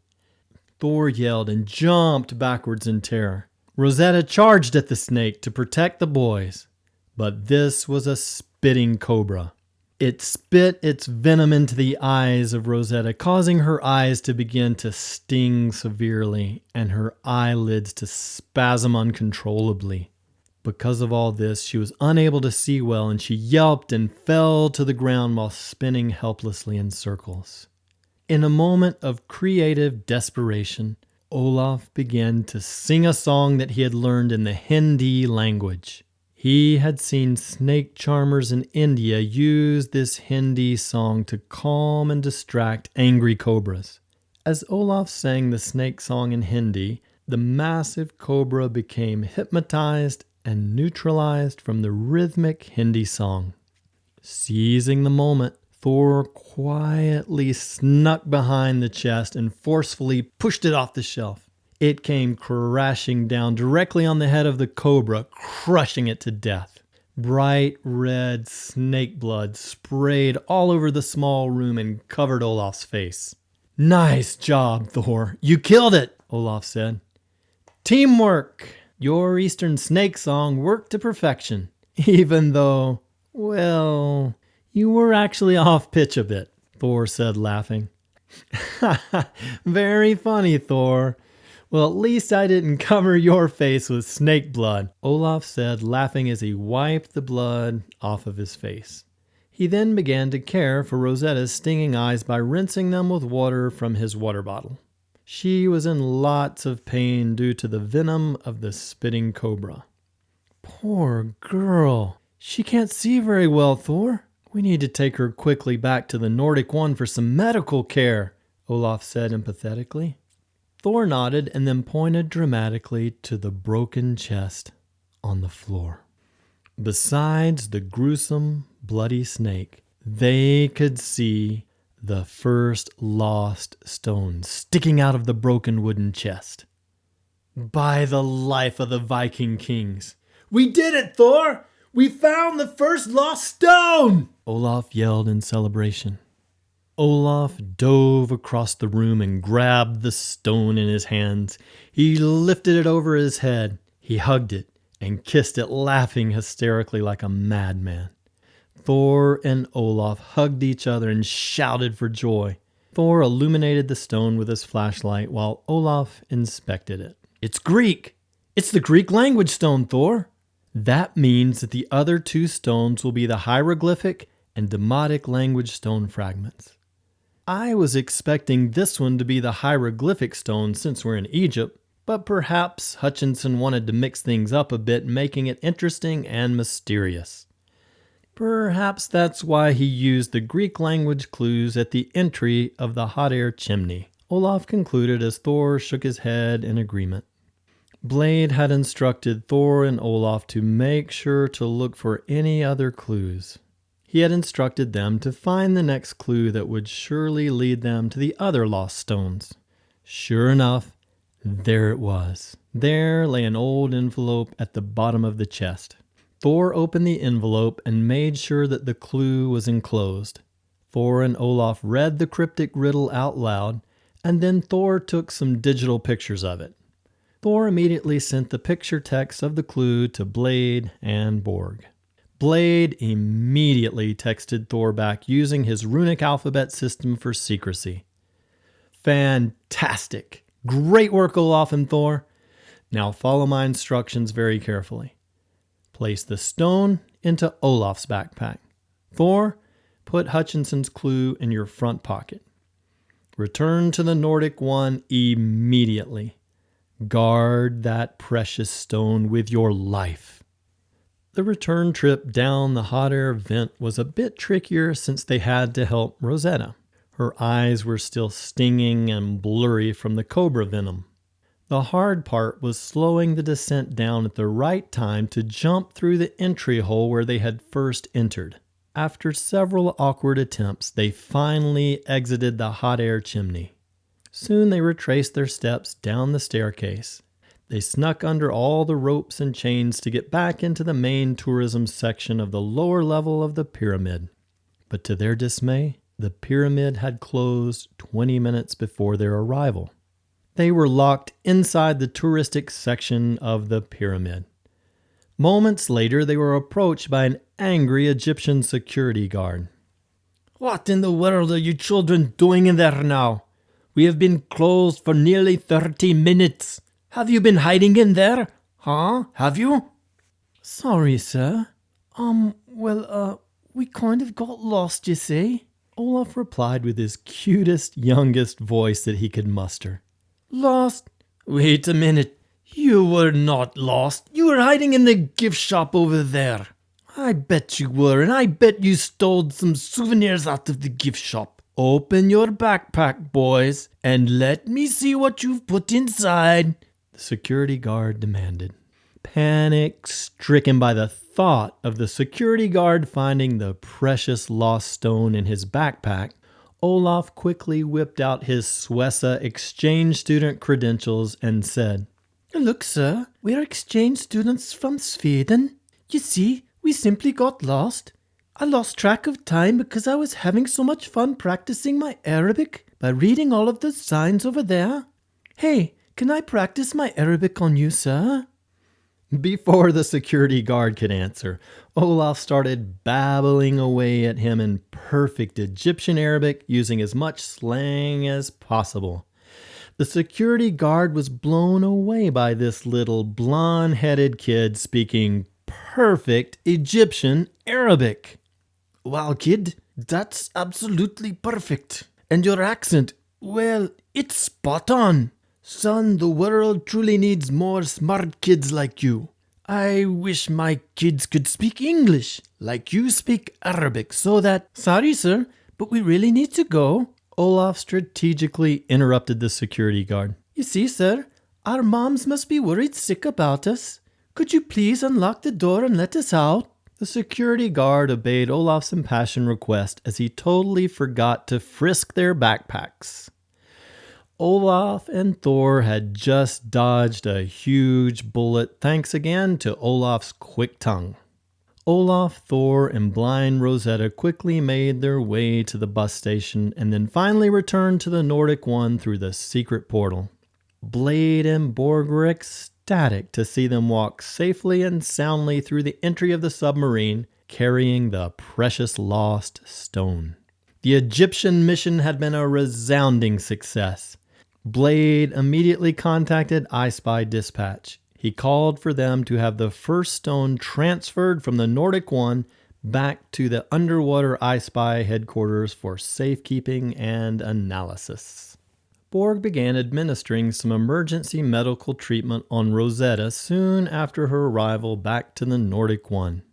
He applied some antibiotic eye salve to Rosetta's eyes and gave her some pain medication. She slowly but surely began to regain her sight. Her eyes remained very red for several days. The poor pup was still sore from the fractured rib.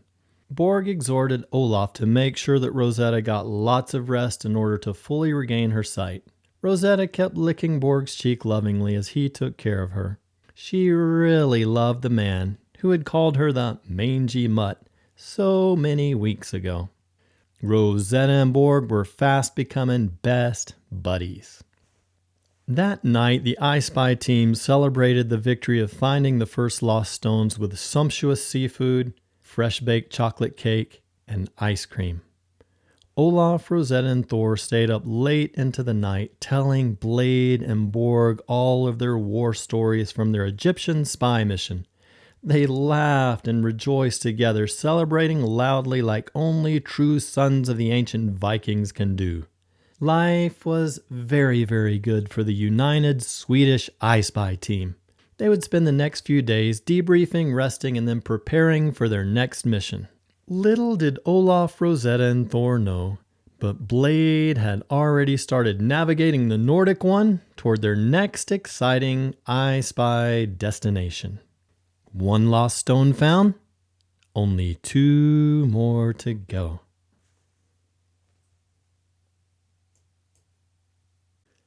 Chapter 8, Land of Fire and Ice.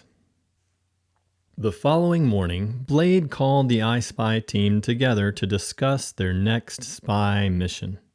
Borg served everyone hot drinks as usual to make the tedious meetings more fun. Rosetta elected to sit in Borg's lap during this meeting. Borg loved the affection and stroked his beloved mutt during the meeting. "Where next, Commander Ackerblad?" Olaf asked Blade, trying his best to sound official. "To the land of fire and ice," Blade said with a twinkle in his eyes. "Are you serious?" Thor yelled, standing up and spilling his hot chocolate all over Borg and Rosetta. "Dead serious," Blade said. "Woohoo! Iceland, baby! My homeland! How awesome!" Thor hollered. He then started clapping his hands over his head rhythmically until the whole team joined him in the classic Icelandic Viking celebration. "That's right, boys. We are heading, even as I speak, to the Republic of Iceland," Blade affirmed. "Iceland or bust," Thor added as he mopped up the spilled hot chocolate. Blade then dramatically opened the envelope containing Hutchinson's second riddle. It was the clue that Olaf and Thor had found with the first stone. Blade removed the tattered slip of yellowed parchment from the envelope and read it aloud for the team to hear. "Follow me to the Puffin's lair, land of fire and ice and clean air. Up to the highest summit of fire and smoke, down to the falling waters where the trolls glow." I may be a linguist, but I have absolutely no clue, Blade, how you understand the meaning of this. How do you know that this clue indicates that the next lost stone is in Iceland? Olaf asked. Allow me to hack into this riddle and decode it for Olaf, Thor said, taking the piece of paper in his hand as he stood up and paced around the room. You see, Olaf, we know that Hutchinson is hinting to the location being Iceland because he mentions the famous land of fire and ice quote about Iceland in the first 2 lines. Plus, Iceland is known for the unique and famous puffin sea-dwelling birds which live on our beautiful island. Next, Hutchinson alludes to volcanoes and trolls. That can only mean Iceland. Any Icelander would immediately understand that this clue is all about Iceland. Spot on, Thor. Great job, Mr. Iceland, Blade said. Borg picked up the discussion from here, and Blade and I have deciphered several other specific details in Hutchinson's clue. The line of the clue that says, "Up to the highest summit of fire and smoke" is certainly a clear reference to the very highest mountain peak in Iceland, Hanadalshnúkur. This mountain rises 6,920 feet above sea level. At the peak of this massive mountain is a snow-covered volcano crater named Arafahakul. Get it, boys? It is the summit of fire and smoke. In other words, it is a volcano. This volcano is the largest active volcano in all of Iceland. Are you guys ready to conquer Iceland's largest active volcano? Does a fish swim? Thor said with a huge smile. Sign me up, Olaf said in the Icelandic language for dramatic effect. Well, what are we waiting for, Blade? Put the pedal to the metal of the Nordic one. Let's roll full steam ahead, mates, Borg said as he motioned for a group toast with his hot chocolate mug. The iSpy team let out a unified Nordic cry as they all clanged their mugs together for a very robust Viking toast. Very early the next morning, Thor frantically stormed into Blade and Borg's bedroom in the Nordic one. He woke them up with some very distressing news. Wake up! Commander Blade and Sergeant Borg, wake up! Thor exclaimed while flickering the lights to help awaken them both. Borg rubbed his eyes and said, What on earth is wrong, Thor? We've been hacked! I discovered early this morning that Quigley used Jovanka's incredible hacking skills to counter-hack our computer system. You see, when I hacked Quigley's smartphone a few days ago at the British Museum, Jovanka shrewdly attached a counter-hacking marker onto our hacked communications. Jovanka has innovated a brand new technology that sends all of the crucial data back to his server whenever any of his data is compromised. So, here is the long and short of it. Jovanka has been intercepting most of our iSpy communications since we left the British Museum. Are you sure about this, Thor? Blade asked in his always calm tone of voice. Positive, Thor replied. For the love of all that is good and decent in this world, Borg yelled in deep frustration. Why is it that the bad guys always seem to get the upper hand? Not so fast, Borg, Blade said authoritatively. Let's not let our minds go there. Great spies always stay disciplined in their thinking. Remember, the battle for good and evil is always first won in the mind. Listen to me, boys. We still have the upper hand on old Bumpus. We will simply pivot. Yes, we will pull out our trusty judo technique and use it on Quigley and company. You see, judo is a discipline in the martial arts which uses the force of the enemy's punches and kicks to cause them to fall. Quigley thinks that we don't know that Jovanka has counter-hacked us. They will be secretly reading all of our inter-agency communications.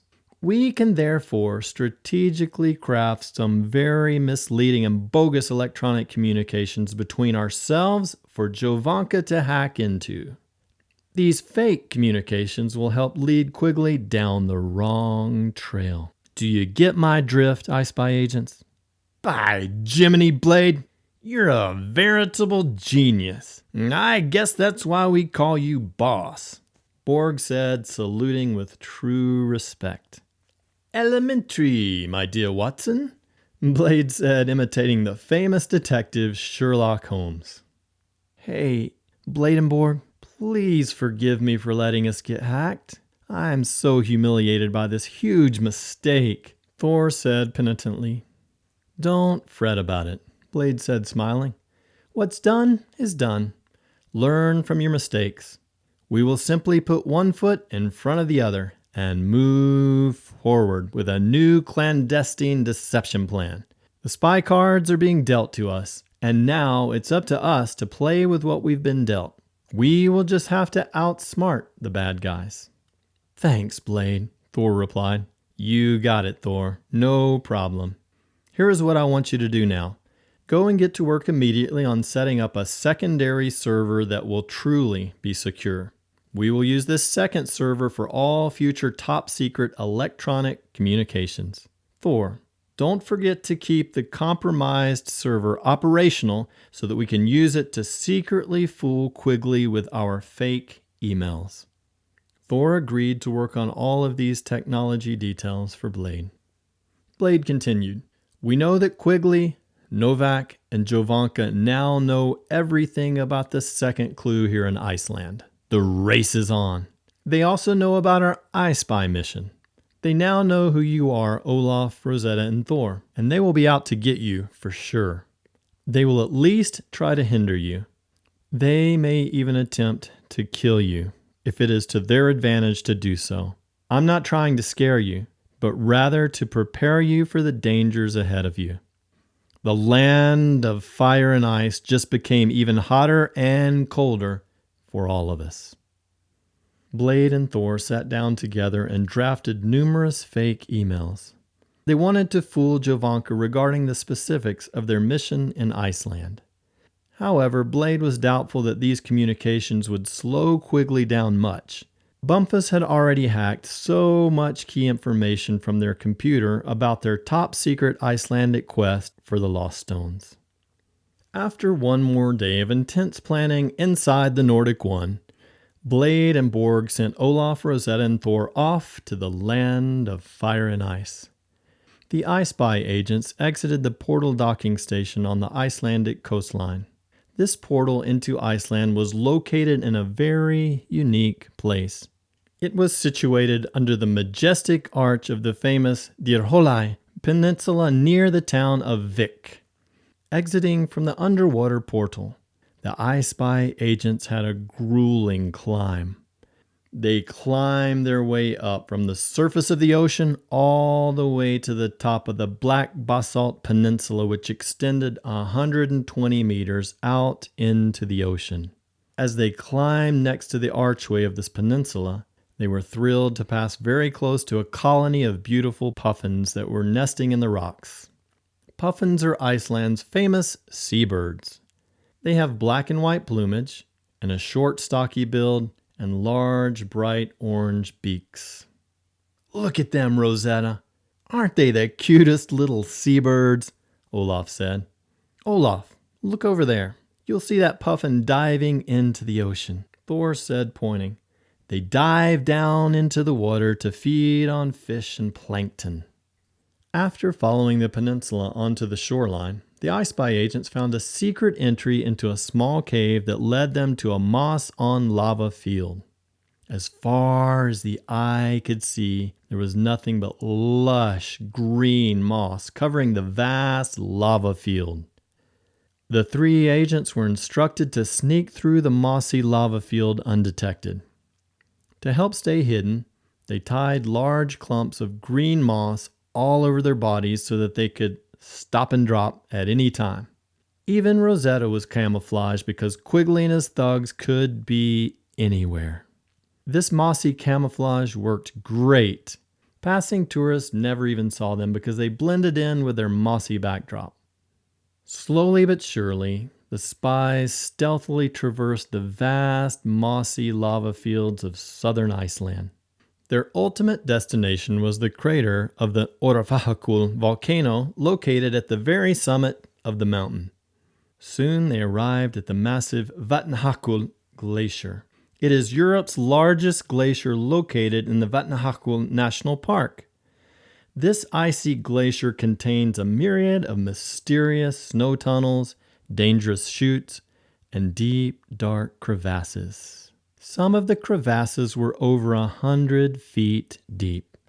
To slip into one of these crevasses would mean certain death to the young spies. As evening approached, the spies set up camp on top of a 40-foot flat section of the glacier. Thor guided Olaf in setting up the tent properly. They staked the tent into the ice and snow as deep as they could to prepare for a good night's sleep on the glacier. "Are you sure that we will not slip into that deep crevasse behind our tent while we sleep?" Olaf asked Thor. "Well, that's precisely why I keep bugging you to hammer the tent stakes deeper into the ice, my friend," Thor replied a bit sarcastically. Olaf and Thor pulled out a couple of army ration meals sealed in metal containers. Thor pulled the handle on top of the self-contained meals and poured them into a small pot. He then began to heat them up over an ultralight portable butane burner that Borg had packed into Thor's backpack. "Wow, Thor, these army ration meals smell surprisingly delicious. What kind of meals are they?" Olaf asked. Thor tried to read the label on the army ration container, but it was all written in French. "I can't read the label, Olaf. I think it's in French," Thor said, handing the container to Olaf. Olaf reacted. "Thor, this is an infamous French army meal." Olaf continued to read quietly to himself, and then he began to translate for Thor from French to Icelandic. "Okay, Thor, it says that this meal is salmon cooked in butter and garlic with green peas. Bon appétit, Thor." "Oui, oui, monsieur," Thor replied in horrific French, tainted by a strong Icelandic accent. So was that supposed to be French? Thor, the food smells great, but your French stinks, Olaf said, cringing as they both laughed together. The smell of the food not only got the attention of the two boys, but also of a certain unwelcome visitor who was lurking behind a snowdrift, watching the boys. Rosetta was the first to realize that they had a visitor in the camp. She stood erect with her hair bristled on her back. She kept growling angrily at the unwelcomed intruder that remained hidden. The mysterious creature soon began to growl back at Rosetta. Then a huge, dark shadow emerged from behind the snowdrift. A horrific and monstrous beast began to slowly move forward. "What is it? Is it the abominable snow monster? Or worse, is it an Icelandic troll coming to get us?" Olaf said as his panic increased the more his tongue flapped. But Thor knew instantly what it was. Iceland was his turf, and he knew exactly what this horrendous beast was. Fear was written all over Thor's pale face.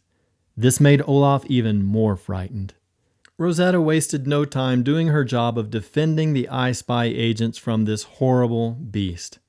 She lunged at the creature in the dark. The huge beast roared loudly as it brutally knocked Rosetta to the ground. The claws of the beast struck Rosetta in the head, knocking her out cold. Olaf screamed as he stood in shock, helplessly watching the nightmare unfold before his eyes. "Thor, what is this monstrous evil that's come upon us?" Olaf yelled with panic. "It's a bear, Olaf! A polar bear! Run for your life, Olaf!" Suddenly, The huge, aggressive polar bear lunged out into the opening, charging at Olaf as Thor ran to the side. However, it was too late for Olaf. He had no time to run. The polar bear was in his face. He was doomed.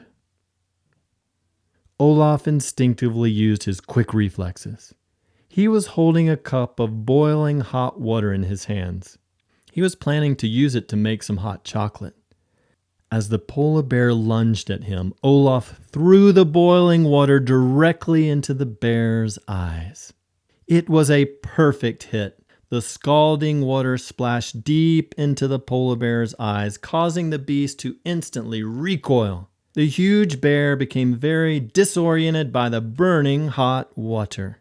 The boiling water had blinded the huge polar bear. As it rolled and stumbled blindly next to the tent, the bear could not see the deep crevasse right next to it. To everyone's shock and surprise, the blinded bear then slipped and fell headlong into the deep, dark crevasse. The huge polar bear had fallen to its death. After a few seconds of silence, Olaf sighed deeply and tried to catch his breath. "Are you okay, Olaf?" Thor asked. "Amazingly, yes, I am. I really can't believe that just happened, Thor," he replied. Olaf then turned to check on Rosetta. He called Rosetta to himself. She was bleeding from being scratched by the bear's powerful claws. The bear had knocked her out, scratching her head in the process. Rosetta was alert again and doing fine other than bleeding a bit. She was one brave, tough dog. "Are you okay, Rosetta?" Olaf asked, hugging her to himself. "Aw, you're bleeding, girl. But at least the cuts are not very deep. That's good. Come over here with me. Let me clean you up," Olaf said to her as he cleaned her head with a damp cloth. As Olaf took care of Rosetta's wounds, he looked over at Thor and scolded him. "Hey, Thor, why in the world didn't you tell us that there were polar bears in Iceland? We could have been killed." "Well, Olaf, polar bears are actually very, very rare in Iceland. Come sit down over here with me. Let's finish our meal, and I'll explain while we eat," Thor replied. Between mouthfuls, Thor educated Olaf on the Icelandic polar bear situation. "You see, Olaf, here in Iceland, our law enforcement agents shoot and kill polar bears on sight. Polar bears, as you have seen with your own eyes, are very dangerous to the population here. There are only a few polar bears that inhabit Iceland. Icelandic law allows for these bears to be killed on sight. The only exception to this law is that one cannot kill a polar bear if it is swimming or riding on an ice floe in the ocean. You see, Olaf, here in Iceland, all polar bears come to us from Greenland. The polar bear population in Greenland is very large and healthy. Therefore, to protect our people from polar bear attacks here in Iceland, the officials always kill them." "Well, the good news from what you just explained to me, Thor, is this. Polar bears are very rare in Iceland. I will celebrate that reality as I make another cup of boiling water for my hot chocolate, if you know what I mean," Olaf said, winking. Thor winked back at Olaf and gave him the 2 thumbs up, saying, "Olaf, Daniel Boone may have killed a bear when he was only 3 years old, but you, my legendary friend, just killed a monstrous polar bear with nothing more than a cup of hot water. Olaf, you're destined to go down in Icelandic folklore. All hail to Olaf Swenson, the bear slayer," Thor said, bowing before Olaf in mock reverence. Rosetta seemed to miss the fact that Thor was only teasing. She humbly bowed before Olaf with Thor in true and serious reverence. Olaf was not only her beloved master, but also her valiant and heroic bear slayer. Olaf's heart was full of joy. It felt really good to have been the one to protect everyone from the deadly polar bear. Who would have ever guessed that a cup of boiling water could be such an effective defensive weapon against a man-eating polar bear? As they finished their French army meals and hot chocolate, the sun began to set over majestic Iceland. The views from the uplifted glacier were absolutely breathtaking. The ocean and mountain landscape sparkled like a radiant diamond under the setting sun. The beauty was overwhelming. Olaf was falling in love with Thor's land of fire and ice. Sitting together around the warmth of the butane burner, Mr. Iceland, Thor, sang several delightful folk songs in the Icelandic tongue for Olaf and Rosetta. They were all smiles. It had been a fantastic day full of adventure, beauty, and companionship. Soon it was time for the 3 iSpy agents to head to bed. They all tried to forget that their cozy little tent was actually perched on a glacier right next to a very deep drop-off. They all slept very soundly that night. However, as the sun rose the next morning, its heat began to soften the snow around their tent. While they still slept, their tent started to slide closer and closer to the 90-foot deep crevasse behind the tent. Olaf and Thor woke up to Rosetta barking as she tried to warn them of the impending danger. The tent was starting to slip quickly into the deep and deadly drop-off. Jump out! Olaf yelled. We're slipping into the ice crack! Thor jumped out of the door, as did Rosetta, but Olaf did not make it out in time. The tent slipped dramatically as if in slow motion and fell over the edge of the crevasse, with Olaf still inside. No!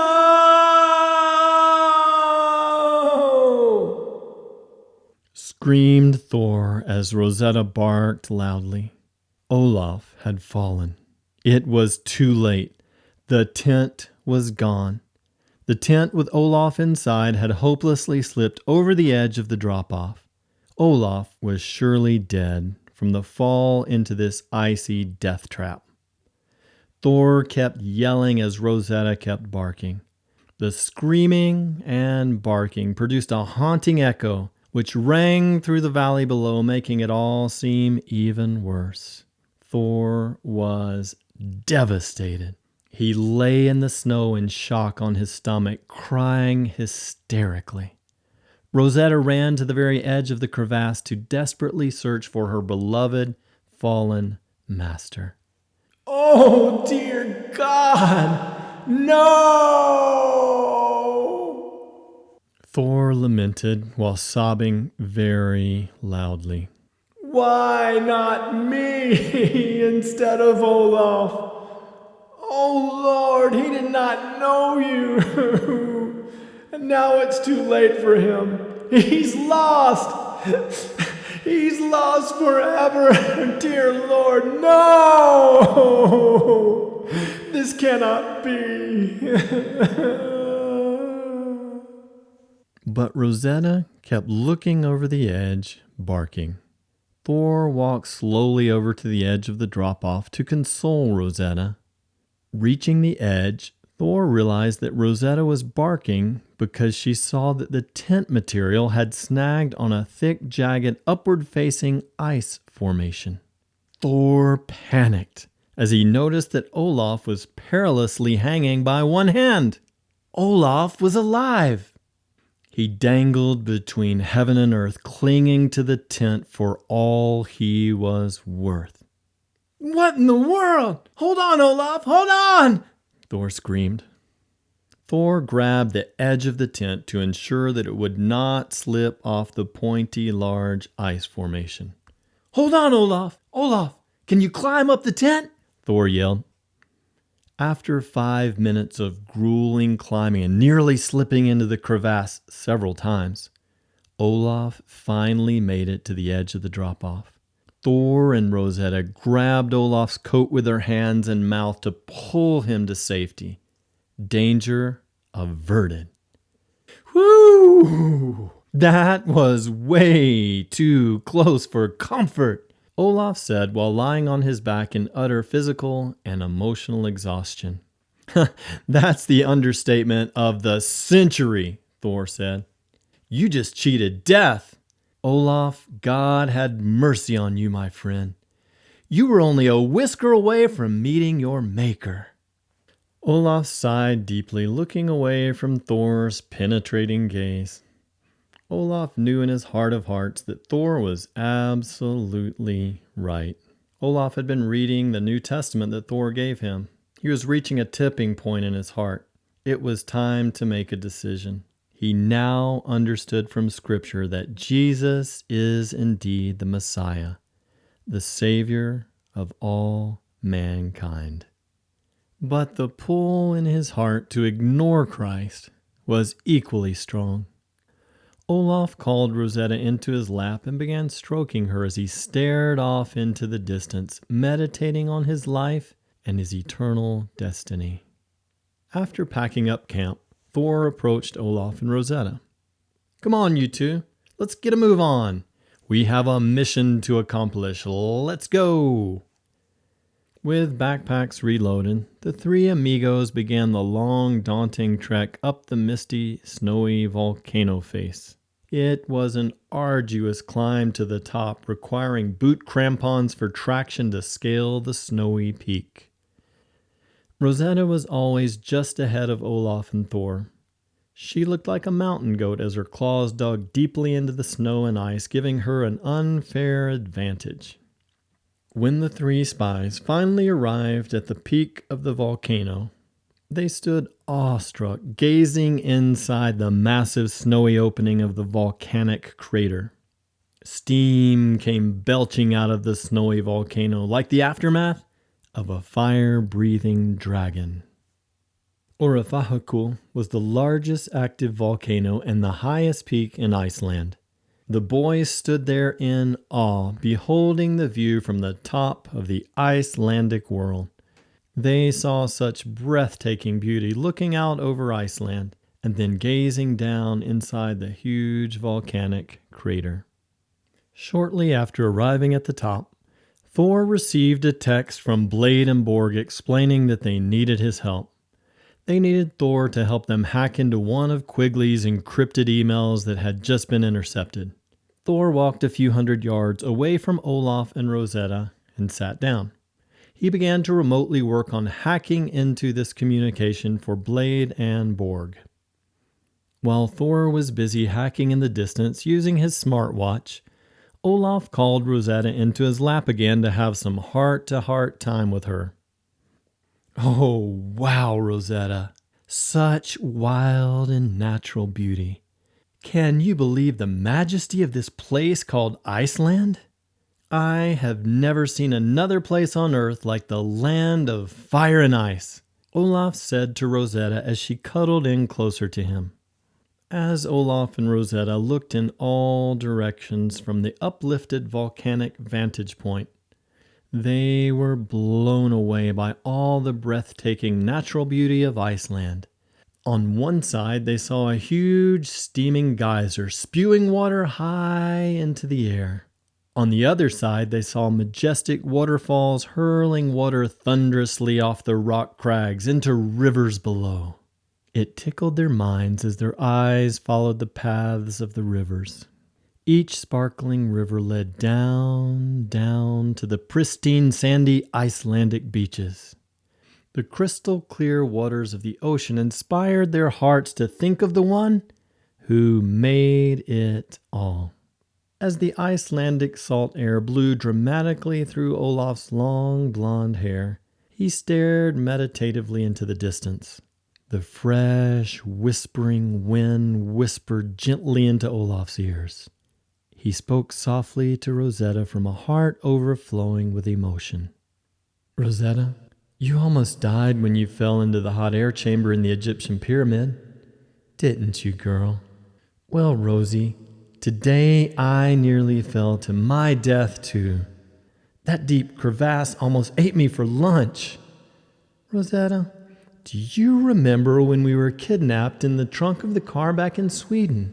Do you remember how I promised you that we would both find out someday if the Christians are right or wrong about heaven and hell?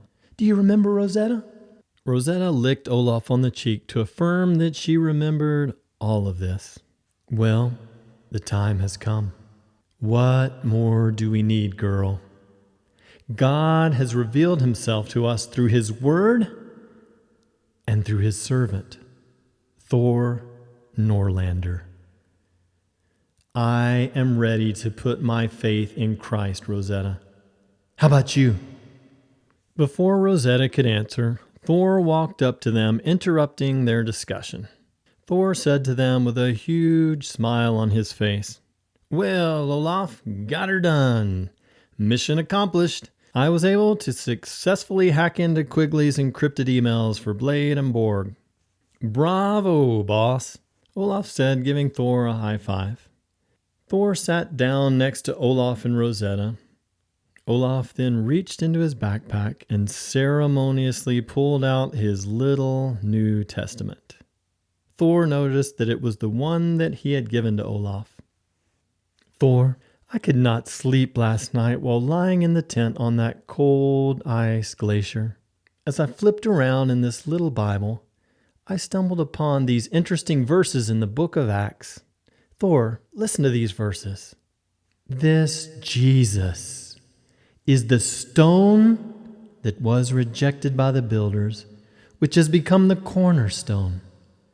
And there is salvation in no one else. For there is no other name under heaven given among men by which we must be saved.'" Thor, it hit me last night while reading these verses that I'm really no different from that dumb old Nicodemus, whom I read about a few days ago in the Bible. Nicodemus was a Jewish religious teacher who should have been a builder in God's kingdom, but instead, like me, was a lost stone needing to be found. Olaf could not contain himself as he sobbed profusely, putting his face into his hands and shaking all over. Thor put his arm around Olaf's shoulders to encourage him. This time, Olaf did not push Thor's hand away or change the subject. God had finally broken through to Olaf. His heart was now soft and humble. Thor replied, "Olaf, it's also written in that same book of Acts, 'Believe on the Lord Jesus Christ, and you will be saved.' Olaf, Jesus died on the cross to pay the penalty for your sins and the sins of the whole world. Simply put your faith in Christ and he promises to save you. Olaf, do you believe this?" "Yes, Thor. Yes, I do. I believe this with all of my heart," Olaf said passionately. "I believe that Jesus Christ is the Messiah, the Son of God. Today I put my faith in him alone to save me from my sin. I accept Jesus Christ as my Savior and my Lord." Thor reached out and gave Olaf a huge bear hug, as only tough and manly Viking brothers can do. Now the two boys were not only just Viking brothers, they were brothers in Christ. The two brothers rejoiced together. Thor prayed for Olaf. Rosetta was all smiles as she licked Olaf's face, profusely wagging her tail like a maniac. If a dog could love Jesus, then Rosetta was that dog. "Rosie, I'm saved! Really saved! Can you believe it?" Olaf said, hugging Rosetta tightly as tears streamed down his face. Moments later, Thor received an urgent runic text from Blade. Thor had trouble reading the runic script at times. He showed it to Olaf, who transcribed the runics into Swedish for Thor. In this text, Blade asked why the three spies' GPS coordinates had not changed for over an hour. Thor replied to Blade that he, Olaf, and Rosetta had been discussing some very important personal matters which had delayed their progress. Blade quickly texted Thor back. He seemed mildly irritated by the reply and strongly encouraged Olaf and Thor to stay focused and on course. Blade commanded them to delay no longer and to move boldly forward. Blade also reminded them that their mission was time-sensitive due to Quigley's hot pursuit of the lost stones. The boys did not apologize to Blade for their delay, but they did respectfully assure him that they would move decisively forward now. Moments later, Blade texted the young spies again with further instructions. He repeated the clue and then translated it for them in Swedish, rather than runics, in order to be very clear. Here is what his text said. Here is the second clue again. Follow me to the puffin's lair, land of fire and ice and clean air. Up to the highest summit of fire and smoke, down to the falling waters where the trolls glow. Olaf and Thor, you have now reached the summit of fire and smoke. So look for the next clue. It will be somewhere near the summit, perhaps down in the crater of the volcano. Roger that, Thor texted Blade. Soon after reading the text from Blade, the spies decided to dig their climbing ropes out of their backpacks and rappel down inside the crater of the volcano. They had spotted a very narrow ledge inside the northern rim of the crater that looked rather suspicious. It could have caught Hutchinson's eye, they surmised, as a great place to hide a clue. The boys left Rosetta on top of the volcano in order to keep lookout on the rim of the crater in case Quigley unexpectedly showed up. The wind was blowing hard as they dangled on their ropes over the hungry mouth of the volcano. They were hoping and praying that they would not be blown off their ropes and fall into the deadly volcanic crater. When they finally landed safely on the narrow ledge inside the crater, the boys shuddered as they realized that the ledge was only 3 feet wide. It was covered with snow and ice and slanted slightly down toward the abyss of the volcano. One careless step, and they would slip into the mouth of the man-eating volcano. As they carefully walked along the edge of the crater, Olaf took a nervous step and crunched something under his foot as he walked. He looked down to see that he had just stepped on a human skull. Olaf shrieked in fear and disgust. "Thor, look! By the life of the Viking kings, it is a human skull!" Thor gasped and clung to the side of the volcano for fear of falling off the edge. The sight of the human skull made him nauseous and dizzy. Finally, Thor mustered enough courage to look out of one squinted eye at the ghostly skull. "Great day in the morning!" Thor yelled. "Look, Olaf! There's an arrow sticking out of the skull!" Suddenly walking forward a few steps, Thor felt his foot catch on what he thought was a vine across the path of the ledge. The vine broke, and in a split second it released an arrow that came zooming right at Thor's head, grazing him on the ear. The sharp arrow deflected off Thor's ear and then lodged into the side of the snowy volcano wall next to Thor. Thor hollered loudly in fear and pain. "It's a booby trap! Let's get out of here!" Olaf yelled as blood trickled out of the shallow cut on the base of Thor's ear. The two boys clung to the volcano wall, panic-stricken and hyperventilating from the terrifying predicament that they were in. The trip vine had set off a hidden crossbow booby trap that Hutchinson had set in order to scare away or kill any random treasure hunters. Thor prayed for wisdom and courage. As he looked down, he realized that there were only 2 vines stretched over the ledge. He noticed that both vines were now broken. He pointed this out to Olaf and concluded that it looked like there were only 2 deadly arrow booby traps set on the ledge.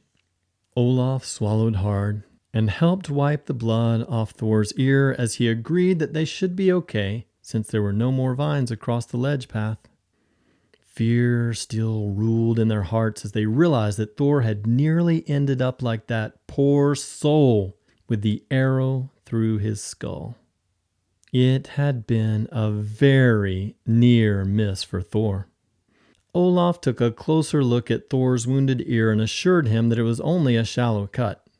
Olaf applied pressure to the cut for a couple of minutes and the bleeding stopped. Well, Hutchinson wasn't messing around with his clues, was he, Thor? It appears that he intended to protect the clues to the lost stone from outsiders or opportunists or even careless treasure hunters, Olaf said with wide-eyed nervousness. Hey, Olaf, look here, Thor exclaimed as he pointed to the arrow sticking in the wall of the volcano crater. Do you see it, Olaf? Look, the arrow has runic script written all over the shaft. Olaf squinted to focus on the small, strange letters carved into the arrow shaft and said, Yes, indeed, Thor. You're right. By golly, it's our trusty runic alphabet. But this time, the runic alphabet has been used to write a text in the Old Norse Icelandic language. Oh, cool, Thor said. Old Norse is the ancient language of Iceland. I learned about this in history class in school. Yep, it is the language of our Viking forefathers, Olaf said to Thor in Icelandic. Can you read it, Olaf? Of course I can, Thor. Old Norse was an easy language for me to learn. But the runic lettering written on the arrow shaft is so small that I'm having trouble reading it, Olaf lamented. Without any hesitation, Thor whipped out his smartwatch, using his magnification app to enlarge the runic alphabet. Then he used his holographic projector app to display the cryptic letters on the side of the volcano wall. The projected and backlit letters were now several inches tall and very easy to read. Thor, you're the best, Olaf said with a smile as he studied the runic letters projected on the snowy volcanic wall. Olaf began to slowly pronounce the sounds of the runic letters out loud as Thor tried to hold his smartwatch projection system steady for ease of reading. The two young iSpy agents had made an awesome team. Olaf used his incredible linguistic skills to decipher the secret message written in Old Norse, while Thor used his technological expertise to facilitate Olaf's job of translating the encoded language data. Like a human computer, Thor was able to multitask by live streaming the projected language data up to a satellite link. The data was then immediately transmitted to the command and control room in the Nordic One. Blade and Borg were delighted to be able to simultaneously analyze the data while Olaf was translating it in real time. The iSpy Dream Team was operating on all cylinders. So, what does this mysterious Old Norse sentence mean? Thor asked after listening to Olaf pronounce the ancient language for several minutes. Olaf slowly looked up at Thor and replied, Well, my brother, I can translate the whole thing for you, except for one stinking word that has me stumped. Here's the translation. Go down to Selhalandsfors, where the trolls glow, behind the falling waters. Then you will know. Olaf scratched his head, saying, Selhalandsfors? Thor, what in the world is a Selhalandsfors? Bang! Thor yelled. Selhalandsfors. I know what that means. Any red-blooded Icelander knows what that word means. Well, I'm waiting, Olaf replied impatiently. I'm not gonna tell you, Thor said with a laugh. No, just kidding. It's not often that a computer guy outsmarts a linguist using one single little word. Okay, Olaf. So the word Selhalandsfors is the Icelandic name for our beautiful 200-foot waterfall located just south of this volcano. There's a small cave behind the Seljalandsfoss waterfall where one can even walk to see the backside of the waterfall. It is one of the most popular touristic sites in Iceland. Wait a minute, Olaf said, interrupting Thor's tour guide lecture. Thor, do you remember Hutchinson's original written clue? It said, "Down to the falling waters, where the trolls glow." Hutchinson's cryptic message must be leading us to find the lost stone somewhere behind the Seljalandsfoss waterfall. Come on, Thor! Show me how to get to this waterfall. Thor quickly sent an encrypted text message to Blade explaining all of these details to him. Blade immediately texted them back to congratulate them on finding the next clue. He urged them to depart without delay. He also reminded them to keep a close lookout for that wicked Quigley and his thugs. Borg followed up with a quick text reminding Olaf and Thor to use the portable snowboards that he had packed for them inside of each of their backpacks. Borg explained to them that the snowboards would speed up their descent off the snowy volcano slopes. However, Olaf and Thor were still down inside the volcanic crater as they handled all these communications. They still needed to make their way back around the precarious and slippery ledge back to where their ropes were hanging down. They would need to climb back out of the mouth of the volcano. First things first. Arriving at their ropes, Thor explained to Olaf the safe way to climb out using the ropes. As always, Thor was a clear communicator and good teacher. He always seemed to figure complicated things out and then make them simple when explaining things to others. He was a gifted teacher. The young spies started climbing the rope upward. Thor led the way. Soon they were about halfway up. Everything was going very well until Olaf decided to look down.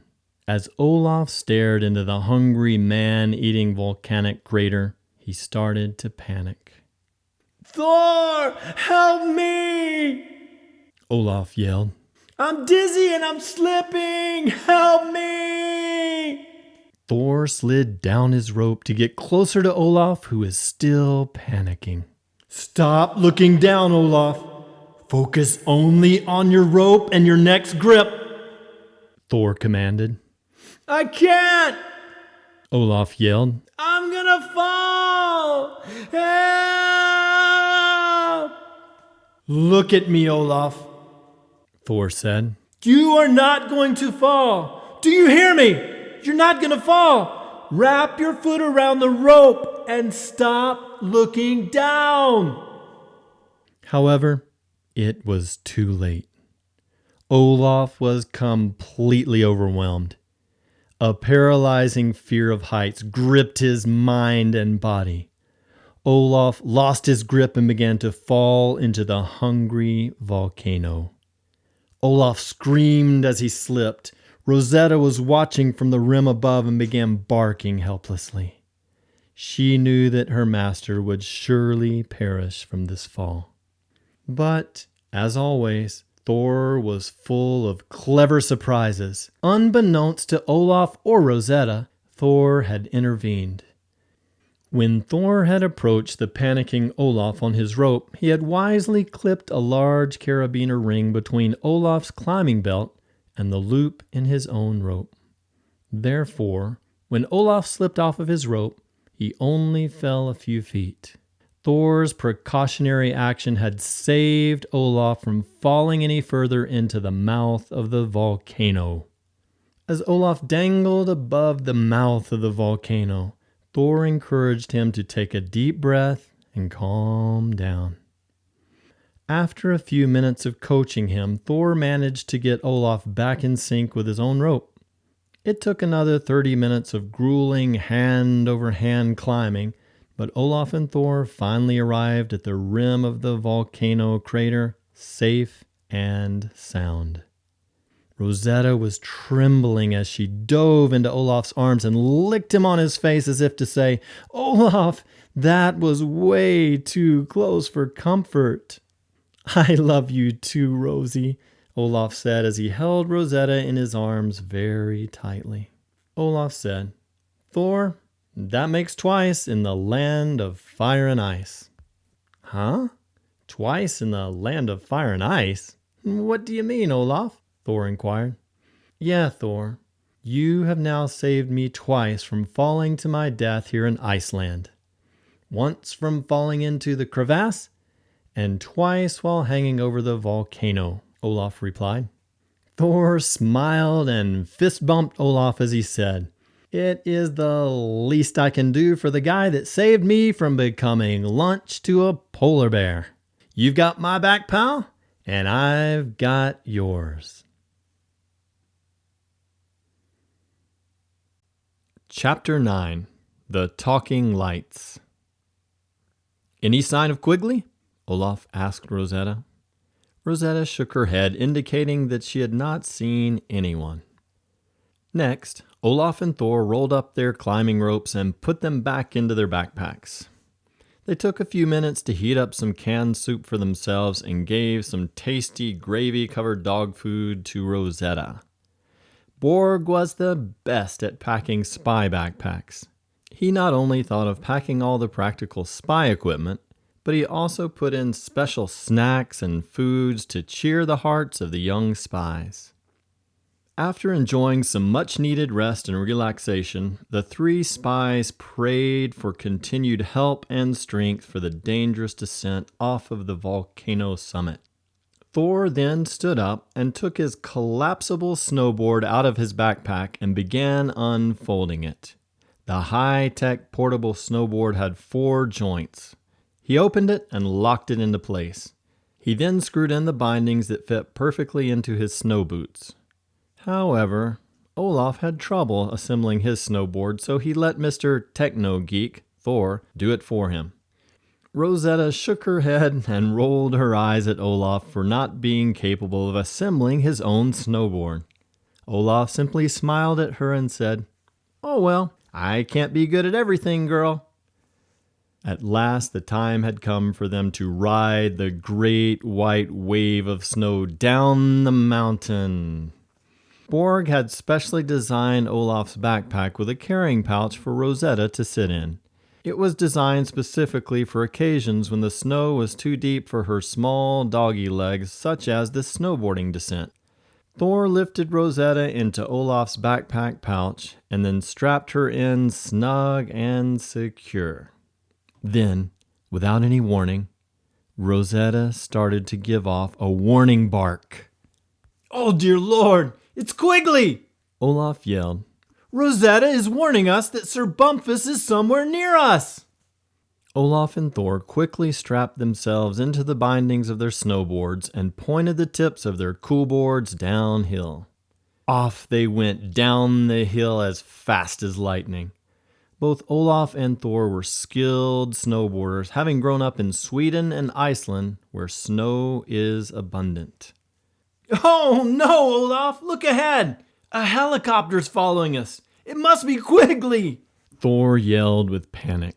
As the helicopter came close, they could see Jovanka piloting the helicopter with Quigley sitting next to him.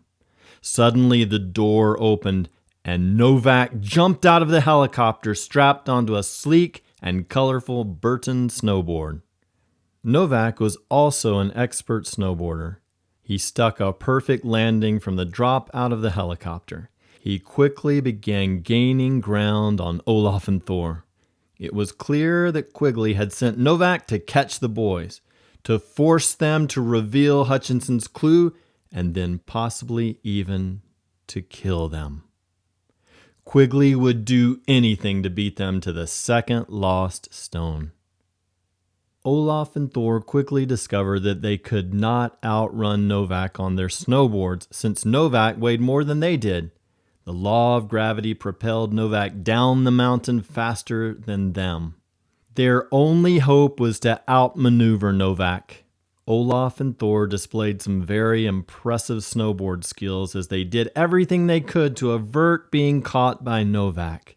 They both began to spread out and zigzag dramatically back and forth, carving for their lives.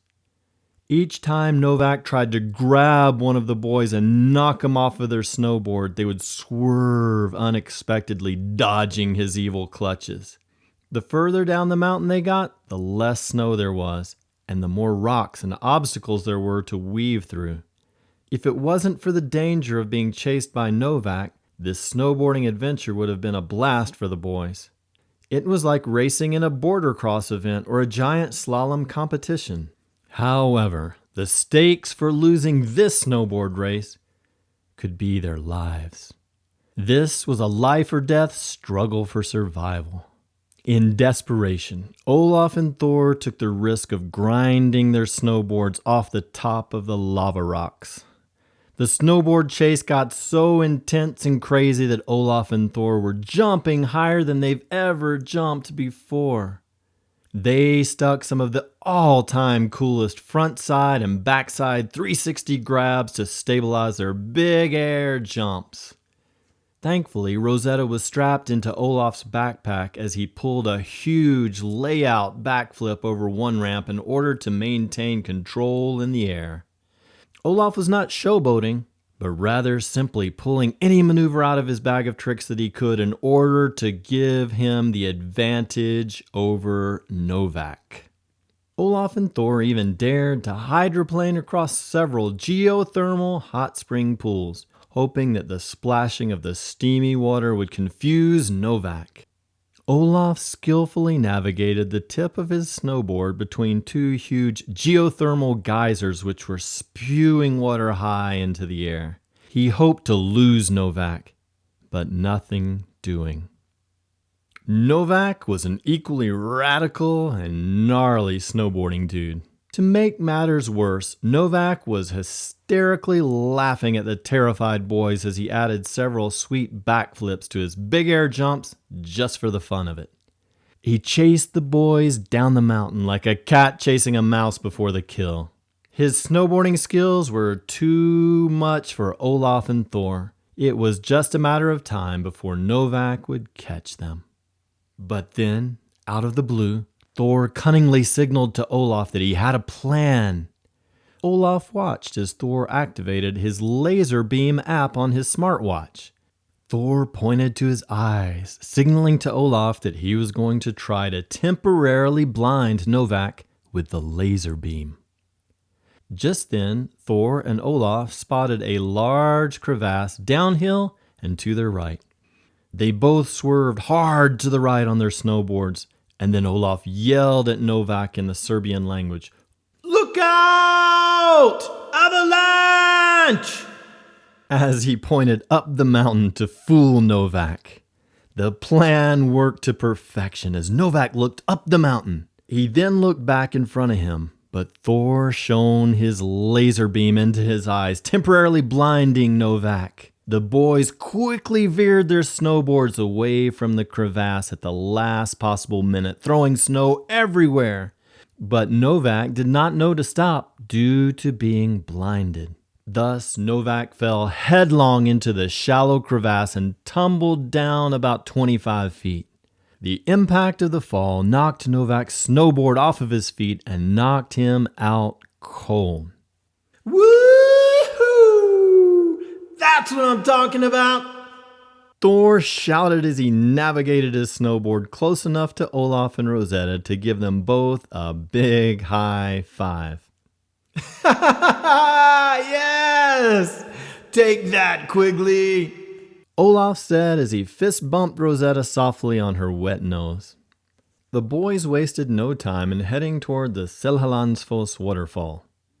At the base of the mountain, they collapsed their portable snowboards and placed them back inside their backpacks.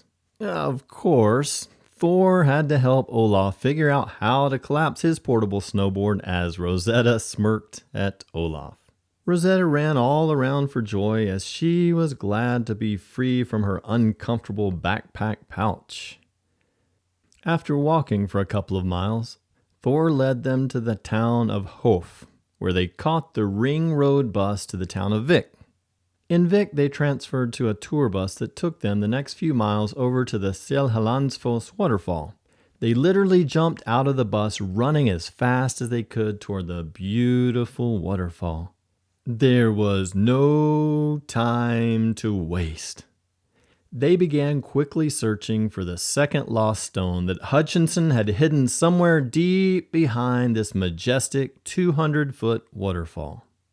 As they walked behind the waterfall, a text came in from Blade to Thor. I saw the crazy snowboard chase via satellite camera. Scary moments. FYI, Novak came to and called Quigley and Jovanka, who helicoptered him out of the crevasse. They just landed in Reykjavik. Bad news. They spotted you three from the air heading to the waterfall. They are coming. They are as angry as hornets. Don't waste any time. Find the stone and return to the Nordic one immediately. After reading this troubling text, Olaf and Thor whispered a prayer and began furiously exploring the small cave that they had discovered behind the waterfall. The cold water from the waterfall backspray was hitting them. They climbed around and occasionally looked back at the amazing view of the waterfall. Thor spotted a very small and subtle opening at the furthest point back inside this cave. It was a passageway that most people would never have seen. The opening was very narrow. The average person would be afraid to squeeze into this tight, dark, dank, and slimy tunnel. But Olaf and Thor were no ordinary kids. Olaf dove inside the opening with no hesitation as Rosetta and Thor followed him. They crawled on their stomachs for about 100 meters through this narrow passageway until the tunnel finally opened into a rectangular, room-sized cavern. Their voices echoed dramatically inside this dark, damp, and scary inner sanctum of the cave. They could hear some cave bats softly screeching as they hung from the ceiling of the cave. As the boys sat there quietly in the pitch-dark cavern, their eyes began to adjust to the dark.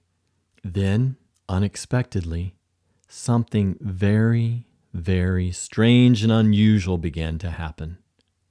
They began to see small lights flying all over the cavern, bouncing off the walls, floor, and ceiling like glowing ping-pong balls. What in the world are those strange bouncing lights, Thor? Olaf exclaimed.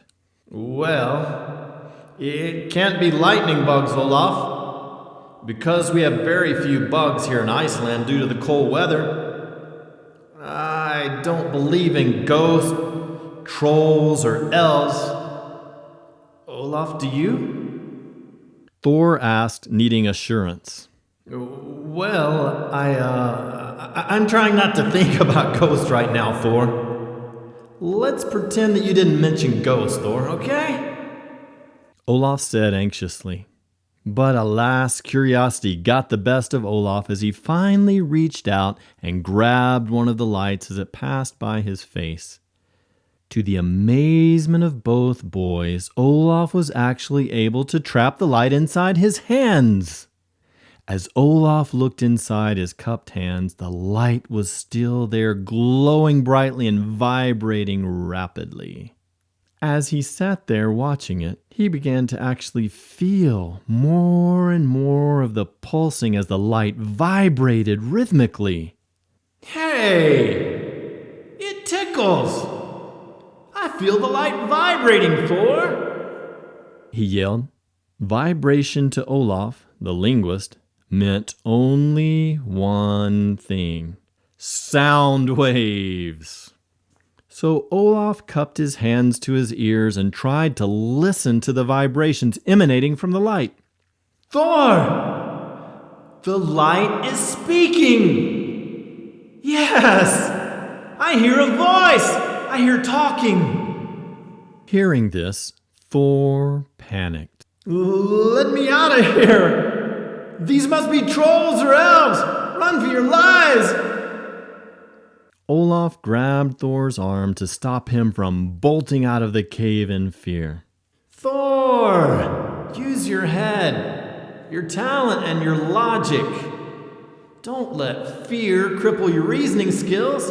Stay calm and think. What's happening here? Let's figure this out. Olaf's calm leadership during this little crisis reminded Thor of Blade's leadership style. Olaf was obviously growing as a leader as a result of hanging out with skilled leaders like Blade and Borg. Thor took a deep breath and activated his search engine on his smartwatch. After about 15 minutes of reading, Thor looked up at Olaf and said with a smile, "Olaf, get a load of this. I Googled the phrase, talking lights in a cave, and listened to what I found out from my research. The experts say that under certain rare atmospheric circumstances, sound waves can be transformed into glowing lights.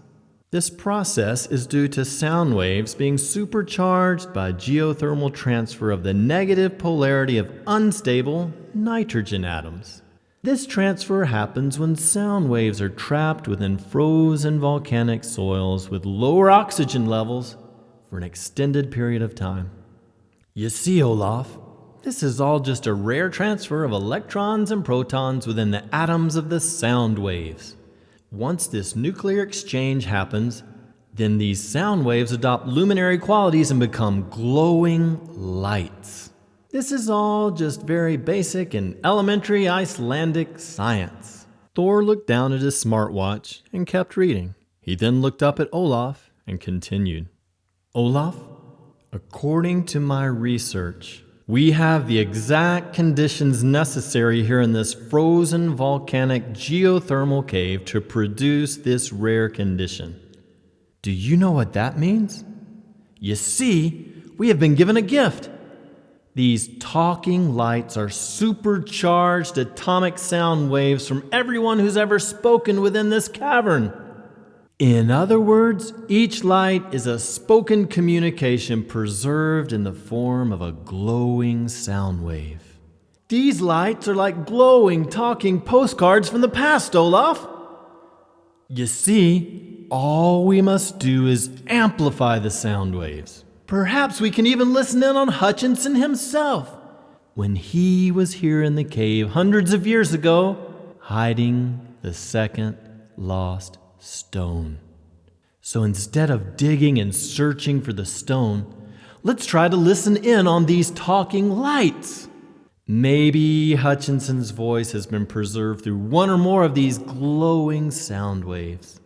Thor, you are a genius, buddy. Yes, by all means, let's start capturing these talking lights one by one and listening to them all. Perhaps we can stumble upon a sound wave from Hutchinson himself," Olaf said optimistically.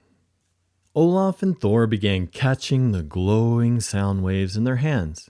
Thor amplified them with his smartwatch microphone and speaker. Thor jumped for joy as they listened to the sentence of a long-gone Viking pirate who had been in this very cave. He was speaking in the Old Norse language. "What is he saying?" Thor asked Olaf.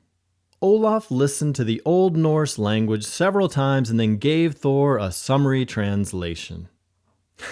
Okay. The Viking pirate was saying that this cavern was a great place to hide his stolen treasure. How cool is that? Thor caught another random light and then proceeded once again to amplify it with his smartwatch speaker. This time, the talking light was the voice of a little modern-day Icelandic boy speaking in the Icelandic language about hiding from his mom in the cavern.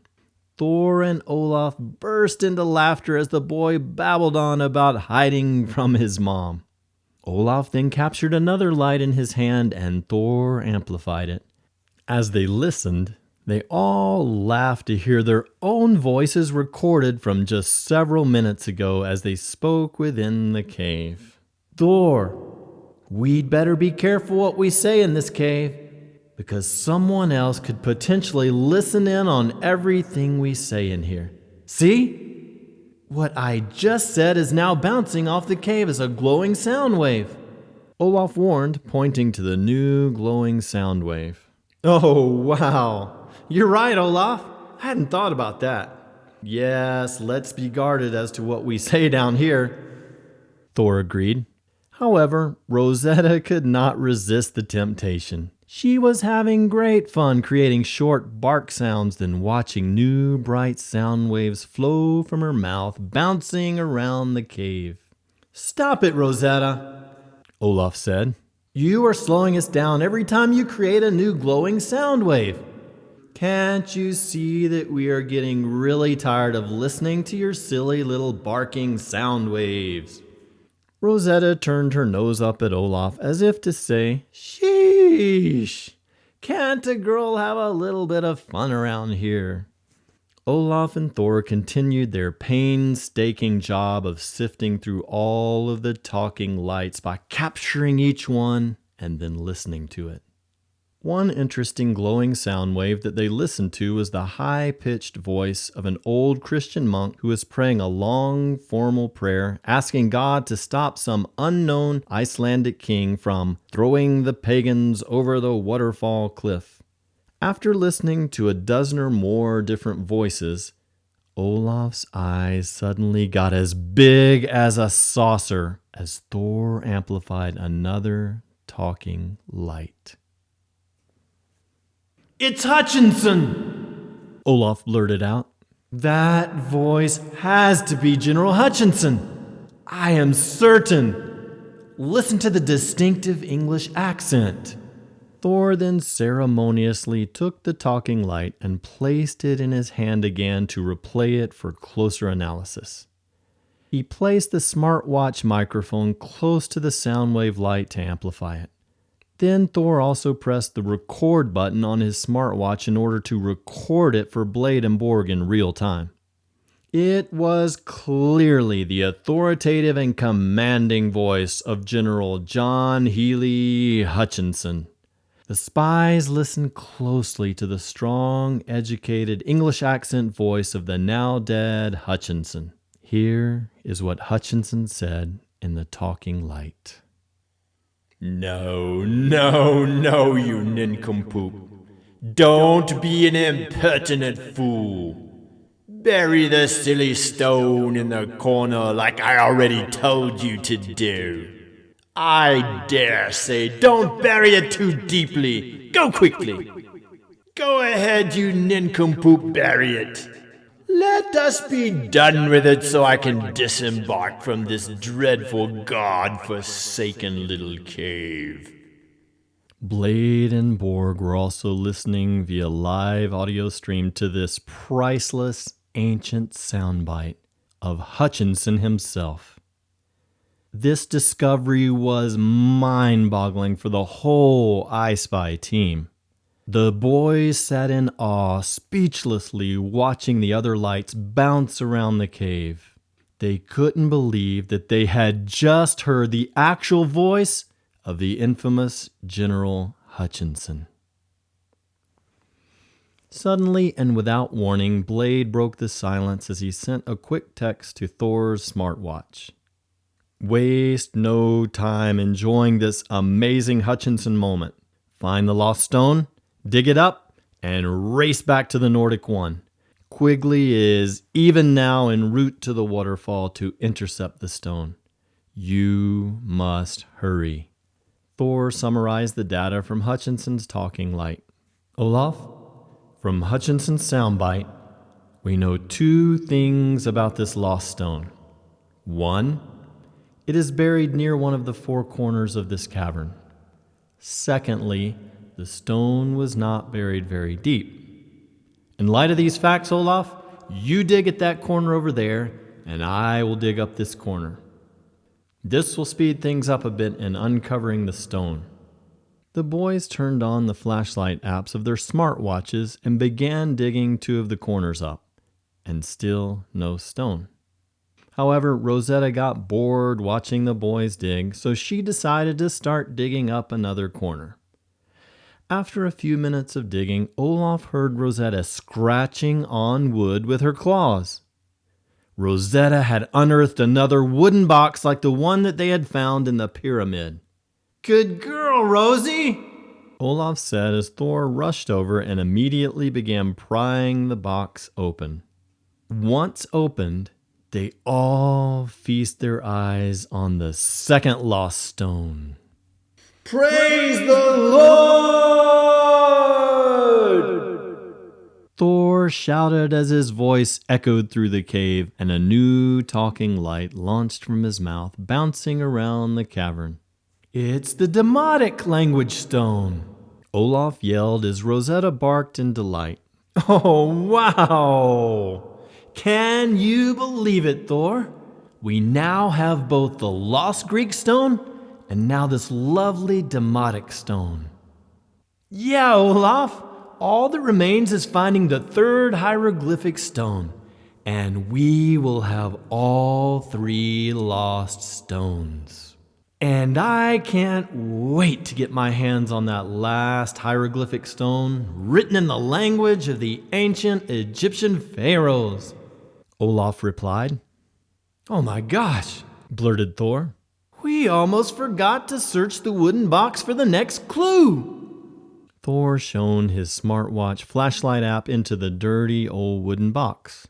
Sure enough, Hutchinson had carefully placed a handwritten clue for the third stone in an envelope. They found the dirty yellowing envelope lying at the bottom of the box. Thor opened the envelope and then began reading the clue slowly and carefully out loud for Olaf and Rosetta to hear. When Thor finished reading the clue, another glowing sound wave bounced out from his lips into the dark of the cave without him realizing it. Thor then took several digital photos of the handwriting on the paper. He quickly uploaded the photos as an encrypted electronic message and sent them to Blade and Borg back at the Nordic One. Next, Olaf and Thor strategically reburied the empty wooden box back into the hole from where they had removed it. By doing this, Quigley would be slowed down if he searched the cave. They wrapped the precious Demotic stone with one of Olaf's old t-shirts to protect it. Then they placed it in Thor's backpack to secretly transport it back to the Nordic One. Thor sent a short text to Blade and Borg informing them that they had found the lost stone. Thor also informed them that they were immediately heading back to the submarine via the oceanside portal near the town of Vik. Blade and Borg received the messages and positioned the Nordic One in the ocean near the Vik portal in order to be ready for their arrival. Olaf, Rosetta, and Thor then started to exit the cave via the narrow tunnel to begin the 100-meter belly crawl out of the cave. Suddenly, Rosetta growled and grabbed Olaf's rear pocket in her teeth to stop him from continuing further into the tunnel. Stop it, Rosetta! We're in a hurry! No time for foolishness, Olaf scolded Rosetta. Then Thor heard voices at the other end of the tunnel. Rosetta had been warning Olaf that she had caught the scent of Quigley. I recognize those voices. They're speaking Serbian. It's none other than Quigley, Novak, and Jovanka. Olaf whispered anxiously. What are we gonna do, Olaf? We have nowhere to hide in this stupid cave. We're toast, Thor said with panic. Oh, no, we're not, Olaf said quickly. Olaf motioned for Thor and Rosetta to follow him back out of the tunnel and into the cavern again. Olaf had discovered a large boulder when he was digging up one of the corner sections by himself. There was just enough room for the two boys and Rosetta to duck behind the large boulder and hide from Quigley and his thugs. As Quigley, Novak, and Jovanka entered the cave, they scanned the rectangular cave with their flashlights and suddenly focused on the boulder where the boys were hiding. Novak started walking toward the boulder to look on the other side when Jovanka suddenly shouted, Look! Someone dug here! Novak stopped approaching the boulder. to the delight of the iSpy team, and walked back toward Jovanka. Quigley noticed that several places had been dug up within the cave. He then followed some footprints to the spot where they had reburied the wooden box. Jovanka dug it up again and opened the empty box. Quigley's excitement turned into fury when he discovered that the lost stone was gone. He started yelling at Novak in Serbian, speaking quickly and furiously, and slapped him violently on the face twice. Quigley then kicked the wooden box across the cave in seething anger. Olaf, what did Quigley say to Novak? Thor whispered.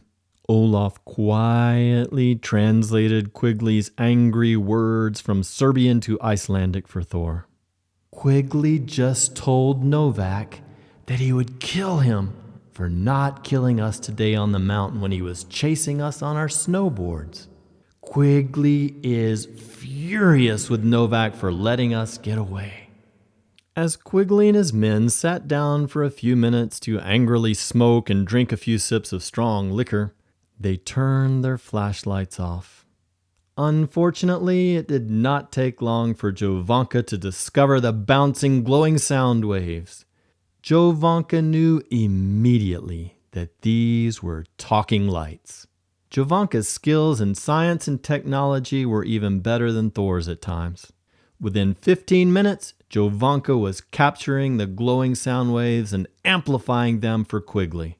All that the young iSpy agents could do was to quietly remain hidden behind the boulder and wait patiently as Quigley weeded through all the talking lights.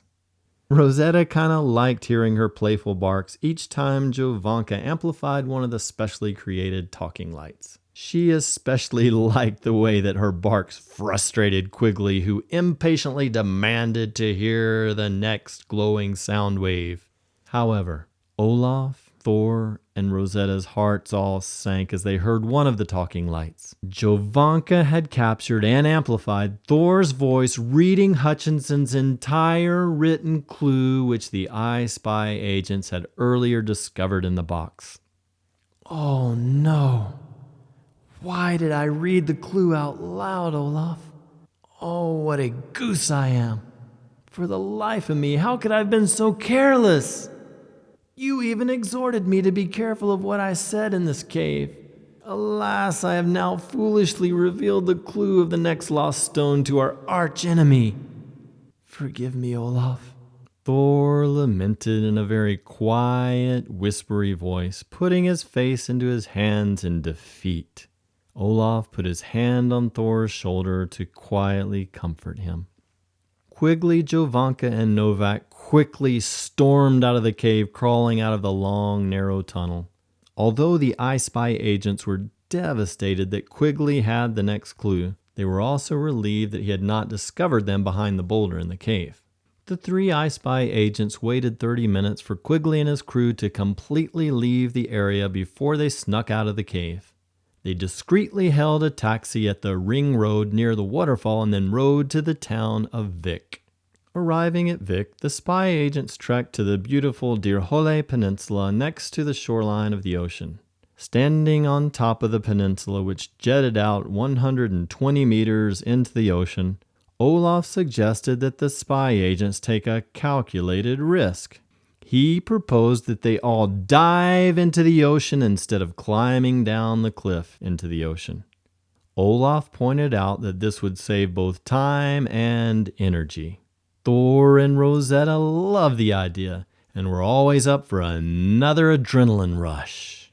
Olaf counted to 3 as they took the radical jump from the large rock face into the ocean below.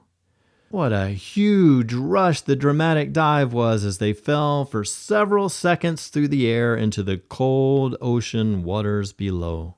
As Rosetta fell through the air, she looked over and found herself racing a diving puffin to the ocean below. The cute little seabird had just jumped from the cliff to catch a fish in the ocean. The puffin beat Rosetta into the water and pridefully smirked at her for winning the race.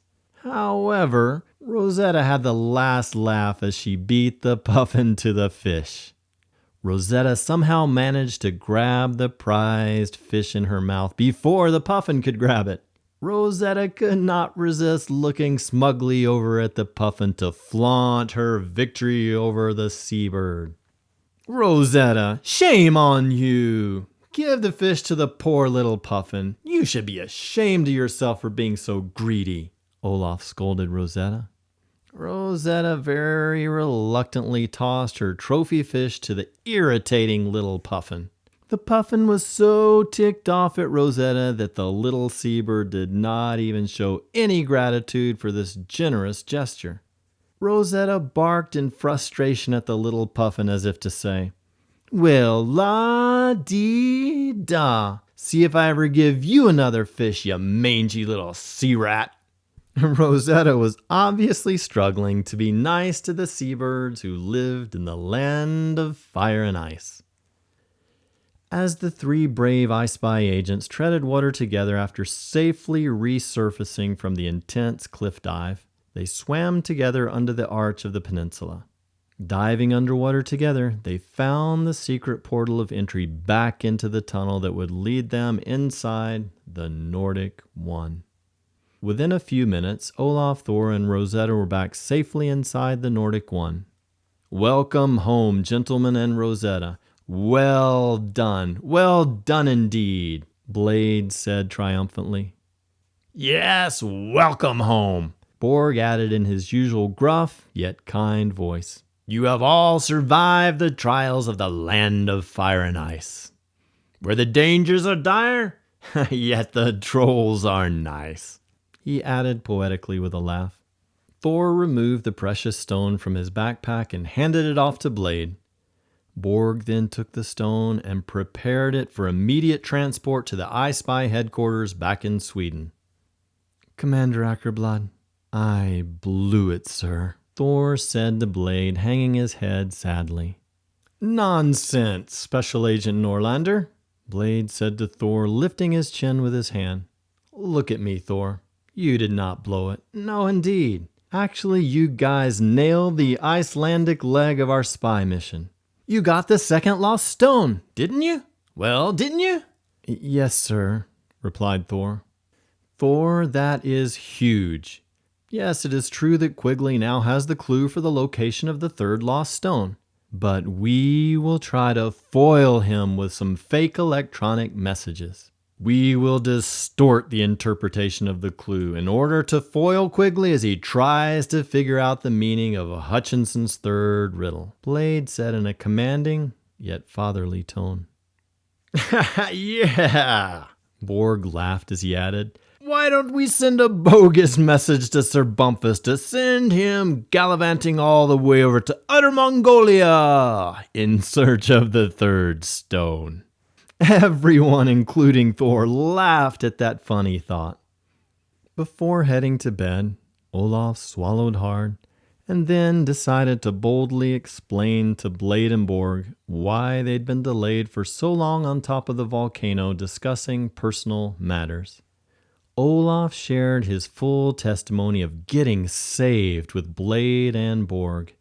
Both men were staunch unbelievers with very little interest or patience for religious things. Nevertheless, they both listened to Olaf's explanation of his Icelandic salvation experience. As soon as Olaf finished passionately sharing about his conversion to Christ, Blade yawned dispassionately and said, Okay, Olaf, well, that's really nice for you. But just don't let all of that religion go to your head and hinder your excellent spy work, okay?" Borg added, laughing, "As they say, Olaf, don't be so heavenly minded that you're of no earthly good." Thor could not resist interjecting.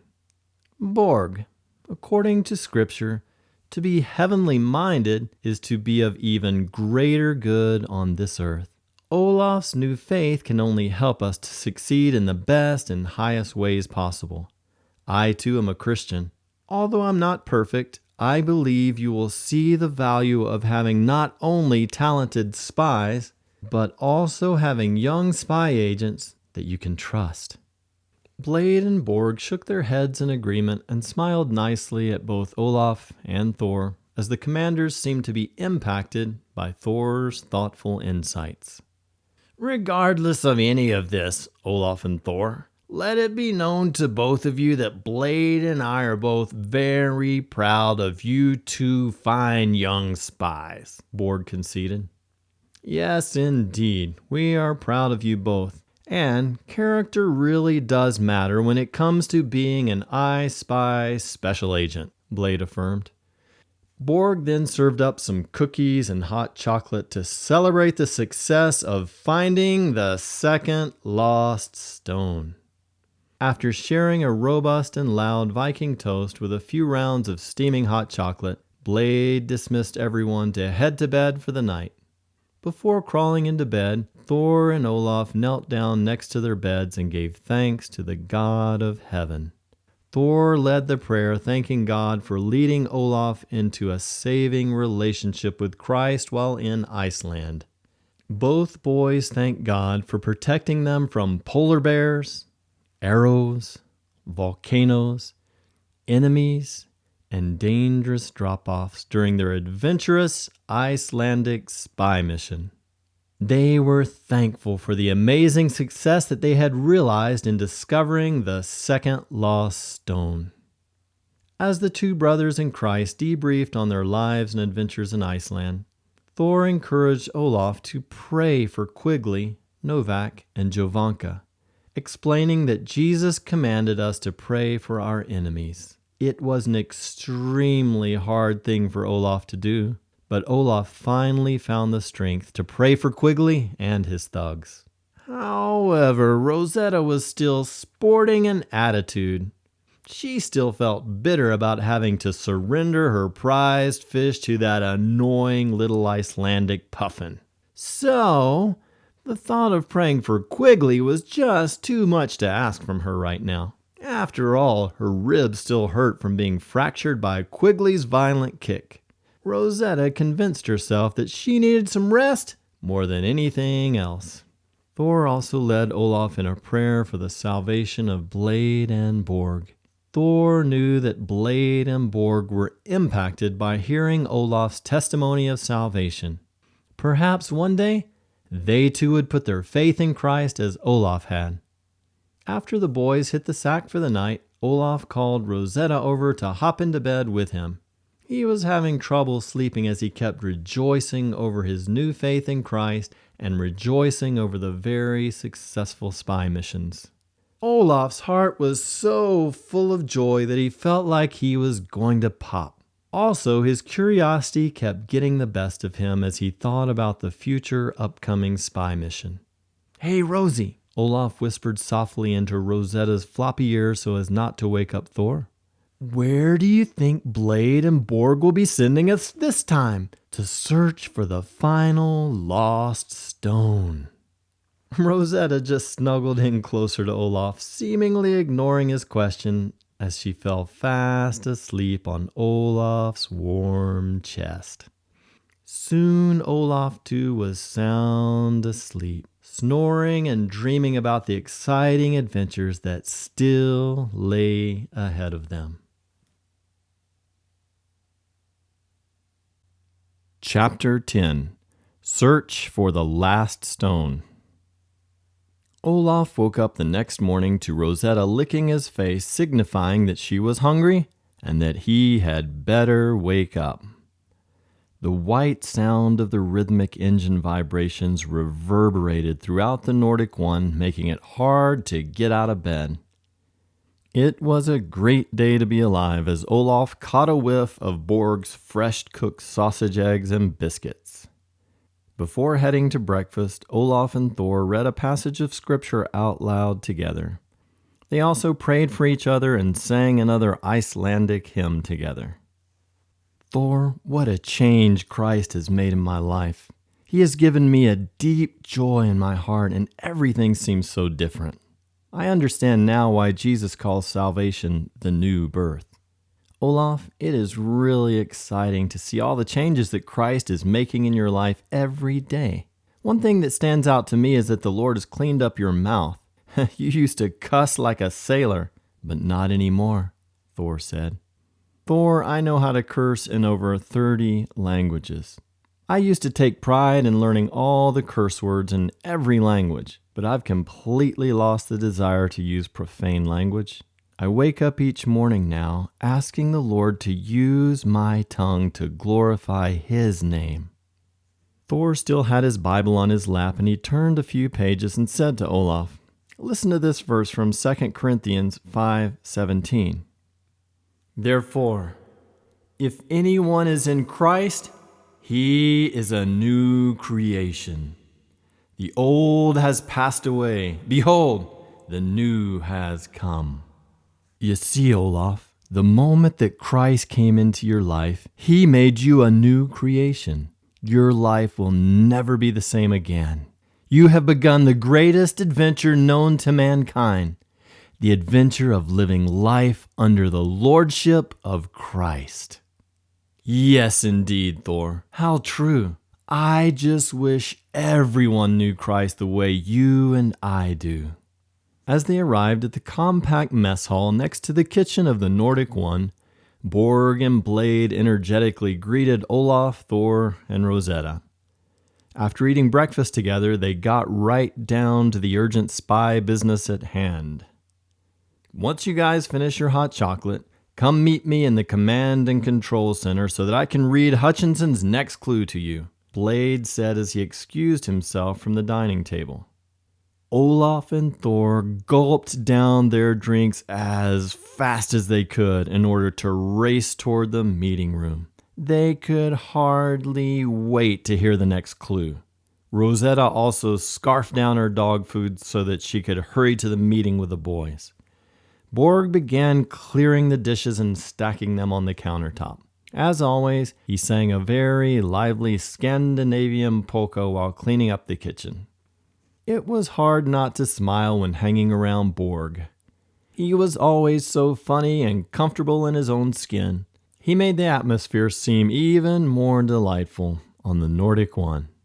As the spy meeting began, Blade and Borg debriefed the young agents on the Icelandic mission and then immediately moved forward to discuss the next mission. "Are you guys ready to see Hutchinson's next clue?" Blade said, building up more suspense. "Drum roll, please," Borg said while tapping the conference table like a snare drum. Blade used his remote control to turn on the 42-inch flat-screen TV on the wall of the command and control center. Once the TV was warmed up, Blade started the slideshow.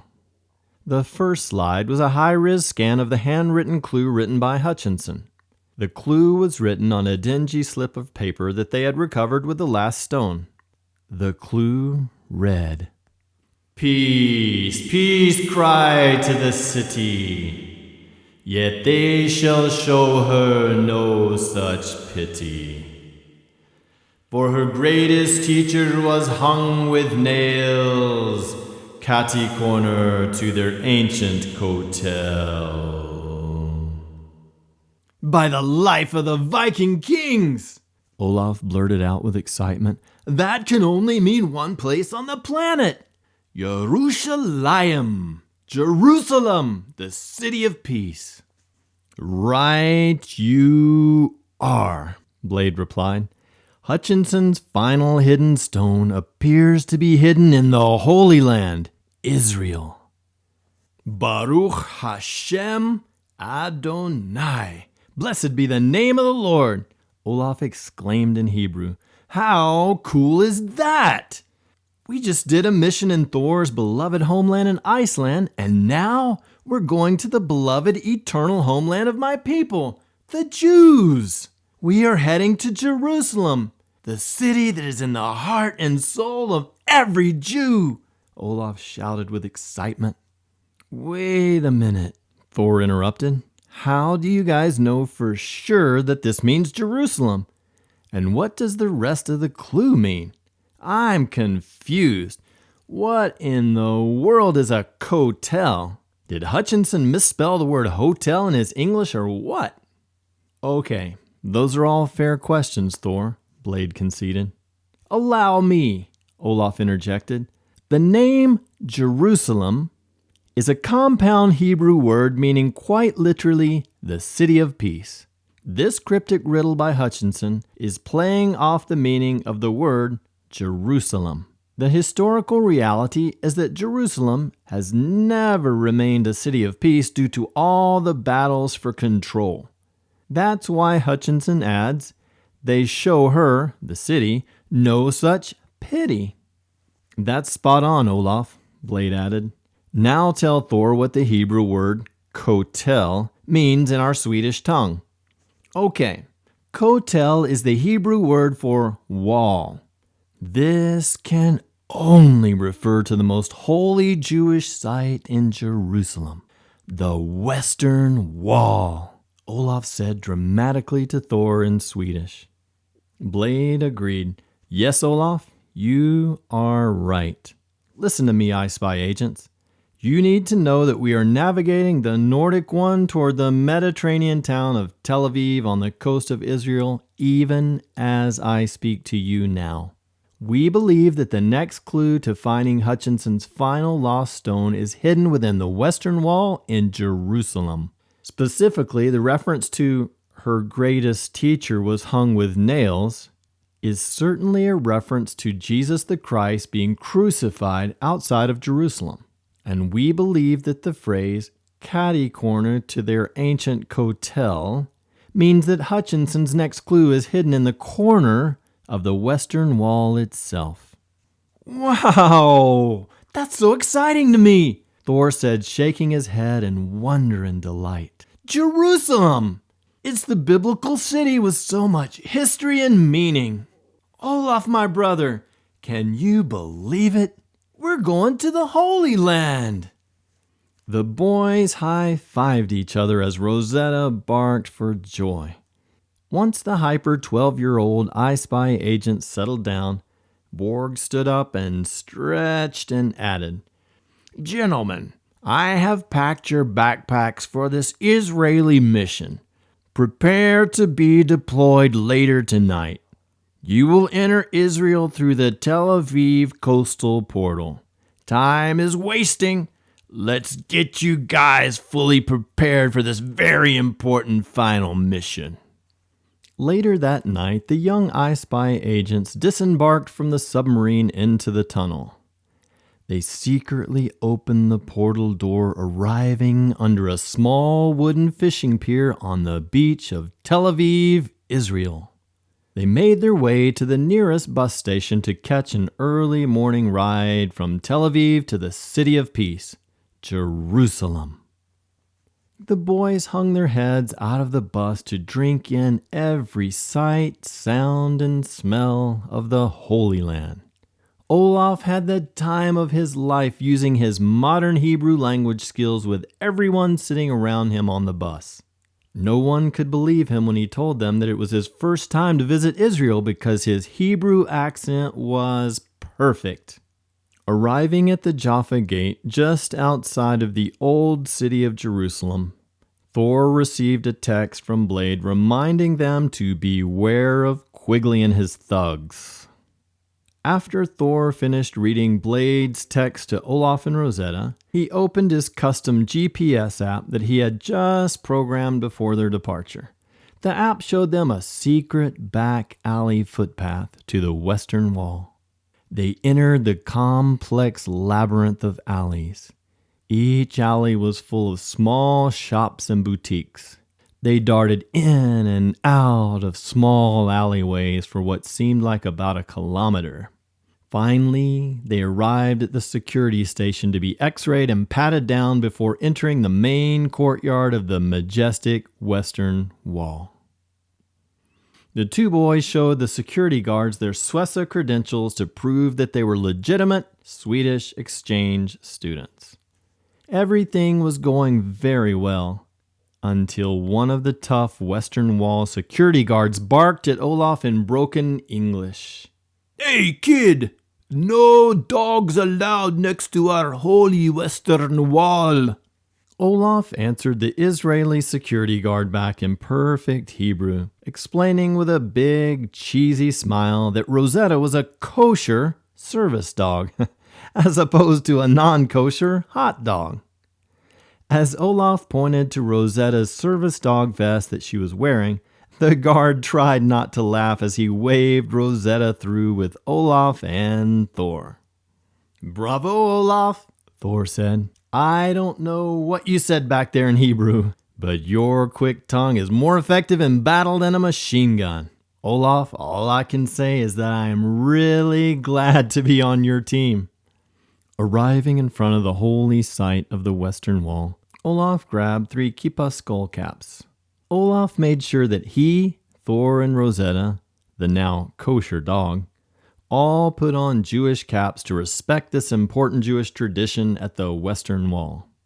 Every little kid at the Western Wall noticed that Rosetta was also wearing the kippah. Rosetta made such a scene wearing her skull cap that Olaf decided to remove her kippah so that they could do their spy work more discreetly.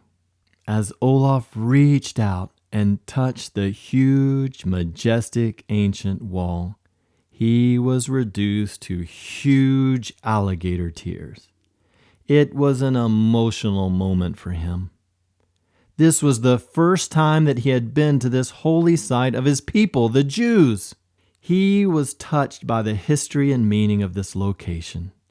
The Western Wall is all that is left from the days of glory when the Jews worshipped Adonai on this Temple Mount in Jerusalem.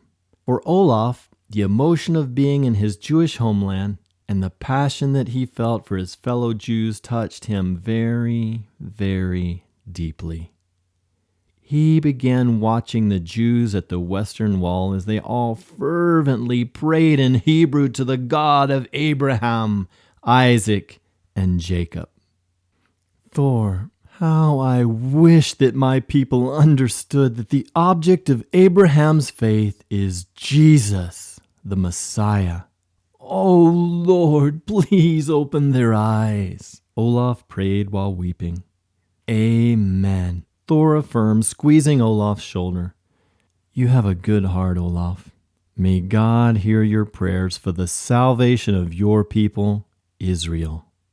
The iSpy agents then turned their attention toward fulfilling their mission of finding the next clue. They made haste walking toward the corner section of the Western Wall in order to search for the clue. It was supposed to be catty corner to their ancient Kotel wall. The spies found nothing at the corner of the Western Wall except for numerous small pieces of paper stuffed in every nook and cranny of the cracks between the large rocks of the wall. On each slip of paper, prayers were written by visitors from all over the world and in every language of the world. Olaf read dozens of old-looking prayers and translated them out loud to Thor, hoping that one of them might have been a written clue from Hutchinson. He translated prayers into Icelandic for Thor, from Russian, Greek, Hebrew, Spanish, French, Italian, German, Chinese, Japanese, and Korean. Finally, Olaf and Thor began to get very discouraged. There was no clue from Hutchinson there at the corner of the Western Wall, or at least that's how it felt. Thor and Olaf sat down next to the wall to rest. As the boys rested, Rosetta began to quietly sniff all over the corner stones. Finally, she zeroed in on the very corner of the wall where the corner stone met the tiles on the ground. Her body stiffened, and she began to bark and try to plunge her nose into the corner crack next to the ground. "She's on to something!" Olaf yelled. Thor used his pocket knife to fish as deep into the crack as he could. "Eureka! Look, Olaf! A coin! Some sort of old coin. See it?" "Yeah, Thor, I see it."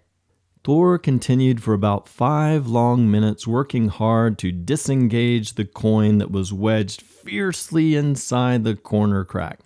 Finally, it came flying out and clanging on the hard ground.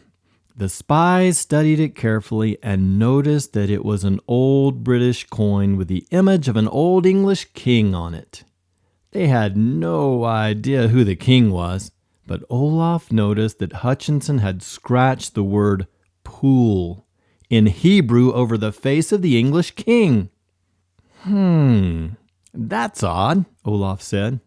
What do you think Hutchinson is trying to hint by inscribing the word pool on this coin? Thor then noticed that an arrow pointing downward had been scratched under the Hebrew word for pool. Thor held the coin against the wall and realized that the arrow was pointing below the western wall. Thor did a quick internet search on his smartwatch for the words pool under the western wall. Boom! Thor yelled. Mystery solved. Are you serious, Thor? Good grief. You and that smartwatch are dangerous. So what did you find out? Olaf, would you believe that there is an entire network of tunnels underneath the western wall? The tunnels extend out 1,791 feet north and run under the Muslim quarter. No way! Olaf remarked with amazement. Thor continued, Yes, indeed. It is called the Western Wall Tunnel. Olaf, if we enter this underground tunnel system by going under Wilson's Arch and then keep walking north under Warren's Gate, we will come to the Hasmonean Aqueduct tunnels. An aqueduct carried water, you see. According to my internet search, we will find the Struthian Pool, full of water, under this wall at the end of the Western Wall tunnel system. That's it, Thor! The Pool of Hutchinson's clue, Olaf said with excitement.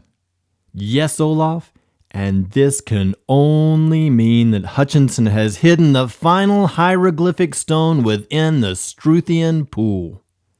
Olaf was totally mesmerized by all of this as he said to Thor, Talk about a dramatic ending to our quest for the final lost stone.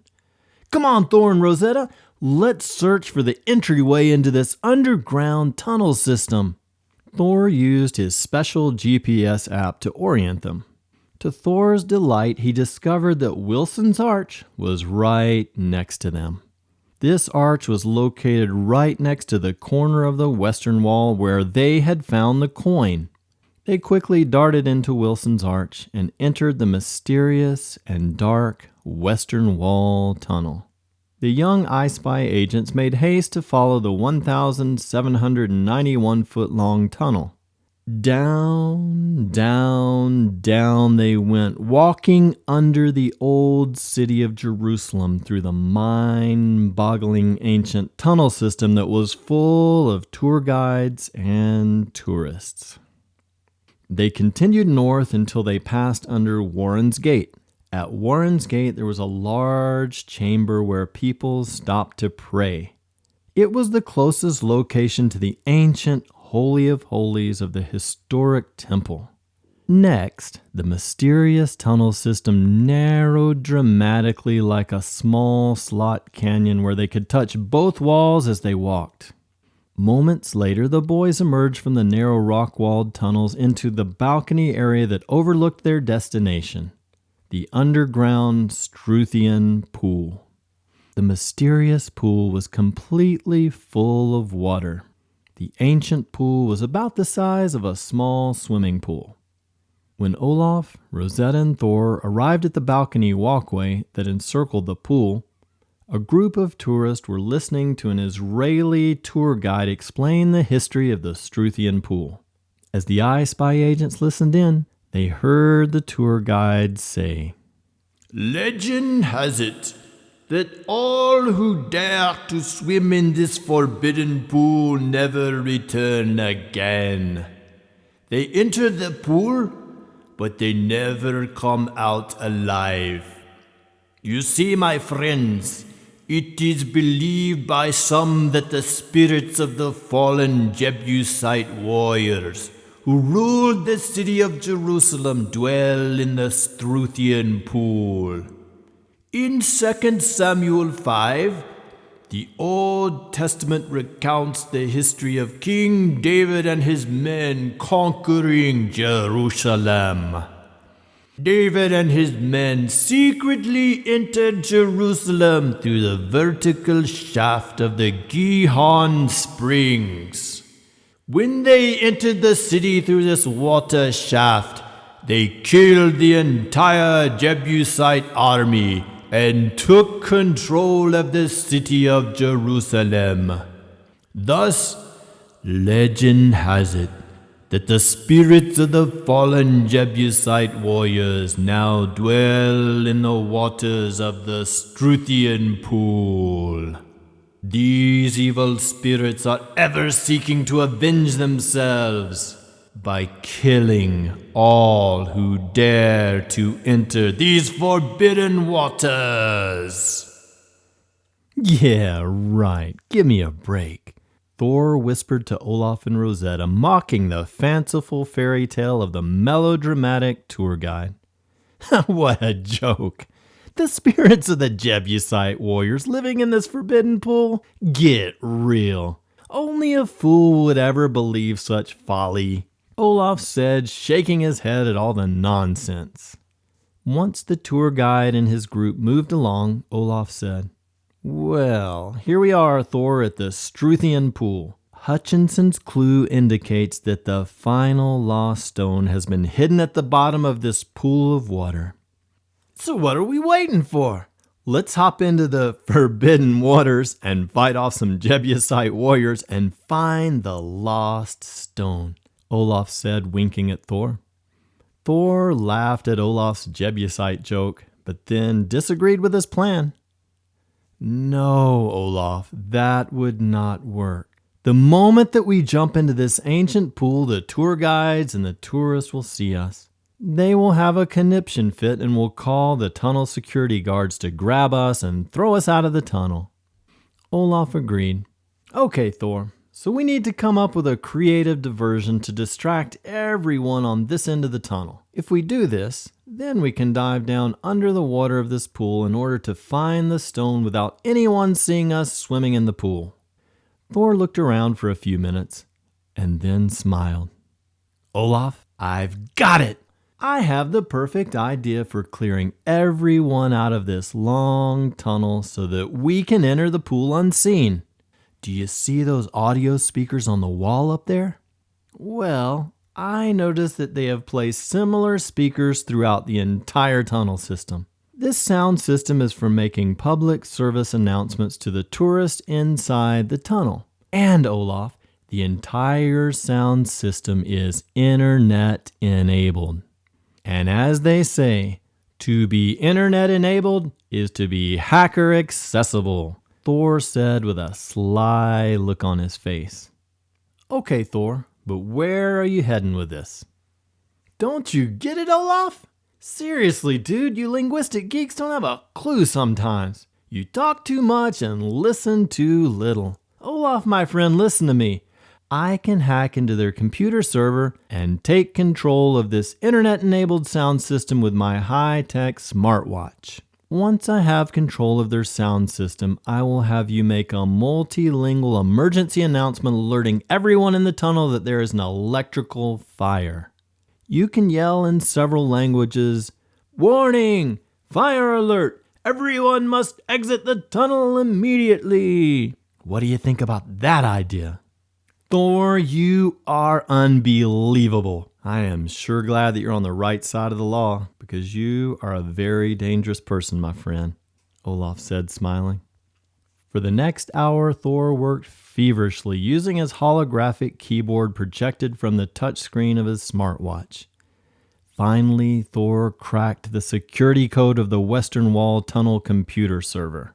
Once he successfully hacked into the system, he opened his microphone app and configured it to send a voice message over the tunnel sound system. Thor and Olaf then hid behind a display panel in the corner of the Struthian pool balcony and executed their crafty diversion plan. Olaf practiced his best adult voice a few times and then yelled the fire warning over the sound system in English, Hebrew, German, French, Greek, Italian, Japanese, Arabic, and Dutch, so that all the foreign tourists could understand. Thor was all smiles as he listened to Olaf's stellar language skills in action. He was amazed that 12-year-old Olaf could speak so many diverse languages so perfectly. As soon as the tour guides and tourists heard the fake fire warnings, they all began to panic. Everyone stampeded as fast as they could out of the tunnel and into the courtyard of the western wall. "It's now or never," Olaf said to Thor and Rosetta as they all climbed the railing and jumped boldly into the pool. "Woo! Great day! It's really cold!" Thor remarked as they treaded water together. "Let's spread out and begin searching the bottom of the pool. Thor, you go over there, and Rosetta, you search down there behind me. Remember, we're looking for a stone that'll be the same size as the other 2 stones that we have found. Also, don't forget that the stone will have Egyptian hieroglyphics written on it." Olaf reminded them. "Roger that." Thor replied as Rosetta barked her affirmation. The iSpy agents began to methodically dive down to the bottom of the pool, searching for the final lost stone. The bottom of the pool was covered with stones of all shapes and sizes. The spies would scan the bottom of the pool in their zone, studying and handling any and every stone that appeared to be the right size as the lost stone. So far, they were out of luck. No one seemed to be able to find it. Olaf decided to swim down deeper into the far corner of the pool where no one else had yet searched. As he dove down, he noticed an eerie hole in the underwater wall of the pool. His eyes seemed to be playing tricks on him as he looked through the murky waters. He thought that he saw a pair of evil eyes shining from within the hole of the wall. Olaf kept telling himself to stop thinking about the silly legend of the Jebusite warriors. He anxiously swam back up to the surface of the pool again for air. He could only hold his breath for about 2 minutes max. He swallowed hard and then found the courage to plunge back down deep into the murky waters. Olaf closed his eyes as he passed by the scary hole in the wall. He didn't want to be tempted to think about what might be lurking inside that mysterious, dark hole. Hey, could it be? Olaf asked himself as he spotted a stone that looked to be the right size. Olaf grabbed the stone from the bottom of the pool and flipped it over to study the markings. "Ah! The lost stone!" Olaf said to himself. Sure enough, it was indeed the precious lost stone. The hieroglyphics were written prominently all over the side of the stone that had been face down at the bottom of the pool. Olaf clutched the precious lost stone in his hand and pushed up from the bottom of the pool to attempt to resurface. As he swam quickly past the dark hole in the wall, his worst nightmare unfolded before his eyes like something out of a horror movie. Something inside the dark hole in the wall reached out and violently grabbed his right ankle. It began aggressively pulling him back to the bottom of the pool. Someone save me! Olaf yelled in an underwater scream that only came out as a muffled and bubbly voice. Something evil and very powerful was trying to drown Olaf. Panicking, Olaf dropped the stone and tried to free himself from the clutches of the evil beast that held him underwater. It was hopeless. The creature was too strong for Olaf. Was the dramatic tour guide right after all? Could it really be that this was an evil spirit of a Jebusite warrior trying to kill Olaf for entering the forbidden pool? This was no joke. Olaf was so paralyzed by fear that he could not even bring himself to look back to see what held him. Suddenly, Olaf saw Rosetta streak past him underwater. She swam down like a diving puffin seabird chasing a fish. Rosetta was no doubt trying to save Olaf from the evil spirit. It was all a blur to Olaf in the murky waters as he watched Rosetta try to fight off the evil Jebusite spirit.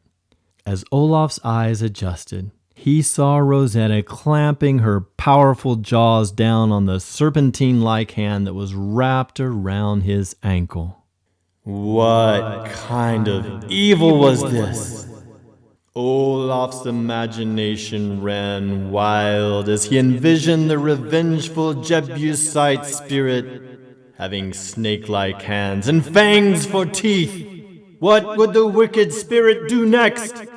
Would the evil spirit try to bite Olaf in the neck? This was a nightmare on steroids for Olaf. As Rosetta chomped down on the evil spirit's snake-like hand again, the creature unexpectedly released Olaf's ankle. Wasting no time, Olaf pushed off the bottom of the pool and quickly resurfaced, gasping for air. He needed air, something fierce. He had almost drowned for lack of oxygen. It was a very close call for him. Olaf grabbed the side of the pool wall and then rapidly climbed over the railing, arriving safely on the balcony of the pool. A few seconds later, Olaf saw Thor emerge from the pool with the lost stone under his arm. Thor had somehow managed to courageously seize the moment to secure the final lost stone while Olaf and Rosetta had been battling the evil Jebusite spirit. Thor handed the stone to Olaf before he climbed out of the pool. Where is Rosetta? Did the evil spirit kill her? Olaf screamed to Thor. Before Thor could answer Olaf, Rosetta resurfaced from the bottom of the pool, still fighting the evil Jebusite spirit. However, as Olaf observed more closely the Jebusite spirit, he realized that the evil beast was not an evil beast at all. After listening to the Jebusite warrior myth, Olaf's imagination had gotten the best of him. What had actually attacked him was in reality a 20-foot-long python. It was a huge, powerful snake that had grabbed him. Although Olaf was relieved that the creature ended up being a snake, it looked like it might kill Rosetta and drown her in the forbidden pool. Scrappy little Rosetta did her best to fight off the mammoth snake. However, the massive python kept throwing Rosetta around the pool like a rag doll. Leave it, Rosie! Stop fighting and swim for your life, girl! Olaf commanded Rosetta. Upon hearing Olaf's commands, Rosetta obediently pushed off the angry serpent and swam as fast as lightning to the side of the pool. Olaf and Thor quickly grabbed Rosetta's front legs. They tried to yank her out of the forbidden pool, but the crafty python struck at her body with its ominous mouth opened wide. The snake's large fangs and mouth sank deep into Rosetta's back leg. Rosetta yelped in excruciating pain. Impulsively, Olaf picked up the heavy hieroglyphic stone that lay next to him. He violently whacked the snake on the head. The impact of the heavy stone crushed the skull of the huge snake. The snake immediately withdrew its long fangs from Rosetta's leg and fell lifelessly back into the forbidden pool. The three iSpy agents just stood trembling as they watched the dead python sink down to the bottom of the Struthian pool. The battle for the final lost stone was over, or so it seemed. Thor placed the precious hieroglyphic stone carefully into Olaf's backpack in order to conceal it. The boys knew that they needed to secretly exit the tunnel without anyone knowing about the stone. In haste, the iSpy agent started a journey back south through the empty tunnel system. Halfway through the tunnel, Thor walked up behind Olaf and partially unzipped Olaf's backpack and began touching the hieroglyphic stone. Thor handled the stone for about 20 seconds. What are you doing, Thor? Olaf asked. Don't worry about it. Thor snapped as he quickly zipped the backpack up again, saying, Okay, come on, Olaf, let's go. But what were you doing to the stone? Olaf asked again. I'll tell you later. No time to waste. Let's get out of here as fast as we can, Thor replied. The tunnel seemed extremely eerie without all the tour guides and tourists walking around. Every twist and turn of the dark, dank tunnel seemed to cast ghostly shadows at the feet of the 3 iSpy agents. Don't be afraid, Rosetta. Olaf said more to encourage himself than Rosetta. We will soon be exiting this dreadful tunnel.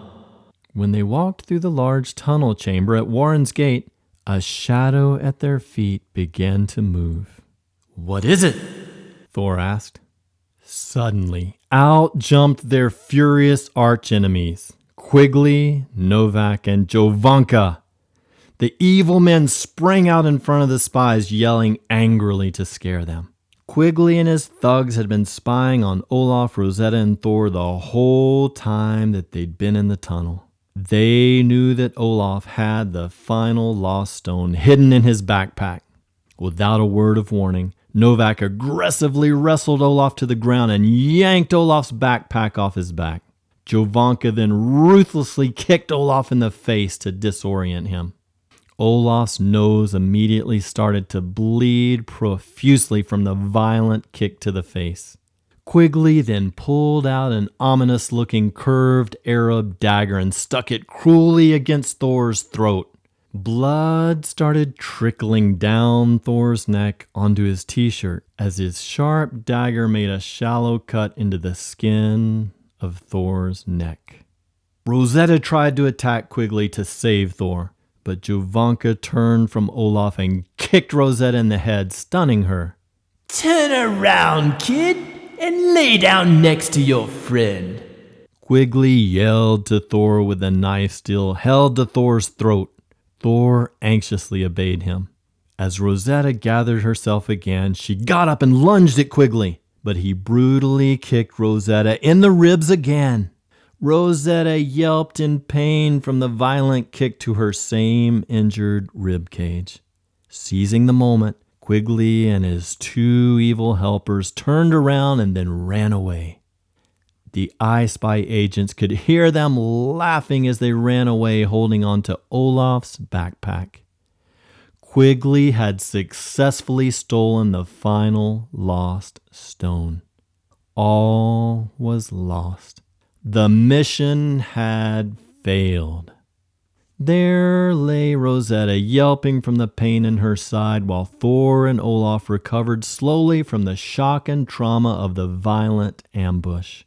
It was a terrible scene to behold. Thor and Olaf were still bleeding from their neck and nose, respectively. Neither one of them was seriously wounded physically, yet both were extremely traumatized by this hateful and violent robbery. No! Olaf yelled as his voice echoed through the empty tunnel system. Thieves! Stop them! Olaf and Thor's diversion plan was actually working against them as there was no one left in the tunnel to hear their cry for help. It was over. This time, it was Quigley who had prevailed. He and his Serbian minions managed to exit the tunnel system and sneak out of the Western Wall courtyard undetected by the Israeli security guards. Olaf, Thor, and Rosetta also dodged the Israeli authorities on their way out of the tunnel. They did not want to be forced to discuss their secret iSpy mission with the Israeli security guards. They snuck into a nearby yeshiva, Jewish religious school, and found a bathroom where they could clean the blood off of themselves. To add insult to injury, Rosetta barked out the infamous, all-familiar warning bark, signaling to Olaf that he was about to be hit by another grand mal seizure. Olaf shook his head in disbelief as he stretched out on the hard, cold bathroom floor and prepared for another excruciating seizure. Thor laid his hand on Olaf's forehead and prayed out loud for him. Rosetta licked Olaf's face to try to console her master during the trauma of the seizure. All Olaf could do was to lay there on the bathroom floor of the yeshiva and endure the overwhelming effects of this violent seizure. His body shook intensely as his eyes continued to roll uncontrollably in all directions. When Olaf finally came out of the seizure, he stroked Rosetta on the head to thank her for warning him. He also thanked Thor for praying for him. Olaf then said, "It's over, Thor." "Yes, Olaf, your terrible seizure is indeed over," Thor affirmed. "No, Thor, I'm not talking about the seizure," Olaf said. "I'm talking about our final mission to find the final lost stone. Thor, face it, Quigley has won. Our enemy has gotten the best of us this time. By the life of the Viking kings, we will never see that precious hieroglyphic stone again," Olaf lamented, hanging his head in defeat. No, I disagree with you on that. "Not so, Olaf," Thor insisted. "Huh? What? What do you mean by not so?" "Listen, Thor, Quigley is probably heading to the Gaza Strip right now to hide away in some Palestinian tunnel. He will then secretly transport the stolen lost stone back to Great Britain. Once he arrives back there with the stone, he will lie to everyone saying that he found the stone legally as an archaeological artifact. He will brag and brag and brag. He will continue to mock God and then enrich himself in his newfound fame. Thor, face it, Quigley has won, and we have lost. The quest for the final lost stone is over," Olaf lamented. "We can do all things through Christ who strengthens us," Thor said, lifting Olaf's chin up so that they locked eyes. "Olaf, I made several terrible mistakes during our spy missions in both Egypt and Iceland. Remember how I let Jovanka hack into our emails in Egypt? That was my fault and a huge mistake. Then remember my foolish error behind the waterfall inside the cave in Iceland. I foolishly read Hutchinson's clue out loud, giving Jovanka and Quigley the perfect means for discovering the clue from the talking lights. Olaf, I blew it both times in big ways. Those were very serious mistakes. But Blade was very patient with me, Olaf. He said, 'Don't let your failings destroy you, Thor. Learn from your mistakes.' And that, Olaf, is exactly what I have done by the grace of God." "Huh? What do you mean, Thor? Do you know something that I don't? Our final mission is over. Face it, Thor, Quigley now has the lost stone. We have failed miserably," Olaf said. "Oh, no, we have not, Olaf. And yes, I do know something that you do not know, my friend. Listen to me. Do you remember when I unzipped your backpack in the tunnel and handled the hieroglyphic stone for a little while?" Thor asked. "Yeah, I remember you doing that. So what?" "Well, it just so happens, Olaf, that I did more than just handle that precious stone. You see, I attached a small GPS tracking device to the stone. Yes, I stuck a very small micro transmitter about the size of an ant onto the stone. Therefore, old Bumpus doesn't have a clue that we can now track the stolen stone wherever he decides to take it." "No way, Thor! Woo! Yeah, praise the Lord! Attaboy, Kid Clutch! You are the best!" Olaf slapped Thor on the back as Rosetta twirled with delight over the good news. Thor immediately texted Blade and Borg with a summary of all the events around the discovery and theft of the stone. Blade immediately initiated the tracking system for the GPS that Thor had attached to the lost stone. Borg also made sure to forward the tracking data to the iSpy headquarters. Moments later, an urgent text message came in from Blade to Thor. Thor, the iSpy team back at the headquarters has located Quigley and is currently watching his location via high-powered satellite imaging. Quigley is hiding in the back room of a little Arab souvenir shop about half a kilometer from the western wall. The shop is called Shalom, y'all. You guys must quickly devise a plan to go take back the stolen stone. Be smart and courageous. You must not fail. Thor read Blade's text to Olaf and Rosetta. Moments later, they all bowed their heads to pray for help. Olaf ended his prayer with these words: Lord, if we perish, then we perish. Only let us prevail over that wicked Quigley who seeks only to mock you and us through his devious deeds. In the name of Christ, amen. Rosetta barked a hearty amen as Olaf and Thor prepared for battle. Over the next 5 minutes, Thor and Olaf outlined a very creative plan of attack. It was all for one and one for all as they prepared their battle plan. Leaders, lead! Olaf shouted to Thor and Rosetta with Viking authority. And leaders are not afraid to take calculated risks. Rise up, O valiant and courageous iSpy agents. Defeat is not an option. To battle! The 3 spies let out a loud Viking battle cry and quickly disappeared into the open market of Jerusalem to execute their daring scheme. About 30 minutes later, a tall, awkward-looking Arab man wearing sunglasses and a long light blue robe and white turban walked into the Shalom Y'all souvenir shop. Sir J. Bumpus Quigley III was hiding out in the back room of this little shop with his precious stolen stone. Assalamu alaikum. Kefalak.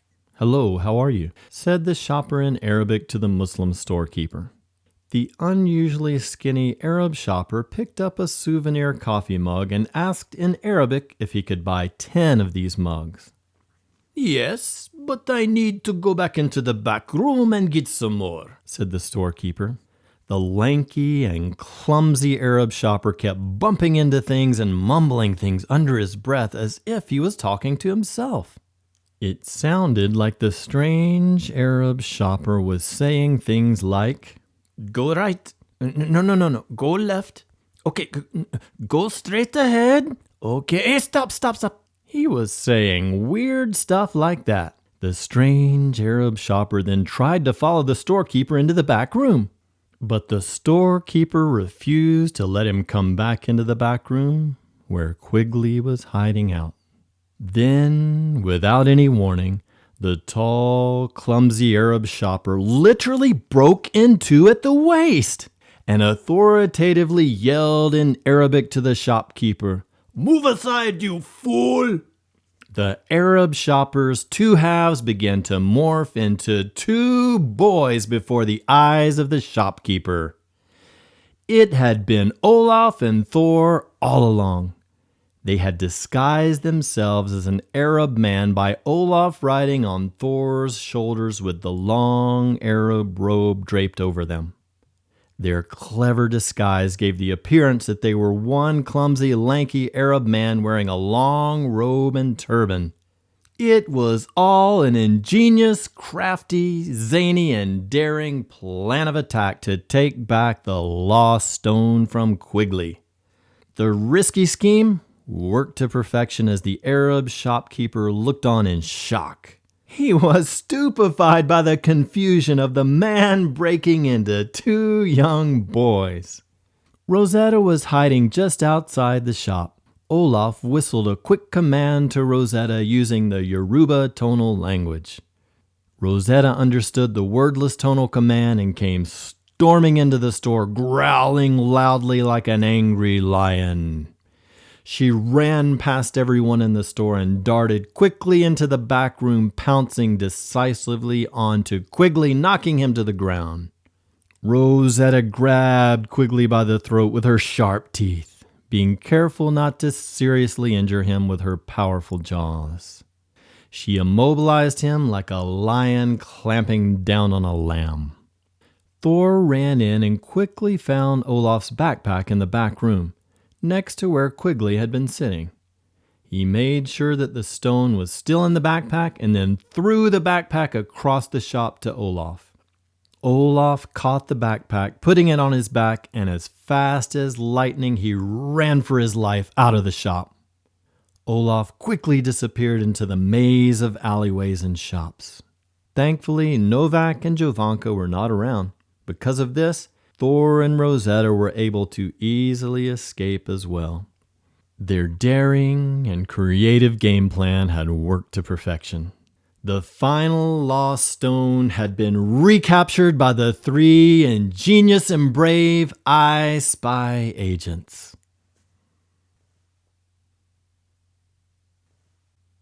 Chapter 11.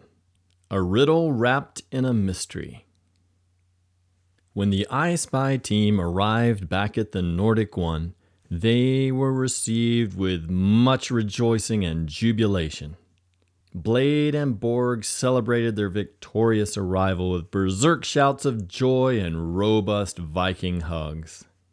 Borg had regal and valiant music playing over the submarine intercom, making for a powerful and emotional celebration. During all the jubilation, Olaf took off his backpack and ceremoniously removed the final lost stone from it. As he lifted it up over his head like a World Cup trophy, the iSpy crowd went crazy. "The stone that was lost has been found!" Olaf shouted triumphantly. Thor then dove and tackled Olaf to celebrate the moment as everyone else dogpiled on top of the two boys. Rosetta especially loved the dogpile moment.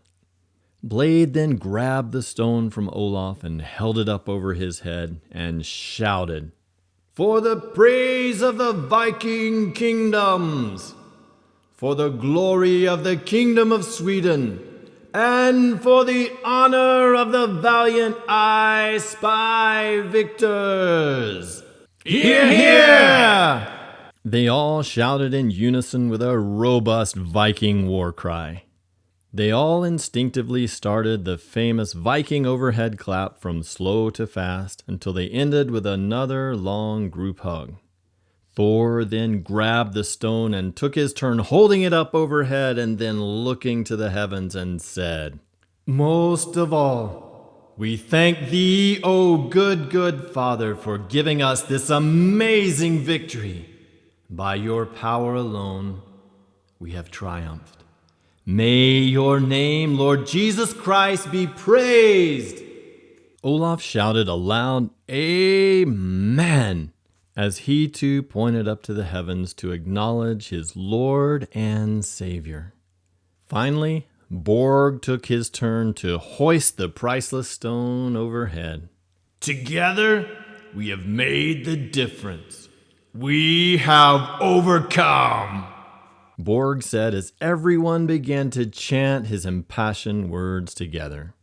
The iSpy team had been through the fire and the rain, yet together they had overcome.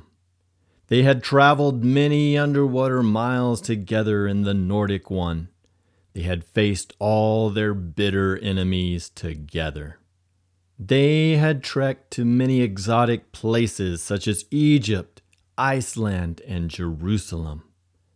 They all had their battle scars and bruises from the trials, but all that mattered now was that they had come through it all victoriously. They had been through the deep waters and fiery furnaces and had survived. They had passed the many tests and trials of each dangerous mission and had come forth as victors. The joy of the moment was so powerful. The team stayed up late into the night, celebrating together. They rejoiced with special foods and hot drinks prepared by Borg. At one point in the celebration, Borg blurted out, "Olaf and Thor, by the life of the Viking kings, how on earth did you two conceive such a harebrained and crazy scheme for taking back the stone from Quigley? You may not have realized that we were watching both of you in real time through the iSpy satellite imaging camera. As Commander Blade watched you guys buy the turban and the robe for the Arab disguise, he nearly had a conniption fit." Borg explained, laughing so hard that he could hardly talk. As everyone else joined him in laughing, he finally composed himself enough to continue telling his story. "You see, Blade then looked over at me and says, 'Where have I gone wrong, Borg? Olaf and Thor will never in a million years succeed with this stupid Arab disguise trick. For Pete's sake, this will never work.' When I saw you two boys walk out together with Olaf riding on Thor's shoulders, I laughed so hard I could no longer even talk to Blade. My side was hurting so hard from laughing and tears were streaming down my face.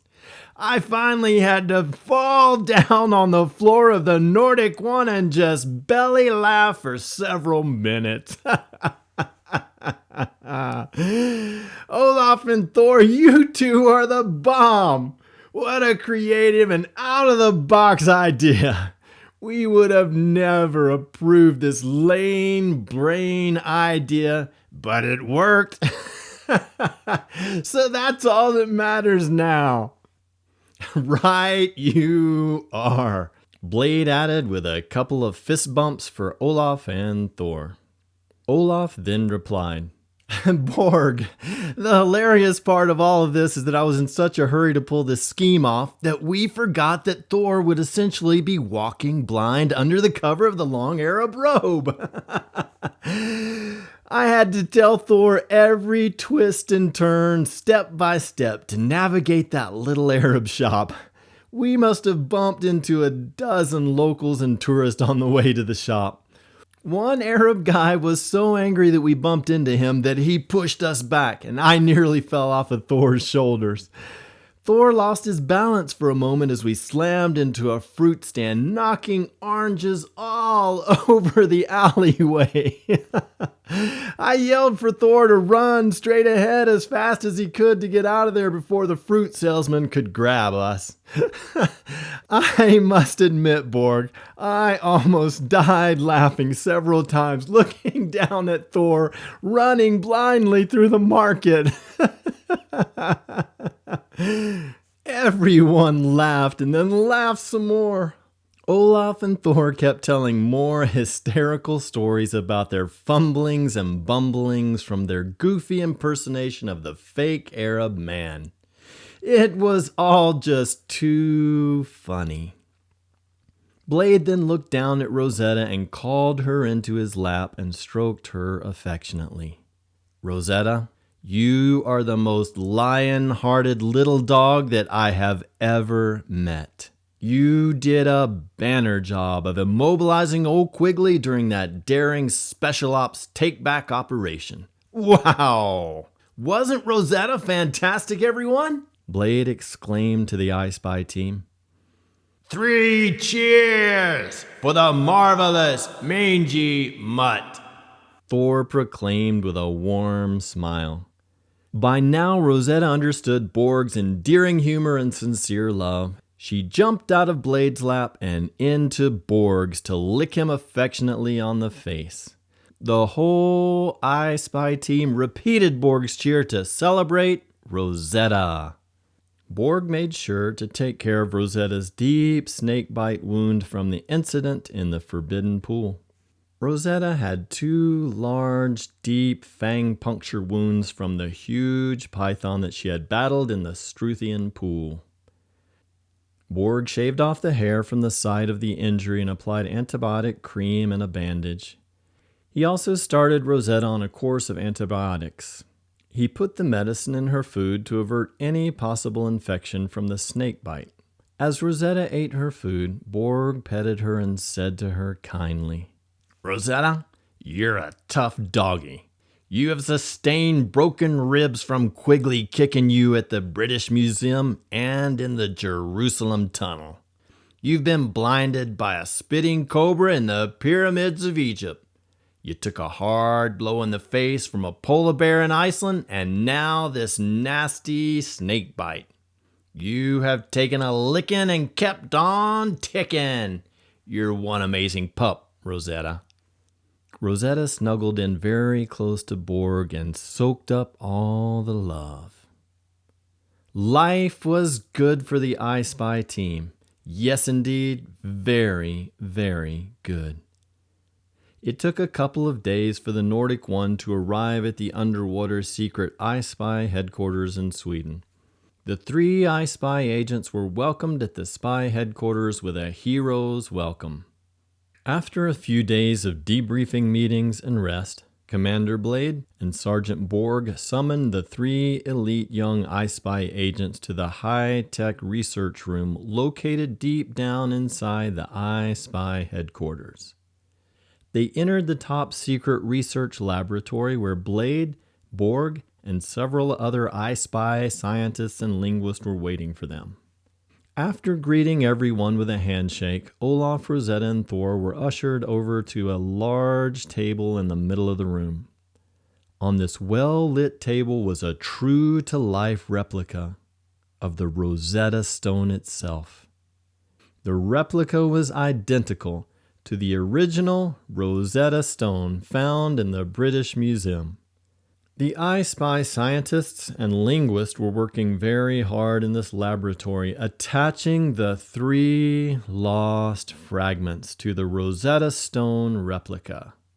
Rosetta, check it out, Olaf said, holding up Rosetta in his arms. This is where you got your name, girl. I named you after this amazing linguistic stone. Upon hearing Olaf's sweet words, Rosetta barked loudly and licked him on the face. She never got tired of hearing the story of where her name came from. She also cherished all the love that Olaf expressed for her. Wow, look, Olaf, said Thor. They have perfectly aligned the 3 lost stones in their original location. They have placed them along the fracture lines of the Rosetta Stone from exactly where they broke off. That's right, Thor, Blade interjected. The lost stones have been found and reattached to their mother stone, the Rosetta Stone. Borg handed Olaf and Thor each a pair of latex gloves to prepare them to touch the stones that were now being carefully protected. Blade commanded the head linguist to read the young iSpy agents the translation and meaning of the 3 stone fragments in context with the full text of the Rosetta Stone. The linguistic discoveries were extremely fascinating. The iSpy agent's success in finding the lost stones had unlocked many new secrets from Egyptian hieroglyphics. Thanks to the iSpy agents, Sweden would be a world leader in the study of Egyptology and hieroglyphics. As everyone finished chatting among themselves, they began to exit the laboratory. However, Olaf's linguistic curiosity got the best of him. He kept standing over the lost stones, reading them aloud. Olaf yelled at the top of his lungs, startling everyone. Stop! Everyone stop! Come back here! For crying out loud, Olaf, calm down a bit and tell us what's wrong, Borg scolded. Borg and Blade, you've got to listen to me. I just discovered a secret riddle hidden deep inside of each of these 3 mysterious lost stones. It just hit me like a ton of bricks. Olaf said, giddy with excitement. Okay, well then, what is it, Olaf? Blade asked. Olaf explained. As I was pronouncing the phonetics of each language of each of the 3 lost stones, it just occurred to me that there's a hidden pattern in each stone. Thor pulled out his smartwatch and had Olaf dictate the phonetics of each stone into his microphone. Thor ran an algorithm that confirmed Olaf's conclusions. There was indeed a consistent and repeated pattern for each of the 3 languages written on the stones. As Olaf kept repeating the phonetic patterns in Greek, Demotic, and Egyptian hieroglyphic languages, he grabbed a pencil and began to write out 3 words in the ancient Hebrew language. Olaf then read the 3 words aloud as he smiled and shouted very loudly, "Eureka! That's it!" "Have you cracked the code, Olaf?" Thor asked. "Yes, Thor. Yes, I have," Olaf said, smiling. "Well?" Borg said impatiently. Olaf explained. "Okay, gentlemen, so here it is. The secret code embedded in each of these languages is a repeated triconsonantal pronunciation code for these 3 ancient Hebrew words. Yahweh, Emet, Elohim." "That's over our head, Olaf. What do those Hebrew words mean? Could you please translate?" Blade asked. "I certainly will. Only brace yourselves. Here is the exact translation. Yahweh is the true God." Everyone in the room gasped at this preposterous discovery by Olaf. Everyone, that is, except for the illustrious and highly respected scholar, Dr. Michael F. Edelman. Dr. Edelman was the distinguished head scientist over the iSpy Rosetta Stone research project. He was a world-renowned expert in the field of Egyptology. Dr. Edelman stepped forward and confirmed the veracity of Olaf's conclusions. He explained to everyone in the laboratory that it is well known that the Rosetta Stone engraver, who was forced to chisel out the 3 languages, was a follower of the God of the Old Testament. Although the meaning of the main text of the Rosetta Stone is a simple decree listing benefits bestowed on Egypt by King Ptolemy V, there has long been a theory that there is an embedded message in the text such as the one Olaf just discovered. Many well-respected scholars have suggested that this rogue engraver rebelliously embedded a biblical message deep inside the pagan Egyptian text of the Rosetta Stone. The engraver's goal was to secretly give glory to the God of the Bible, despite the pagan polytheistic views widely held by the authorities of the ancient kingdom of Egypt. "Ha ha!" blurted out Thor, laughing hard. "I love it! This clever Egyptian believer apparently found a crafty way to hack a biblical message into a pagan text. How cool is that?" "Not only is it cool, it is also true," Olaf said. Olaf and Thor enjoyed a long laugh together as everyone looked on in shock. The entire iSpy team was speechless over this Judeo-Christian message secretly embedded inside the pagan Egyptian text of the Lost Stones. Indeed, the iSpy research team confirmed, beyond the shadow of a doubt, the reality of Olaf's discovery of this embedded message. Olaf spent several days helping Dr. Edelman and his research team document and transcribe the hidden message. The mystery of the Lost Stones was now solved, thanks to the young iSpy agents. The King of Sweden sent a personal message to Blade and Borg thanking them for solving this long-standing crime for the glory and honor of the Kingdom of Sweden. Olaf and Thor also rejoiced that the King of Kings was given glory through Olaf's deciphering of the secret encoded message within the Lost Stones. Yes, joy was in the air at the Swedish iSpy headquarters. Chapter 12. Celebrating in Valhalla. The following week, Blade organized a final celebration banquet for the entire Swedish spy team at the underwater iSpy headquarters. There were about 300 iSpy agents, including Olaf, Rosetta, and Thor, who attended this Viking celebration. The opulent banquet hall was appropriately named Valhalla, the name for heaven in Viking mythology. Valhalla was a sumptuous underwater dome-shaped banquet hall set apart for very special iSpy celebrations like this one. The entire Viking-themed room was surrounded by clear glass windows and walls. The view of the underwater ocean and marine life was breathtaking in this large glass banquet hall. Bright beams of radiant sunlight danced and glittered through the ocean waters, shining into Valhalla. Several happy dolphins frolicked just outside the glass windows, making the ambiance of Valhalla so delightful. The banquet hall was unbelievable. It was full of all the finest Scandinavian foods imaginable. There was even a small live orchestra playing beautifully arranged classical music. It was a banquet fit for a king. The sight, smells, and sweet fellowship made the banquet hall feel like a foretaste of heaven.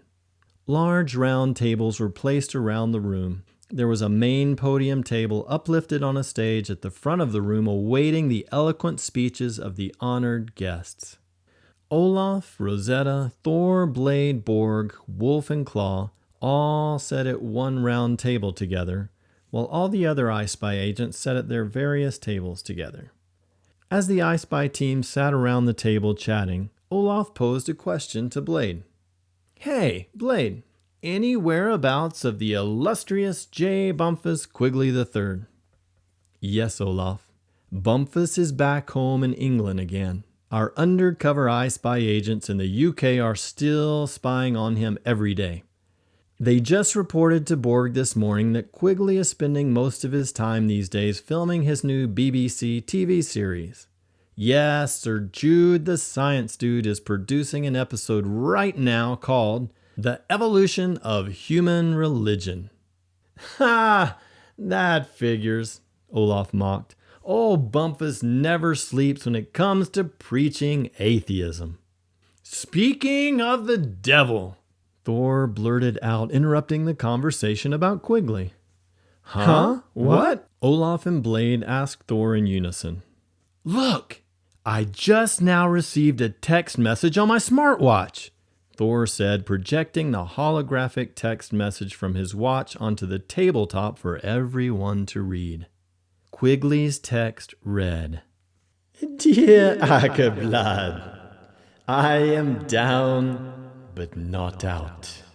Enjoy your silly little banquet with all of your cheeky little iSpy agents.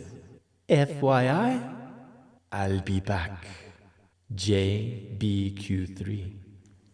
JBQ3? Oh, okay. It took me a second, Thor. So those initials at the end of the text message stand for J. Bumpus Quigley III, right? Olaf asked. Yep, the one, the only. Since Jovanka hacked into our first iSpy computer server, Quigley knows that he can text message us directly whenever he wants to, Thor replied. Thor reread Quigley's text message. He then cocked his head, squinted his eyes, and said, "Wait a minute. Hey, Blade, how in the world did Quigley find out about our celebration banquet today? This is a top secret iSpy celebration, for goodness sake." Honestly, Thor, I don't know how in the world he found out about our secret banquet. I hate to admit it, but it is a bit unnerving to me. Let this be a lesson to us as we approach our future missions against Quigley and our other enemies. We can never underestimate the shrewd techniques of the enemy. Sir J. Bumpus Quigley III is a formidable opponent, to say the least. They all shook their heads in agreement at Blade's comment and then resumed chatting about more light-hearted things. "Hey, Borg, for whom are these two empty chairs at the table?" Olaf asked, pointing to the chairs. Before Borg could answer, Olaf saw a door open and the entire banquet hall stood to their feet in allegiance. In walked none other than the King of Sweden himself, along with his beautiful queen. It was King Carl Gustaf XIV and his wife, Queen Sylvia. The live orchestra began to play the national anthem of Sweden, while King Gustaf and Queen Sylvia were escorted to Olaf's table and seated in those two empty chairs with him, Rosetta, and Thor. Olaf bowed very low before the king, as did Thor and Rosetta. King Gustaf shook their hands and congratulated the young iSpy agents for their resounding success in recovering the lost Rosetta Stones for the Kingdom of Sweden. Queen Sylvia held out her hand so Olaf and Thor could have the honor of kissing it. The queen then called for Rosetta to jump up into her royal lap. Rosetta felt like a royal princess of Sweden herself as she cherished this unbelievable moment with Her Royal Highness, the Queen. Once everyone finished eating their meal together, the attendants began serving everyone coffee and tea. At this point, Blade approached the podium and called for the king and queen, Borg, Olaf, Thor, and Rosetta to come up and sit at the places of honor. They all came up and sat down at the table located at the front of the beautiful Valhalla banquet hall. Blade pronounced a very dignified introduction of the king and queen. He invited the king to address the audience. As King Gustaf spoke, he reminded everyone in the banquet hall that the lost Rosetta Stones had been stolen from the royal Swedish palace itself in the year 1800. He recounted how the Swedish linguist Sir Johann David Ackerblad was under royal guard during the reign of King Adolf Gustaf IV. The king victoriously announced the vindication of the royal family from this crime against the royal palace. The king and queen were reduced to tears as they passionately proclaimed this resounding royal victory for the Kingdom of Sweden. Then King Gustaf authoritatively ordered the entire audience to rise to their feet as he awarded Blade the prestigious Royal Order of the Sword for his bravery and leadership in this Swedish spy mission. Blade, now dubbed Sir Johann David Ackerblad, was overwhelmed by the honor of being dubbed into knighthood by the King of Sweden himself. Once the king finished his presentation, Blade stepped up to the podium and gave his official speech. He recounted the amazing highlights of this ambitious and successful spy mission. Blade was very careful to acknowledge Borg, Olaf, Thor, and Rosetta, as well as the entire supporting cast at the iSpy headquarters. Blade's speech was extremely moving, as he honored everyone who played a role in the success of this iSpy mission. Blade then tearfully pointed his finger up to the heavens to acknowledge his namesake and forefather, Johann David Ackerblad, who had first discovered the Rosetta Stone fragments so many years ago. Blade proposed a Viking toast in memory of his distant grandfather as everyone heartily joined in by clanging their wine glasses together in remembrance of him.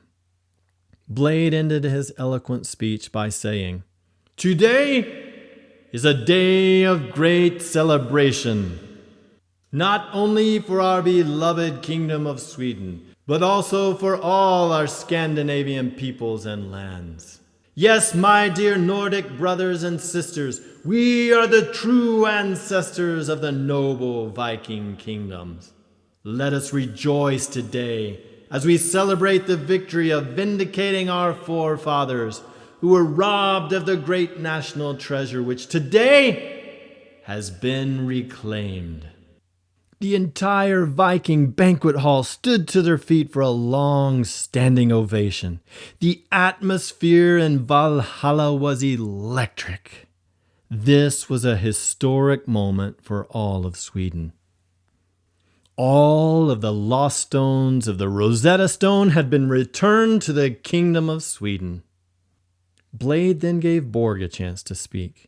Borg kept the audience laughing the whole time with his amusing storytelling skills. Olaf and Thor's sides hurt from laughing so long and hard after Borg finished his entertaining speech. Borg ended his speech by introducing Thor and Olaf.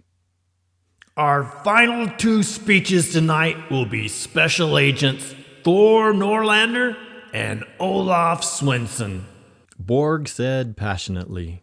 These two choice iSpy agents are among the finest Scandinavian spies we have ever worked with here in this iSpy agency. Without these two talented young spy agents, this spy mission would have never been successful. Please give a big round of applause for Thor Norlander and Olaf Swenson. The crowd once again stood to their feet for another round of thunderous applause. As Thor gave his speech, he was very careful to give the glory to God and to acknowledge everyone on the iSpy team who had made the mission a success. Thor ended his speech by saying, "Finally tonight, I would like to thank my fellow spy partner, Special Agent Olaf Swenson. If you look up the word hyperpolyglot in the dictionary, it will say a hyperpolyglot is an individual who speaks multiple languages. And next to that definition will be a picture of Olaf Swenson's face." Everyone in Valhalla burst into laughter at Thor's creative compliment of Olaf's amazing linguistic skills. Thor continued, "Olaf is not only a linguistic rock star to me, but he has also become my very best friend in the world and my beloved brother in Christ. The friendship, fellowship, and brotherhood that we share is very special to me. I know that Olaf would give his life for me, and I would do the same for him in a heartbeat. So with no further ado, I would like to invite Special Agent Olaf Swenson to come and give the final address of the night." As the audience clapped, Olaf and Rosetta approached the podium. Thor gave Olaf a big hug and whispered several kind words into his ears as they both smiled and embraced. Olaf then picked Rosetta up into his arms and stepped up close to the microphone to speak. King Gustav, Queen Sylvia, Commander Johan Ackerblad, Sergeant Sebastian Borg, Special Agent Thor Norlander, Special Agent Rosetta Swenson, and all of you fellow iSpy agents here at this illustrious headquarters. Greetings and thank you all for your partnership and support during this important Swedish spy mission. Together we have fulfilled our noble spy mission. The 3 precious lost stones are now safely in the Swedish Museum of Natural History in Stockholm, where they belong. Let us rejoice together, for that which was lost has now been found. Olaf said victoriously as everyone in Valhalla clapped loudly. Olaf continued, "At this time, I would like to extend my special appreciation to Blade for his amazing leadership skills. Blade is the consummate leader and spy mission strategist. I have utmost respect for him and his spy talents. Thanks, Blade, for not only being my commander, but also for being a stellar iSpy role model. I would also like to thank Sergeant Borg for his skills as an iSpy strategist and for his hard work behind the scenes making sure everything got done. Borg, you're the uncle that I never had. You have taken care of us and treated us like family. You have kept us smiling and laughing the whole time. This is no small thing on intense and dangerous spy missions. Then looking down at Rosetta, whom he held in his arms, Olaf said tenderly, "Rosetta, what can I say? You are the reason that people say that a dog is a man's best friend. I love you, girl, with all my heart and soul. Thank you for always being there for me when I need you. You always listen to me patiently and you never judge me or give up on me. You warn me of oncoming seizures, and you have fearlessly protected me and Thor from our enemies. Rosetta, in the line of spy duty you have endured broken ribs, the venom of a spitting cobra in your eyes, the attack of a ferocious polar bear, and a very painful snake bite. I will never forget how you saved me from getting bit by a poisonous tarantula in the Egyptian pyramid. Rosetta, many dogs have done well, but you exceed them all. I love you, Rosetta." Olaf hugged Rosetta tightly as she licked him on the face. He then put her on the ground. Rosetta quickly darted over to Borg and jumped into his welcoming lap. Olaf continued his speech. "At this time, I would like to especially thank my Icelandic Viking brother, Special Agent Thor Norlander. As you have just heard from Blade's report earlier, Thor valiantly saved my life when I nearly fell to my death while dangling over the mouth of an Icelandic volcano. Thor is a hero. Thor not only saved my life, he also encouraged me several times when I wanted to give up and quit this spy mission. He gave me the motivation and courage to keep going. Thank you, Thor. You are a very talented young iSpy agent with amazing skills in hacking and technology. You, my brother, are highly respected and deeply loved. We could have never completed this spy mission without you." As the crowd clapped, Olaf turned and hugged Thor again before finishing his speech. Olaf continued, "At the risk of offending some of you, I want to share with everyone here what God has done in my life during this spy mission. As many of you know, I am a Jew by birth. Yet I have not been a very religious person at all. However, over the course of this spy mission, Thor Norlander humbly pointed me to some very compelling clues written, not by the pen of General Hutchinson on slips of paper, but rather written by the hand of God himself in the Scriptures. These written clues have led me to believe with all my heart that Jesus Christ is the Messiah, the Savior of the world. Ironically, Scripture says that Jesus Christ was the stone rejected by men.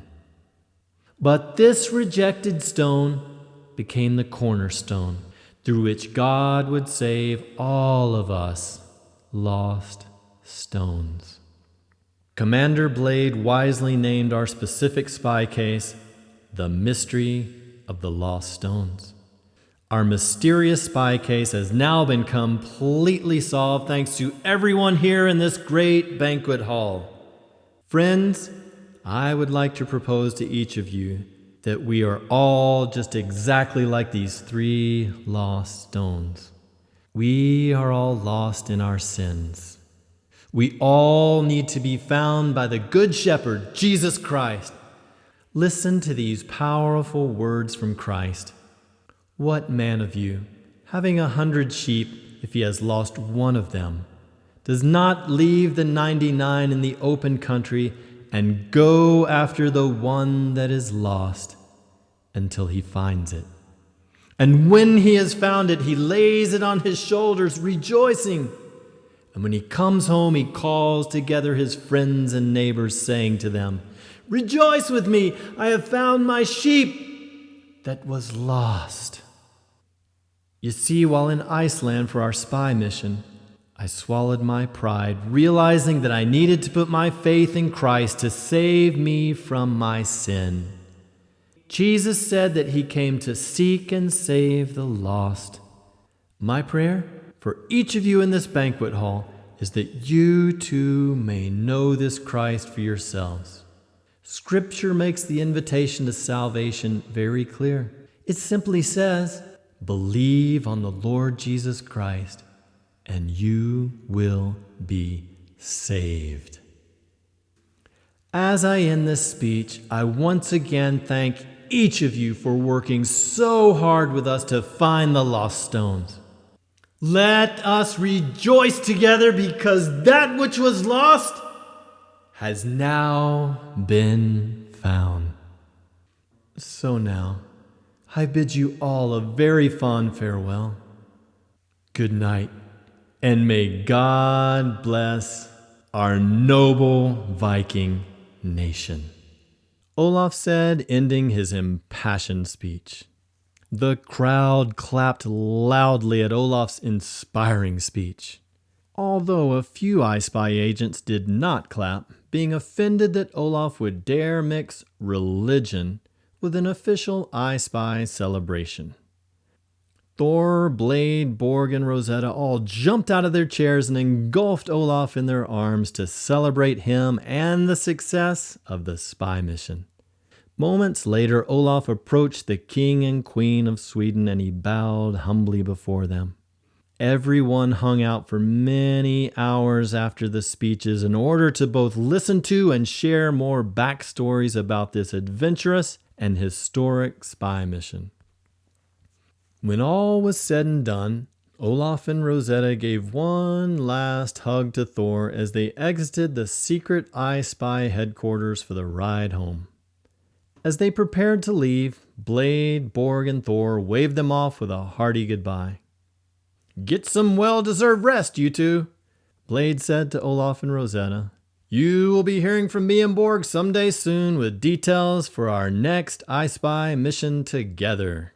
"Yes, indeed. We will definitely be seeing you two iSpy agents again soon," Borg added with a huge smile.